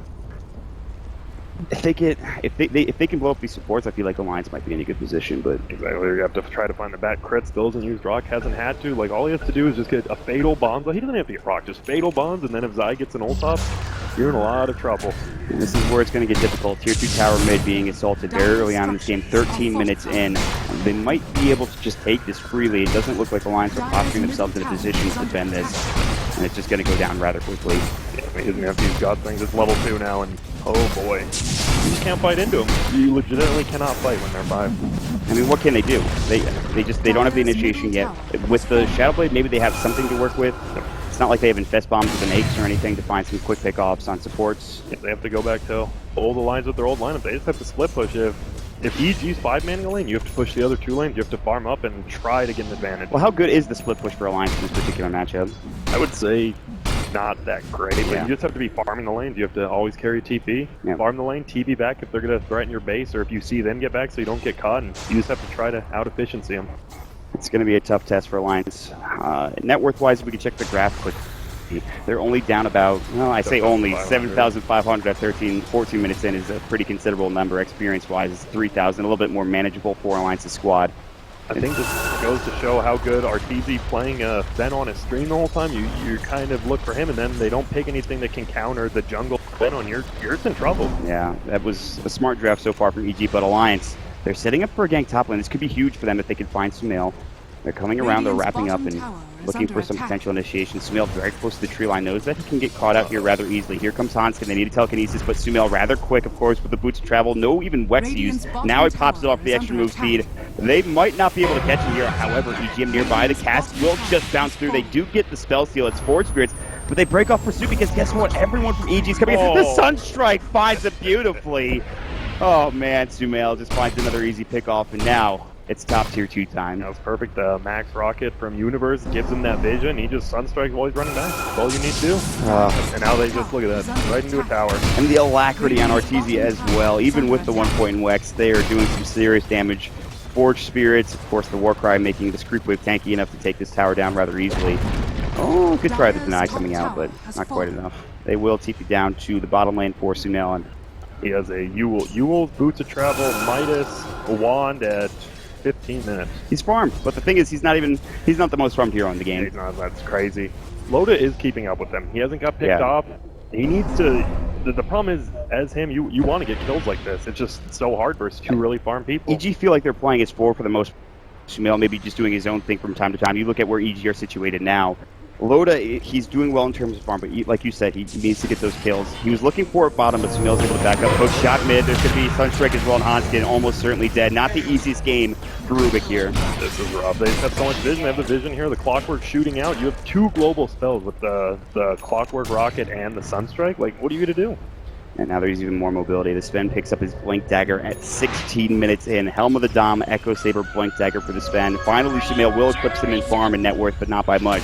EG taking control for Snap, dominating. Jonas flared up. No Blink Dagger. He has money for it. Needs to be careful. He will TP out. There's the Sunstrike, not on time. They don't have the hook shot ready to go either, as it was on cooldown, and that'll be that. He does get out and gets away. Yeah, and Florida has his Blink now. This is definitely when they need to try to pick someone up. Like, if they had that Blink earlier against the Invoker, that would have for sure been a kill. So, they just have to pick up a kill, and they're roaching right now. EG should take it pretty easily. Yeah.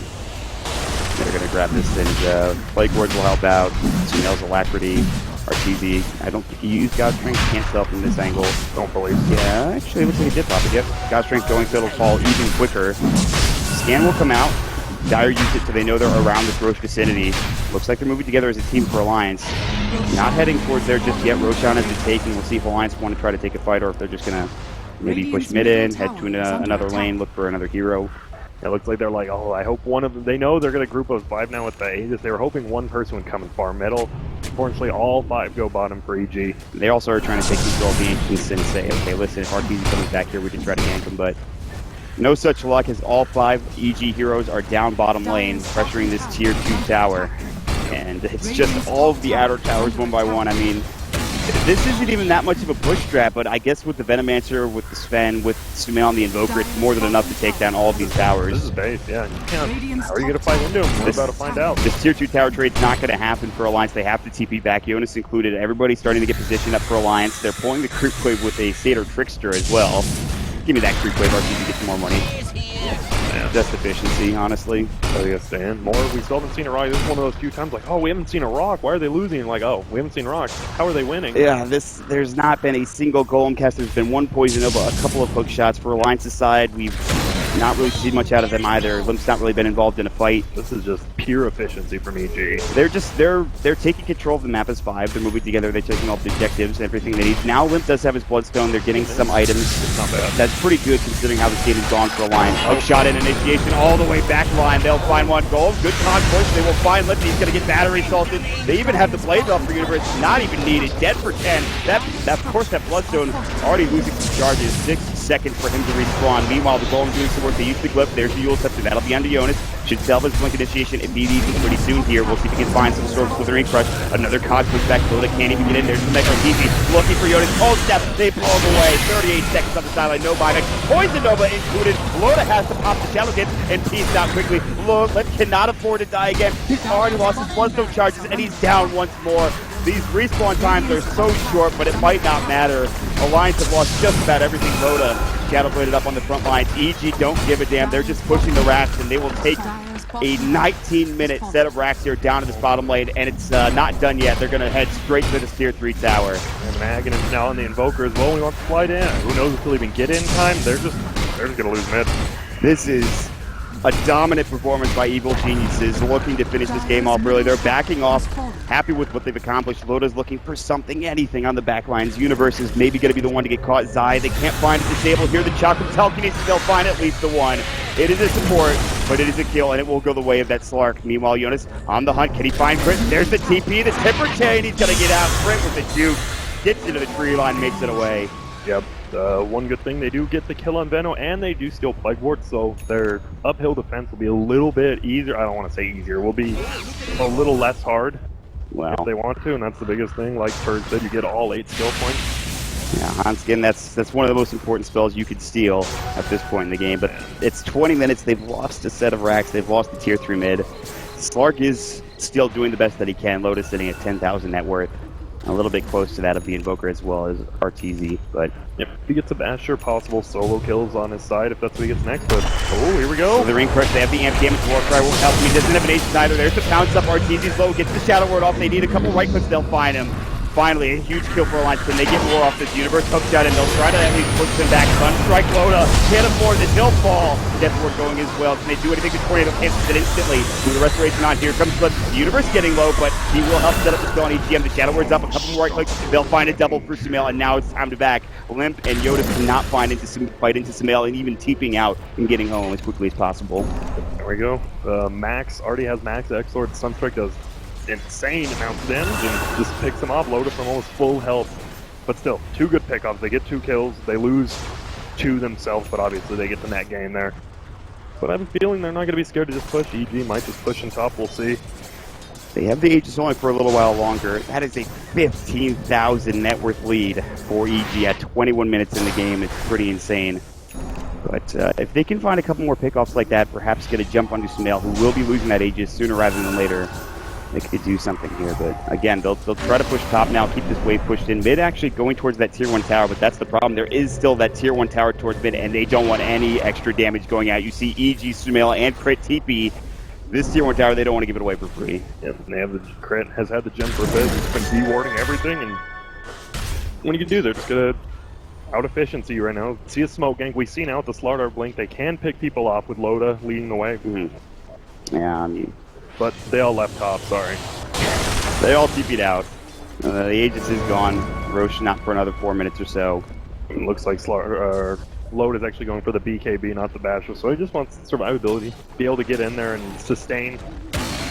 It feels like he has to go for that, but I don't know how much that's going to help this game. Wrap around, smoke gank potentially from EG in the jungle. This could be huge. Load is out front currently. Hook shot, they find it. Universe. There's another jump in the Stormhammer. Sunstrike not on point. The Shadow Dance will be out in time. He actually avoids the Gale as well. But here comes Sumail. Tornado comes through. Dark access at the last second. Load popping it. Perfectly timed. Might have just been a bit lucky, but it's fortunate enough he's able to get away. That is huge. They needed to avoid that gank, and he does so. That's the circular cog, losing him 2 kills. He thinks he hooks right on, he cast it, and he still gets pushed away and putting him straight down, but oh my. Meatball, limp, cold snap, Gale not connected, but there's definitely blast the Stormhammer as well. Can they bring him down? He's rather tanky. Telkins, RTZ's gone too far, but Crit, counter-initiating, he drops the golem as well. Finally, RTZ able to get out. The Shadow Word's still there. They can maybe wait for him to heal back up with said ability and try to go back in. They already have the Force Spirits and a couple of Plague Lords doing the job for now. Loda, not been spotted on the side, looking for some sort of initiation. Needs a little bit of vision on RTZ. I think it just went away from the half damage, and well, they know they can't go in because there is a gem on Crit.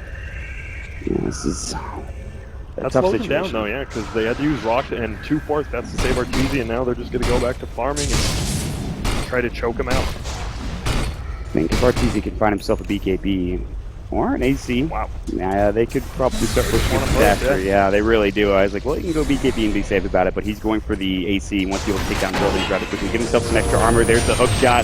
They'll find Jonas the Sunstrike as well. Battery assault. Almost certainly Jonas will fall. He does get Quiver Cape. He stays alive somehow. Meanwhile, they will pick up another kill. That'll be onto Hanskin.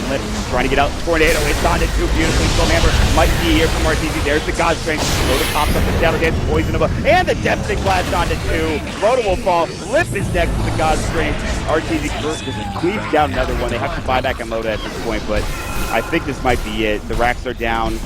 3 dead. They have a buyback for Lent, but I just don't know if there's anything Alliance to do here, Grant. Insane. This is some of the cleanest play I think we've seen this tournament. Besides those, those 3 deaths top that actually, made space for the other 2. This has been actually the cleanest game. Well, I guess we found our answer about what EG we would see here. They look pretty damn good at this point. It is only game number 1, but at 24 minutes in, they are hitting tier 4s and more than likely going to secure themselves the first game. Going to push through, not giving up yet is the line. We'll see, they have one more fight in them. All the ults down on EG. They'll make something happen here. Forward, Universe, they'll find EGM, and he's going to get battery assaulted. He's barely surviving now, but that should be enough to bring him down. Crit will find that kill. On the backside, Loda looking for more. He's going to get hooked at it. There's definitely Blast to clean him away. Loda's able to pounce out, get away from that ice wall.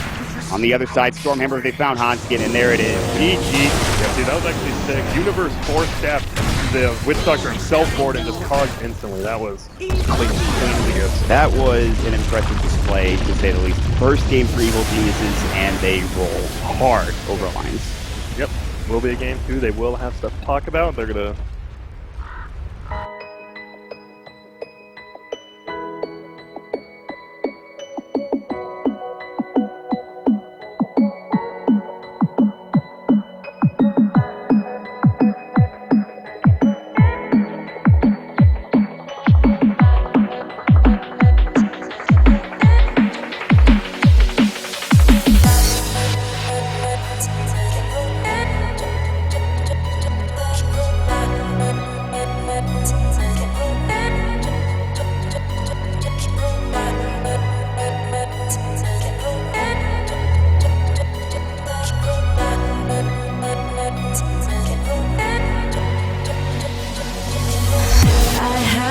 Taken by the words that you say, the voice that carries them has kept me astray. Too soon to act on it, can we ever be? That all depends on what you're feeling from me. Let me show you all the way. Let me show you all the way. Show you all the ways, yeah. Let me show you all the ways.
taken by the words that you say.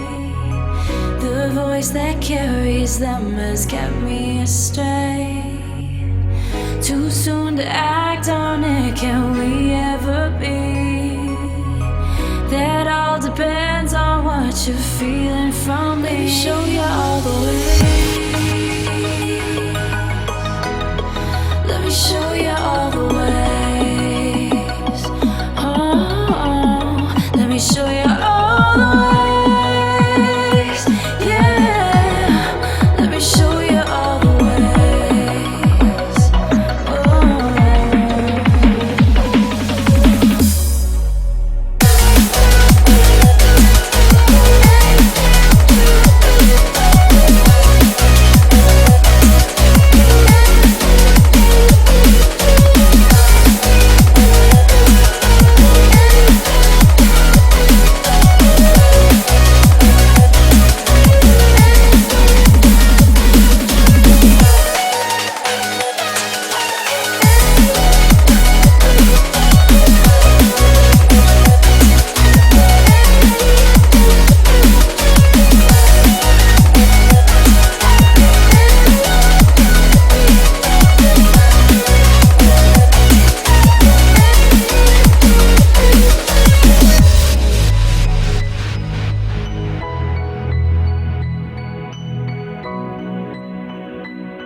gon' throw your hood up.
In the club, gon' throw your hood up.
I'm wasted.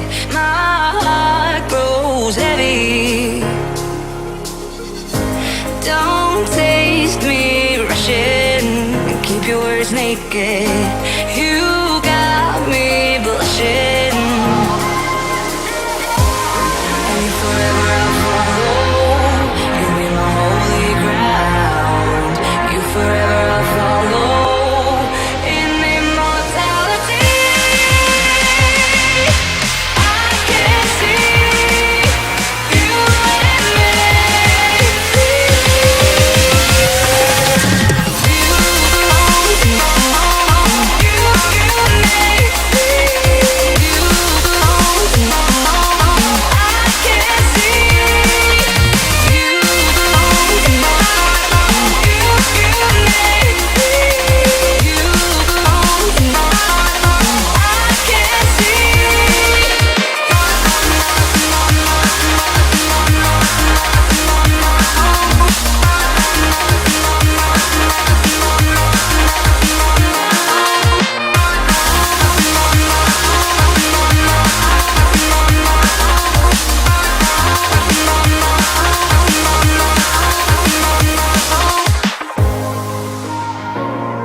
Forever I'll follow. You'll be my holy ground. You forever I'll follow. In immortality, I can see you and me.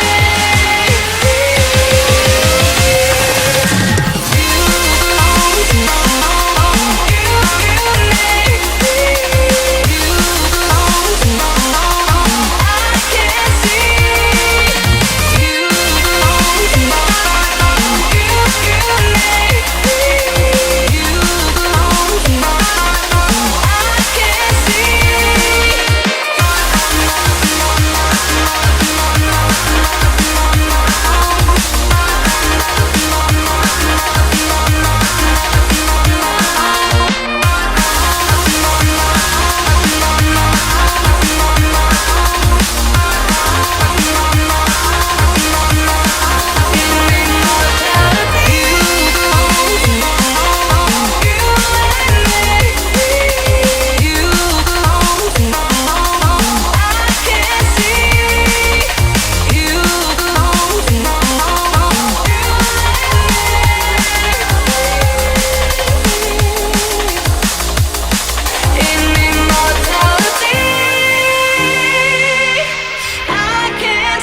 test Venomancer by the Radiant tier, like basically by the Radiant tier 2s. Can we just all agree to ban Veno? I mean, they just played it 4 games in a row. It doesn't look like it has a great solution. I mean, the one game NP won, 10 seconds it was game number remaining. 1, and then 3 straight more games. EG just took it with the Veno. Yeah, I remember when they were playing that series, they were just like, I am Snake, pick me a Snake. Yeah, like... All right, we do actually have a draft now. Reserve Game time. number 2 of EG versus Alliance. Let's take a look and see what they're working on. And there it is. First ban Veno from Alliance. Well, with this, hopefully Alliance can say, let's beat them this series. Let somebody else figure out the Veno counter. Yeah. EG's Drow Ranger turn to follow immediately for Alliance. Okay, no Warlock. Alliance's turn to So who's missing from our bands now? Batrider and Ogre. Right. Oh, because Big we two. replaced the Warlock here. Still got Kunkka in there too. Also a good hero, definitely not first pick material necessarily, EG's but turn to pick. Okay. So what happened to Shadow Demon? He has been kind of ignored over the last really couple. crap laner. Dead Just hero. Does not. Dead contribute hero to lane. already? No, he's okay I with mean, the the- illusion spam, but... The nerf to Shadow Poison wasn't Really the hurt. greatest. At the same 10 time, the rise in seconds popularity of remaining. Warlock is also hurts him. Well, if it was old 5 Shadow seconds Poison, then remaining. he would be just fine compared to Warlock, because he could still zone an offlane hero, but now it just costs so much mana to do Reserve it, time. and it Yeah. does so much less damage per count. It's not even close to the same. Yeah, and you're seeing like other like pretty good high position zoners come into prominence, like the Warlock. Alliance's Skyrath turn has to been pick. picked up a lot more now. And lost a lot of games as well. That hero's not very good, but Oracle's much better in this case, just because you can counter Lasso. Your base damage isn't amazing. It's been nerfed a couple times, but once you get like level 2, level 3, your damage is not bad. And 10 Kunkka, another seconds Batrider remaining. counter with X marks the spot. So Alliance Well, going for Shadow Demon. I turn think to this is bat. fine. No, this is why you pick SD though. It's because you should use Disruption to save people, not just max the skill out and try to spam towers in a cheesy way mid-game. Shadow Demon's value is worse at laning stage, but once he gets to mid-game, he's just as good as he was 10 8 weeks ago or seconds something. remaining. And is the Shadow Poison nerf, was that across the board, or is it really 5 more just seconds effective in the remaining. early levels? Just early levels. Okay. You used to do level 1 damage was 50 to pass through, and the break was the same, Reserve but now it time. costs 55 mana instead of 40 to cast it, and it does 28 damage level 1 instead of 50. It's a massive difference. Now EG, maybe you want to That's get no some of these surprise. illusion heroes out of the Turn way. to Yep, bat. Naga up first. They may ban something like Luna as well. Luna, on EG's side, Morphling, most likely. kind of that.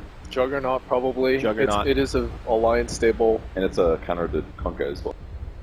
I definitely agree. Okay. 10 seconds remaining. Still a pretty Good laner strong gets opener the for bat, EG, all things considered, though. I know that 5 Bat Rider is going to be high seconds remaining. priority for Alliance, and they've got quite a few tools here.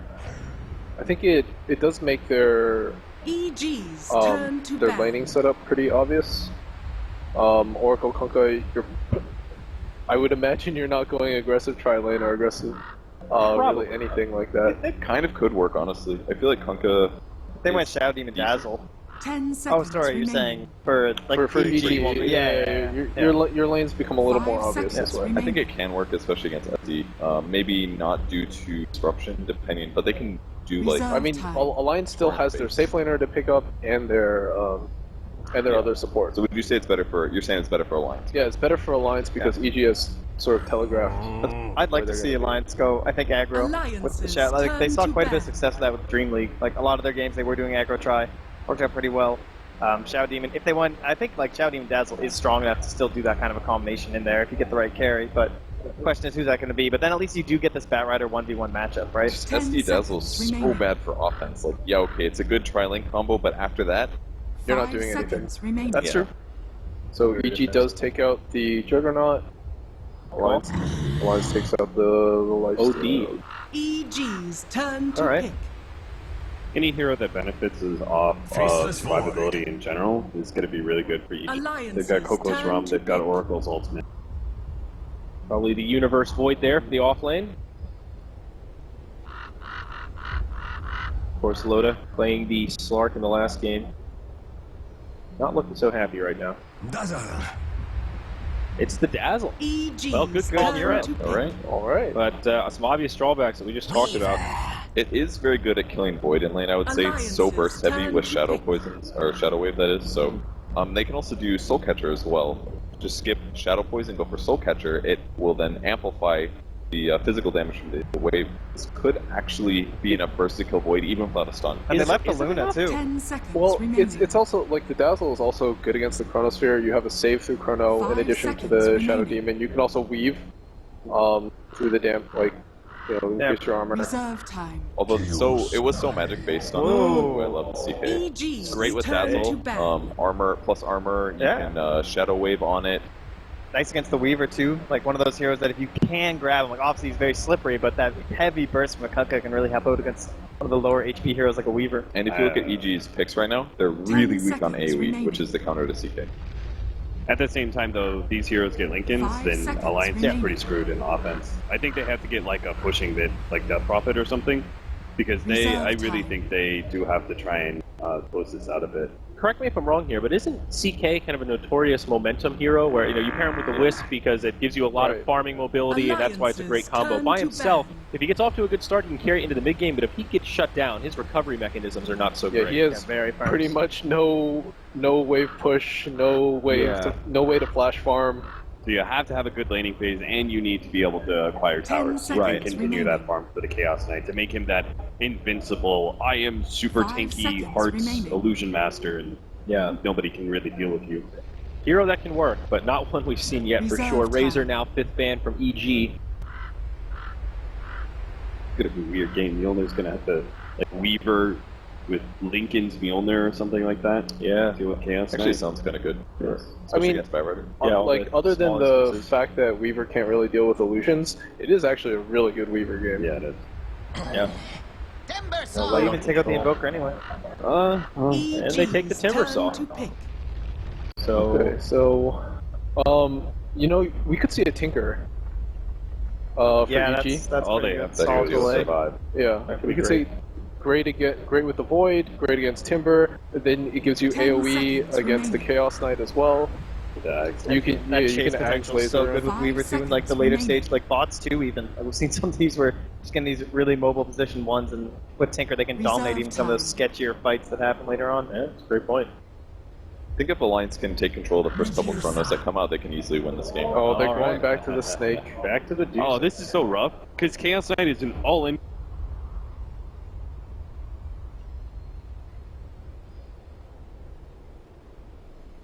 Commit obvious one. So then bounce back and wait out Stone. You're going to get lead duration. That's pretty good. And it's another potential Lincoln's hero, though Sumail seems to hate that. Well, I think he didn't like it the last game or the last series he saw with it because when Envy played it, because Lincoln's didn't really do anything for him. It's not like Sumail's never gone Lincoln's on Medusa. Yeah. It's just like I think he hates going Lincoln's Manta because you do no damage, you do absolutely nothing, you just sit there. I think his preferred build-up is Lincoln's if you need it, or if you don't, you go like Dragonlance into something Yasha or something else. Yeah. All right. So another round of predictions before we throw it to casters. Purge. I'm a CK fanboy.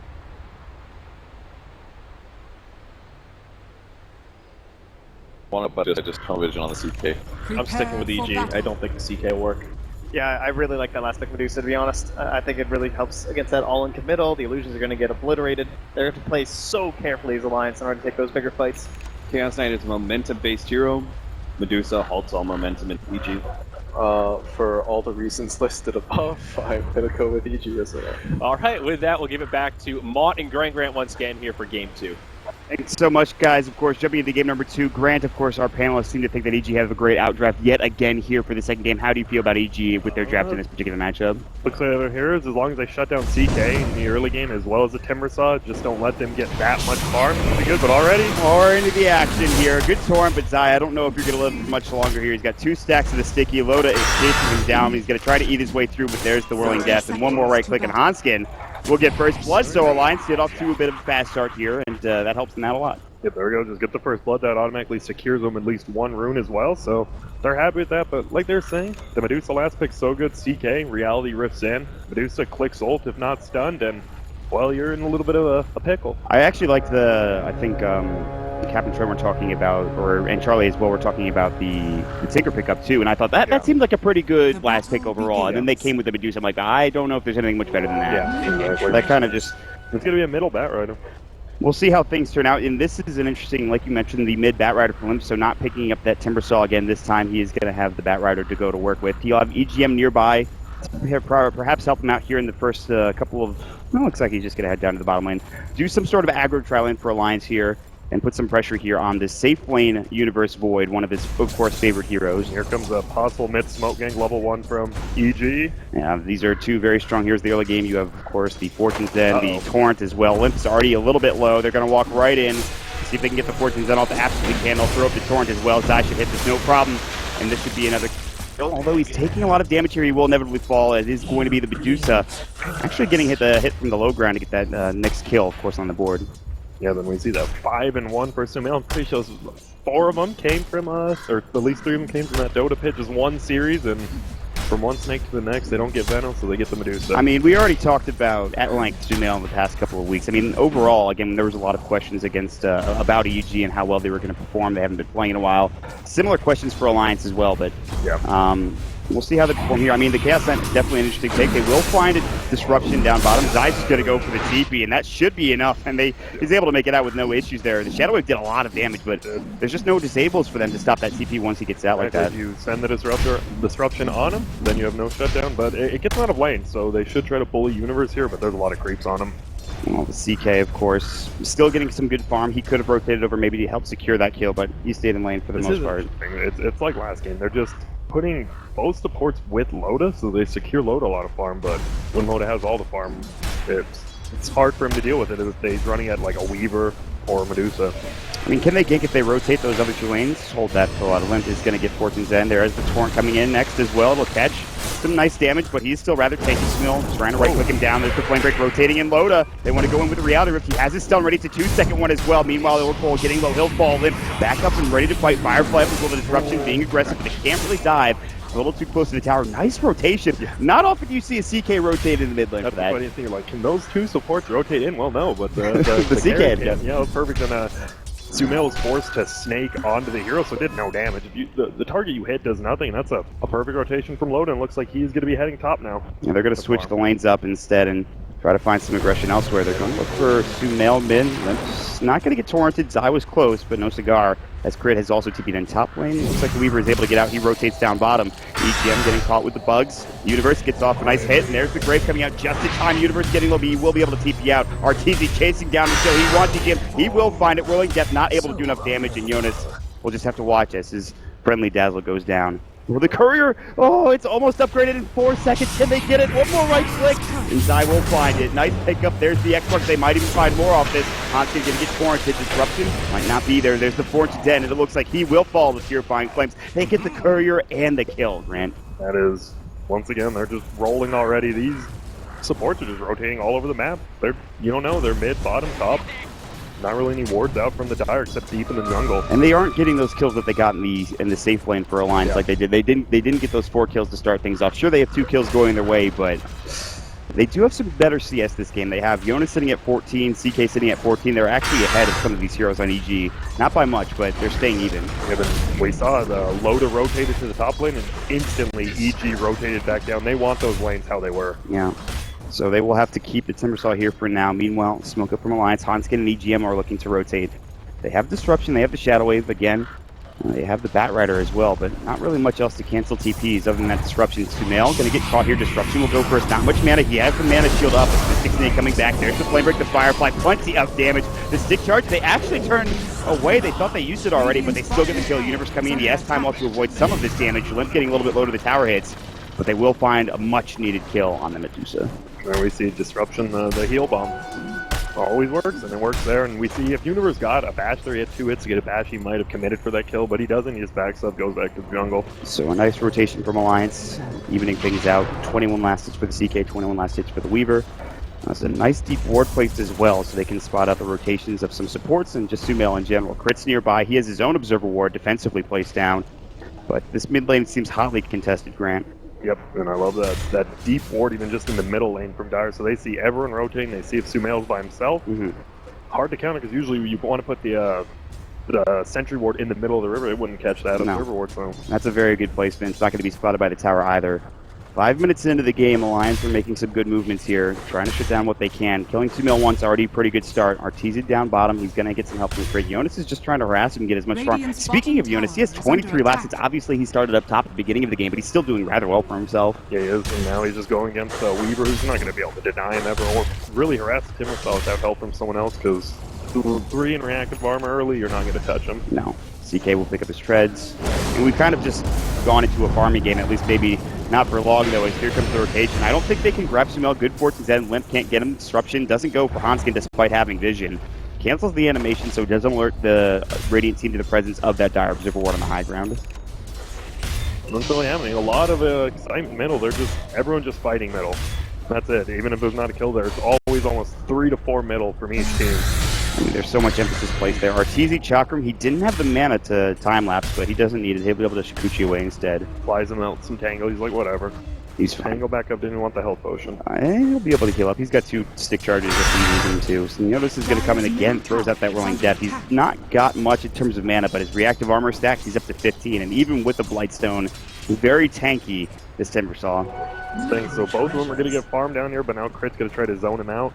Loda, top CS, in perfect form. That's what they need to do. They need to somehow get him a lot of farm. They need to pick off everyone. Pretty much just avoid 5-man fighting into the Medusa, and they should have good fights. But when do you decide to take maybe an engagement against EG with Alliance? Do you wait for CKs, perhaps? Do you go drum, armlet, something along those lines? Something like that, yeah. I think you just get treads, armlet, you wait for maybe you see someone bottom, you see Medusa middle, you're like, okay, I'm gonna go bottom, hope Medusa doesn't TP in. That's a good fight for them to take. Yeah, she TPs in with Stone Gaze, all of a sudden that becomes a much more difficult fight. Also the Bat Rider, we haven't really talked about Limp, he's doing considerably well, 37 last hits going his way. He's obviously working on some jungle camps here. 1,300 gold, he might just be going straight into that blink thing. We've seen a lot of Tranquil's boots. They're going to smoke up X marks, they'll find Jonas, they get off a nice Purifying Flame, Torrent will connect as well, RTZ, the bugs are there. This damage is going to be tough, but he's going to try to turn these supports. There's another Purifying Flame, the Shikuchi will bring him down. RTZ gets the job done. Crit very low in HP, a bit concerned for himself, but he's fine. Yeah, and even Universe showed his face like, oh, hey, I've just been jungling with Iron Talon. I'm going to, as long as this item's in the game, I'm going to abuse it. He's level 6 already, so he's got some good experience. It's not like he's doing poorly. Yeah, he's just Iron Talon jungling. That item has allowed that. Great item, honestly. Yep. What an item. The Loda just free farming top. I think this is good. It's a lot better in this game that he's just free farming instead of last game, because he can get solo pickups with this hero. Even easier than Slark now. It's tankier, can dive towers, has a stun. Yeah, and there's not that armor issue yet to worry about that. There was the Warcry last game, obviously. With the right click from a Slark early on in the game, you're not going to do that much. This game, you have a lot of nuke damage coming out from your castle, as you already talked about. But look at him, he's just pushing top by himself. No one's been here. He's like, okay, I'll take half your tower away. He gets the casual bracer for now. He can inevitably turn that into that drum we talked about. Could still go for the armlet later on down the road, which is obviously another very solid choice. I mean, they're doing much better this game than they did last game. Even with those early kills, like the early kills just didn't mean that much for him last game, but here, it's 4 to 3 actually need you here, but they're getting way more farm out of the lanes on Alliance. Yeah. In good form. Yeah. Arteezy doing some work against Jonas down bottom. Still very tanky, the reactive armor. He's healing up rather quickly. Arteezy's barely doing any damage to him as we speak now that he has his max stacks coming out. And he's actually turning Arteezy, who doesn't have any mana for timeouts. He does have stick charges. In fact, 5 of them ready to go, but he Shikuchis instead. Link on bad already. He had a great mid lane, took 1 set of stacks in the jungle, and, well, he's ready to go. And I like this. We've been seeing Tranquil drums a lot, right? Yeah, that's the build I was just about to talk about, but he goes for the early blink. And what do you think about this build instead of the Tranquil drums? I think it's really good against Weaver. If you just blink in, dust on Weaver, you grab him, then CK's there, that's like 6 seconds to disable, you just take him down easily. Yeah. Same with even Medusa. If you somehow pull him before he gets Stone Gaze off, there's a good chance he just dies. Yeah. Loda actually spotted by Zai, but there's only one other hero up here. It's going to be Universe, and they have that ward close to the tower, so rotations will be spotted. Yeah, and they try to scan. They're seeing if anyone's behind Loda. They just want to go on it. They will not. They see Loda walk into the scanned area. Zai's looking for an X marks, can't quite get there, just out of range. Arteezy even rotated up. Might have been spotted by that TP. Meanwhile, Alliance smoked up themselves. Sumail might be the target. He has some mana, but maybe not enough. Instead, they're going to rotate him, and here's the Firefly. Looking for the blink glass, and they'll find it. Pulling him back, they're going to try to find Crick here. No false promise. He does get off the Fate's Edict, but here comes Loda, and they have more than enough damage, including the Shadow Wave, bring him down. Yep, now they can't really push tower. Look at all of EG are rotated over. Sumail's low, but just a good pickup. Now they can go their ways. Brown's still farming bottom. Yeah, Jonas not the best pushing hero, but he's able to clear out waves pretty quickly and put some pressure on that tower. The tower for 20. All right, look at my 63 base damage. We're getting it done, guys. He's gonna clear out their creep wave, and 10 minutes in, I think Alliance, they're very close in terms of net worth. I think if we look at the graph, it'll probably be close to even. In fact, it is 500 going the way of EG. But very far in their favor, too. Zai top lane barely surviving against Loda. Didn't have enough mana for another stun. Had a reality rift, but that would be underneath the tower with more rotations coming. Alliance is perfectly happy with this. They're like, cool, keep farming Loda, keep farming Limp. Just all their cores are farming well. They just need Batrider every time Lapse is there to pick them off. Free tower. Jonas spent like 2 minutes at that bottom tower, and he just gets it for free because they're dealing with stuff happening elsewhere on the map. Yep, to get his mana boost. Yep. Should be pretty early Bloodstone. If he keeps on like this, probably about 15 minutes, which is extremely good. Yeah, this is... Looking for the universe. No one else is around. No, it's just Limp solo. I don't think he gets this kill with just him. But he is going to get pushed back. He did clear out the creep camp, so not that big of a deal. Do you remember Void, though, with that time dilation when he has to pick it up versus Batrider is a little bit... It's pretty good. Pretty bad for Batrider now. Limp, still, though, again, we talked about his farm, and he's top in net worth right now. Obviously ahead of Medusa, still doing rather well for himself. I think he's going to... I don't know what you build into. Do you still get Tranquils? Do you go Boots of Travel instead here as a Batrider? I think Boots of Travel. I think he might still get... Well, maybe not. I'm not sure what he wants. He's doing a good job. He's not pulling man farm. Usually when you see Batriders get blinked, they're just scared. Like they try to get pickoffs too hard, so they stop farming and they fall behind. But he's doing a good job. Get that one pickoff, go back to farming. No downtime. Yeah, I think like I'm so used to seeing that Tranquil drum build. I'm just like, what do you build after Boots of Speed Blink Dagger? Boots of Travel is a good guess, so he can be all around the map, help Loda get some easy kills. And it's more about that farm that you were talking about too. Keep waves pushed out, which they already do a very good job. Here's the smoke tank from EG. They get off the boat as well as the torrent should connect, and it will. That's a lot of damage. Arteezy's going to try to clean this up, and he will with a couple more right clicks. Meanwhile, though, Purifying Flame's actually healing him up. The second one will do the job. Arteezy.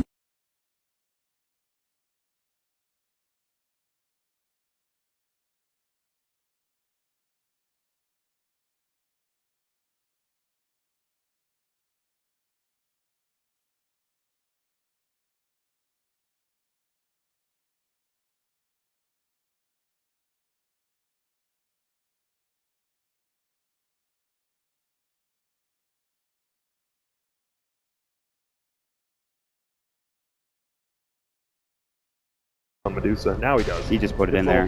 He had plenty of mana. He did not fall very quickly. On top of that, he has Dragonlance too, so extra armor, extra HP coming his way. If Loda was full HP, they might have tried to commit harder, but he was like half HP, half mana, and I'm not going in. So Alliance now starting to pressure the tier 1 tower mid, which was something they struggled with the entire last game. Loda is low. He's going to head back to the base. He got Midas. Did he? Yep, he went Midas, and I think that's fine. Attack speed, go further in the late game. I don't think Drums is just not that good on CK anymore because it used to be, well, he had low mana, and it used to build mana. Now you do not get anything. I mean, you get move speed and all that, but without the mana gain for him, doesn't matter. EG now continuing to split up the map. Still top the net worth is the Batrider. Dusa second, not far behind. Third is the CK. Split shot from Sumail, starting to really farm up and do the best that he can. Sumail was talking, I think he tweeted this yesterday, he was talking like, please don't build Lincoln's Mantis style on Medusa anymore. You're only good for your ult. You don't do damage, you barely survive against a Batrider, who cares? He's just gonna Firefly on you. He's pretty low, he's gonna TP out, he might make it away. Limp, Blink Lasso, Sumail stays too long. Uncredited mistake, he's gonna get brought back with the Firefly. And there's the false promise in time. Fade Zeta comes out. Purifying Flames might heal him up enough and keep him alive here. Looks like he should stay up and ready to go, barely, with 200 HP. I can't believe he didn't die for that. Yep. There we go, but Alliance already back at it. Just split pushing mid. Under attack. Loda uses ult, doesn't get the extra illusion, but they should still be able to bring this down. They're going to take this tower rather quickly. This lift will go, but no defense mounted yet. X marks from Zai. With the torrent, Ghost Ship can come through if they want. Another TP coming in. This tower's still low. Won't get denied. And now it looks like Alliance just might try to escape. Maybe put some pressure in. They were looking for a pick, but everyone from EG was too far back at that point. So, hanging steady. Alliance down a kill, but still farming very well. Batrider's now actually only in second place, but Loda right behind him as well. Timberslaw's doing good. Very close to the Bloodstone now. They did bring down Sumail once, almost got him that second time. Oh, and it's just straight 4-step. I guess that's always a great item. Yeah. There's so many different things you can get on this Batrider. Boots of Travel, we talked about the drum obviously, but he's going to have some extra mobility. The dragging of course, the heroes back to your area of the fight is huge. Sumail is going to rotate bottom now. He's building into Yasha currently, has a plate of Alacrity done. I mean, at what point do you really try to pressure Sumail? He's doing a pretty good job of farming at this point. Yeah, because you only committed the Batrider up there, which almost worked because he was so low, but if you had maybe even one other person, you would have been able to bring him down, and again, you might have died because 4 of EG was up there waiting. They were. They rotated rather quickly. They were there to provide support for Sumail, but They can definitely put some more pressure on him. It's tough, though. EG now playing together pretty much as 4 in the mid lane. You can see they're all grouped up and looking to go perhaps for that tier 1 tower. No chronos yet. Yeah, they haven't really needed it. I'm surprised. Universe is one of those guys who doesn't use it that sparingly. He'll throw it out for 1 here, and I'm surprised he didn't use it for that Batrider top, actually. Yeah, he almost caught him, but I think he was a little too far out of range. X marks Hanskin. Looks like he was just trying to deward, and even that's not going to be successful. He gets caught. Arteezy will find the last hit. Now jumping in, flank lasso. They'll find the Oracle. A great target. Can he get his false promise off? There's the Chronosphere. He's caught in it. It looks like they will get the Oracle, but here comes the Ghost. They might get something bigger for EG. Loda's already damn low. Gets forced back. One more right click once this Brave is down, but he gets the stick off. They need just a little bit more. He's able to narrowly escape the swarm. It might connect it. It will. Can he get it off in time? Arteezy with the Shikuchi gets it done. Turning back towards the other side of the fight, Jonas is able to actually get away with little to no mana. They did have the X-Marks. No torrent call-up. It's not there. Very close for EGM. Now Arteezy chasing even further. I don't know if they'll try to press this advantage. It looks like they're happy with what they've accomplished there. He just got his Lincoln, so 16-minute Lincoln for the Weaver. Also, Midas on cooldown for Loda when he dies, so he loses a little bit of value from that. Oh, God. Yep, and he is going for that armlet. Yeah. I think the biggest thing, you armlet, pop ulti, your illusions do a lot of damage, and tank more. Yeah, that's the thing.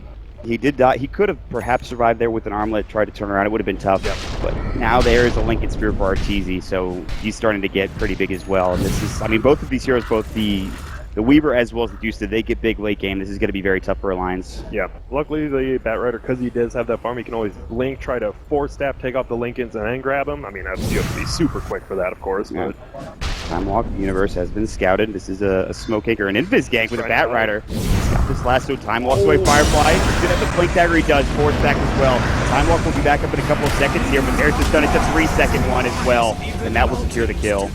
He almost got away there. He saw like the other people grouping up. They're like a lasso, and they get the lasso up, and big kill. Now they're just going to push top. Easy and Sumail. Arteezy, Sumail's slipping themselves up. They have Zai to help them up, but there's all 5 heroes rotating in from the Alliance, looking to find something. A TP coming in as well. Loda's looking for some sort of initiation. Good torn from Zai to cover the path of retreat. Again, Limp already used that lasso. He does get the flame break back. Hanskin's coming in. He's got the disruption at BB. X-Marks will go. Doesn't use it just yet. Here comes the ulti from Sumail. Will try to TP out. They need the disruption. Hanskin trying to get it off in time. Can they get Zai? Yes, they can. He gets out a little too early, so the stun doesn't come out from that ultimate from Medusa. It is only support going down, but still another kill going the way of Alliance. Exactly. Nice use. We just see him pop, Medusa pop his ulti. He's like, well, see you later, Zai. Lets him die, and they're fine with that, but good rotation. It was kind of weird, and EG definitely overstayed their welcome up top. They only had the 3 heroes there, too. They couldn't really take a fight, obviously, with the Universe just dying. There's the armlet done now for the CK. A lot more damage, especially gets that extra proc. Is this where he gets involved more? I mean, they've already been rotating around a fair bit with him, but, I mean, do you get even more aggressive for Alliance? I think so. I think you 5-man smoke. Next time you get a kill, maybe go for a tier 2 tower after that. You know Medusa's ult's off right now. They could do it right now, but I think they're just waiting. They're fine with farming. It's scary. I mean, you're versus 3 very strong cores in the late game in Void, Medusa, Weaver, so when do you want to make your play? There's the Bloodstone. What other items do we have coming out for these teams? I mean, you get the Bloodstone obviously coming in. The Manta Salas we talked about almost done for Sumail. In fact, he has the Ultimate Orb. There's a Vlad's up for Universe. So is he going to go Manta or is he going to go Lincoln with that ulti orb? Oh yeah, they could do the. Well, he also could do Escati too with the casual Yasha. I mean, there's the Ultimate Orb, the ultimate who knows item. It really is. It's like you buy it and then you're just like, well, it could be Escati. I think. I'm pretty sure he'll build. Well, actually, it's a good point about the Lincoln Sphere because, of course, the lasso as well as the CK. Bottom lane. And we'll find said CK and EGM as well. He's got the Grave ready to go. Doesn't want to use it on himself, but he will instead. Weave will get dropped down, so it's on 2 of those targets at least. Shikuchi, he really wants to kill an Arteezy with 1 more auto attack. The Purifying Flame sailing up, but he does fall to the Swarm. And they'll find the CK as well coming out with the Oracle getting that last hit. It's really not great. Yeah, but they get 2 kills. They're going to lose a tier 1 tower now, so it was a 3-0 trade.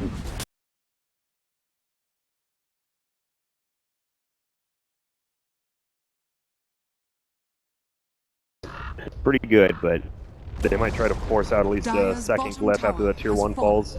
They'll probably just go for this tier 2 tower. They're strong. Link's positioning suggests he might be looking for a pickoff. No one else in the vicinity for Alliance. You do have Jonas pushing top and trying to at least do some damage to the tier 2 tower himself. Yes, Resident, we talk about Loda getting involved in these fights. When does Timbersaw get involved in fights? I think Loda's been involved in far more fights than this Timbersaw. I don't think I've seen it ever really contribute to the fight that much. Limp is looking for a target, potentially blink flash, so he'll find a good one. It's the Oracle. X-Marks is going to go, and they'll be able to actually get and keep him alive. There's the Chrono, only onto 1. Great self-destruct coming up. Hans can keep his teammate alive. You do have the doctor coming through as well. Limp now getting caught, still able to firefly through and stay alive. Good go, Chip Loda as well. Getting chopped down Arteezy once. At least one of these EGM can't get the grave off in time. Loda gets inside the base. It's only one dead for Alliance, but still. They do lose that team fight even after the last one comes out. No Phantasm used. Loda is getting so low. He has to head back to the base. Hanskin now getting chased down. Arteezy wants more. There's the Lincoln Sphere being broken. No disruption for 3 seconds here. Hanskin, can he stay alive that long? I don't think so. Time left back for Arteezy after getting that kill. They're looking for more. Limp's now on the hunt. It's 4 heroes here for EG. I don't think he can do anything. He gets X-Mark torn back. He goes in too deep, and now Universe right looking down, still coming in. Jonas is looking for at least 1 kill, but now he's been caught. Raindrop put on cooldown. Purifying Flames. Arteezy going in. Shikuchi right click. Sure, he's got a lot of armor, but he keeps getting caught by these X-Marks and torrents, and he'll fall for 10 seconds. Yep, that was just time dilation on the Timber Slay. He's not getting away at that point. They're just going to shut him down. X marks the spot. Wow. And now Arteezy has a Desolator, 21 minutes. That was a quick second item after that 17-minute Lincoln. It's starting to all come undone over the past couple of minutes. They lost Loda twice in a row, or at least once, and then he has to back out in the fight. Jonas is still coming in. He just died a second ago. Now coming in. There's the Ghost Ship coming out. The Swarm as well. Jonas is going to get hit, and he's going to drop yet again. Down for 23 seconds. His Bloodstone charge is getting lower and lower. Universe doesn't have his Chronosphere, but they find the Torrent again. Sai is on point with the X-Marks are there as well. Sumail finding a double. Might be able to get the Loda has the top of Phantasm, and he's going to turn. False promise in time. Crit gets off, and now this fight looking dangerously bad for Alliance. Torrent comes through again. Let's getting low. Great use of that fortune dead. Loda's going to get caught. Universe still chasing him down. Wants the bat. Does he need it? Doesn't get the armlet toggle off. Arteezy finds another one, and Hanskin feeds him a double, and godlike spree for this Weaver. And that is a 5-for-1 trade. Timber Slow's down to 5 Bloodstone charges. They're on a roll. Yeah, they really are. It's turned pretty sour pretty quickly, I think. It has. They look good. Loda had that farm. He had the Midas. He was keeping up with there, and all it took was that one fight bottom when him and Dazzle died, and they lost 2 towers, and they lost 5 heroes, and they lost another tower. A giant snowball. I mean, look at the net worth graph. It's like that's where Loda died. Super close, yeah, exactly, and it's just right off that. Yep. They just kind of took one bad fight after another for Alliance. There you go. It's the tier 2s falling. It's going to be Roshan going down. They've given Universe now a Diffusal Blade, so this all of a sudden gets much, much tougher for Alliance. They can't really contest Roshan, I don't believe. It is going to be the Scotty, so alright, we did it. Yep. Don't always look because he has the Yasha and Ultimate Orb. It does not mean he's getting Mantis, especially we talked about Sumail said, if you buy Manta, you're bad at this hero. I think it's the Lincoln Sphere combination with Mantis style, perhaps. Disruption's going to come out. Hanskin has put himself in the corner, literally, and 3 auto attacks will kill him. Fortunately, you can't abuse that bug like in Dota 1, where if you were stuck in a corner, you could actually pop up onto the ledge. Yeah. Not like that right here. Great mechanics. Dota 1, what a game, honestly. I miss it sometimes. Here we go. It looks like they'll try to find more crit. They see the ward, so they're gonna. Oh, it's only a sentry though. Oh, they placed a sentry. They just wanted to make sure EG didn't have that vision of high ground, which you so often see. Always might. It's been up for a while on Loda. The efficiency. They're just gonna push into the base now. Swarm comes out and they're just gonna right click. They put the ward on the other side of the tower, so they'll get vision on that area. Meanwhile, EGM's that doesn't feel very good. That's a bug hitting you with a Desolator. They dropped the good weave down, actually hitting onto about 2 or 3 or so. Loda's gonna come in, breaks the Lincoln Sphere with the Chaos Bolt, but that's about it. They uses the Riata Rift onto Sumail, but he just walks away. No ultimate being popped. I think Loda wanted to try to force it out there, wasn't able to do so. They're pinging the ward. The sentry is not to go for it. Oh, does that sentry see it? Yes, it does. Just narrowly. Wow. So nice. Hanskin, Swarm's gonna go. And there's gonna be another Riata Rift. This time breaks the Lincoln Sphere instead of the. Look at this damage coming out already. The Scotty going to work the Desolator. The Torrent on the 3, the Ghost Ship. They're all falling. 3 dead for Alliance, and it might be a 4th. Blip getting slowed down by the Scotty, and the stun from Universe. The only survivor, the one hero that wasn't in the sphere, it's Loda. Trying to do what he can against Sumail, but that Mana Shield keeping him tanky, and that's it. GG called 24 minutes. Just about the length of game number 1. EG dominant in this series, Grant. They're very dominant. This game looked a little bit better from Alliance. They were farming, they were doing well, and then just out of nowhere, just EG, like we said, they took those 2 towers bottom, took the 5 kills, and then just out like that. One fight and the game's over. I think the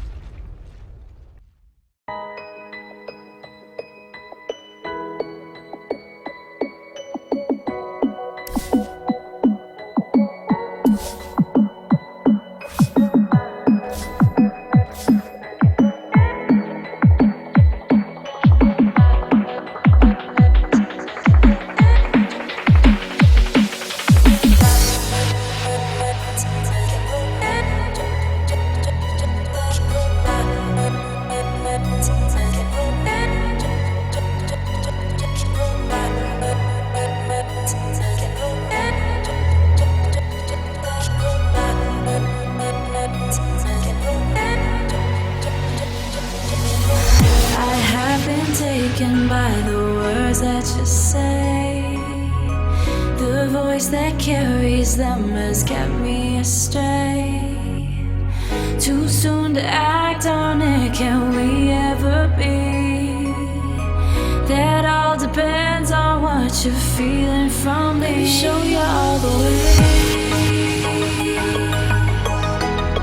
Let me show you all the ways. Oh, let me show you all the ways. Yeah, let me show you all the ways.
Taken by the words that you say.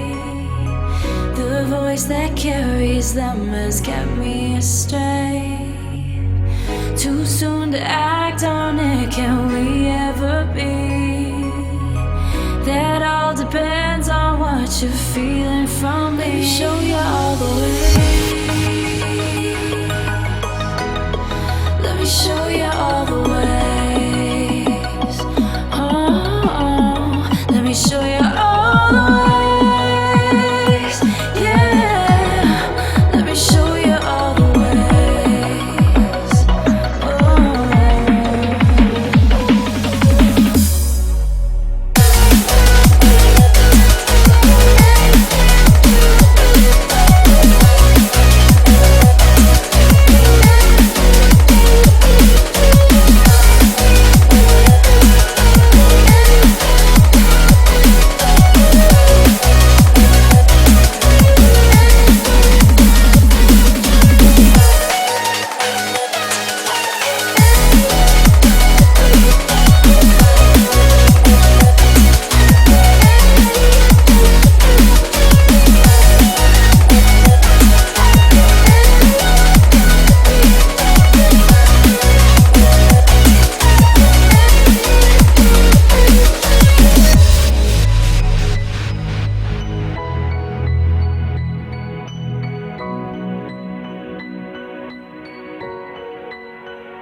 in the club, gon' throw your hood up.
Get in the club, gon' throw your hood up.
I'm wasted, my heart grows heavy. Don't taste me rushing, keep your words naked. You got me blushing, and if forever I'll follow, you be my holy ground. You forever I'll follow.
Forever I'll follow, you'll be my holy ground. You forever I'll follow.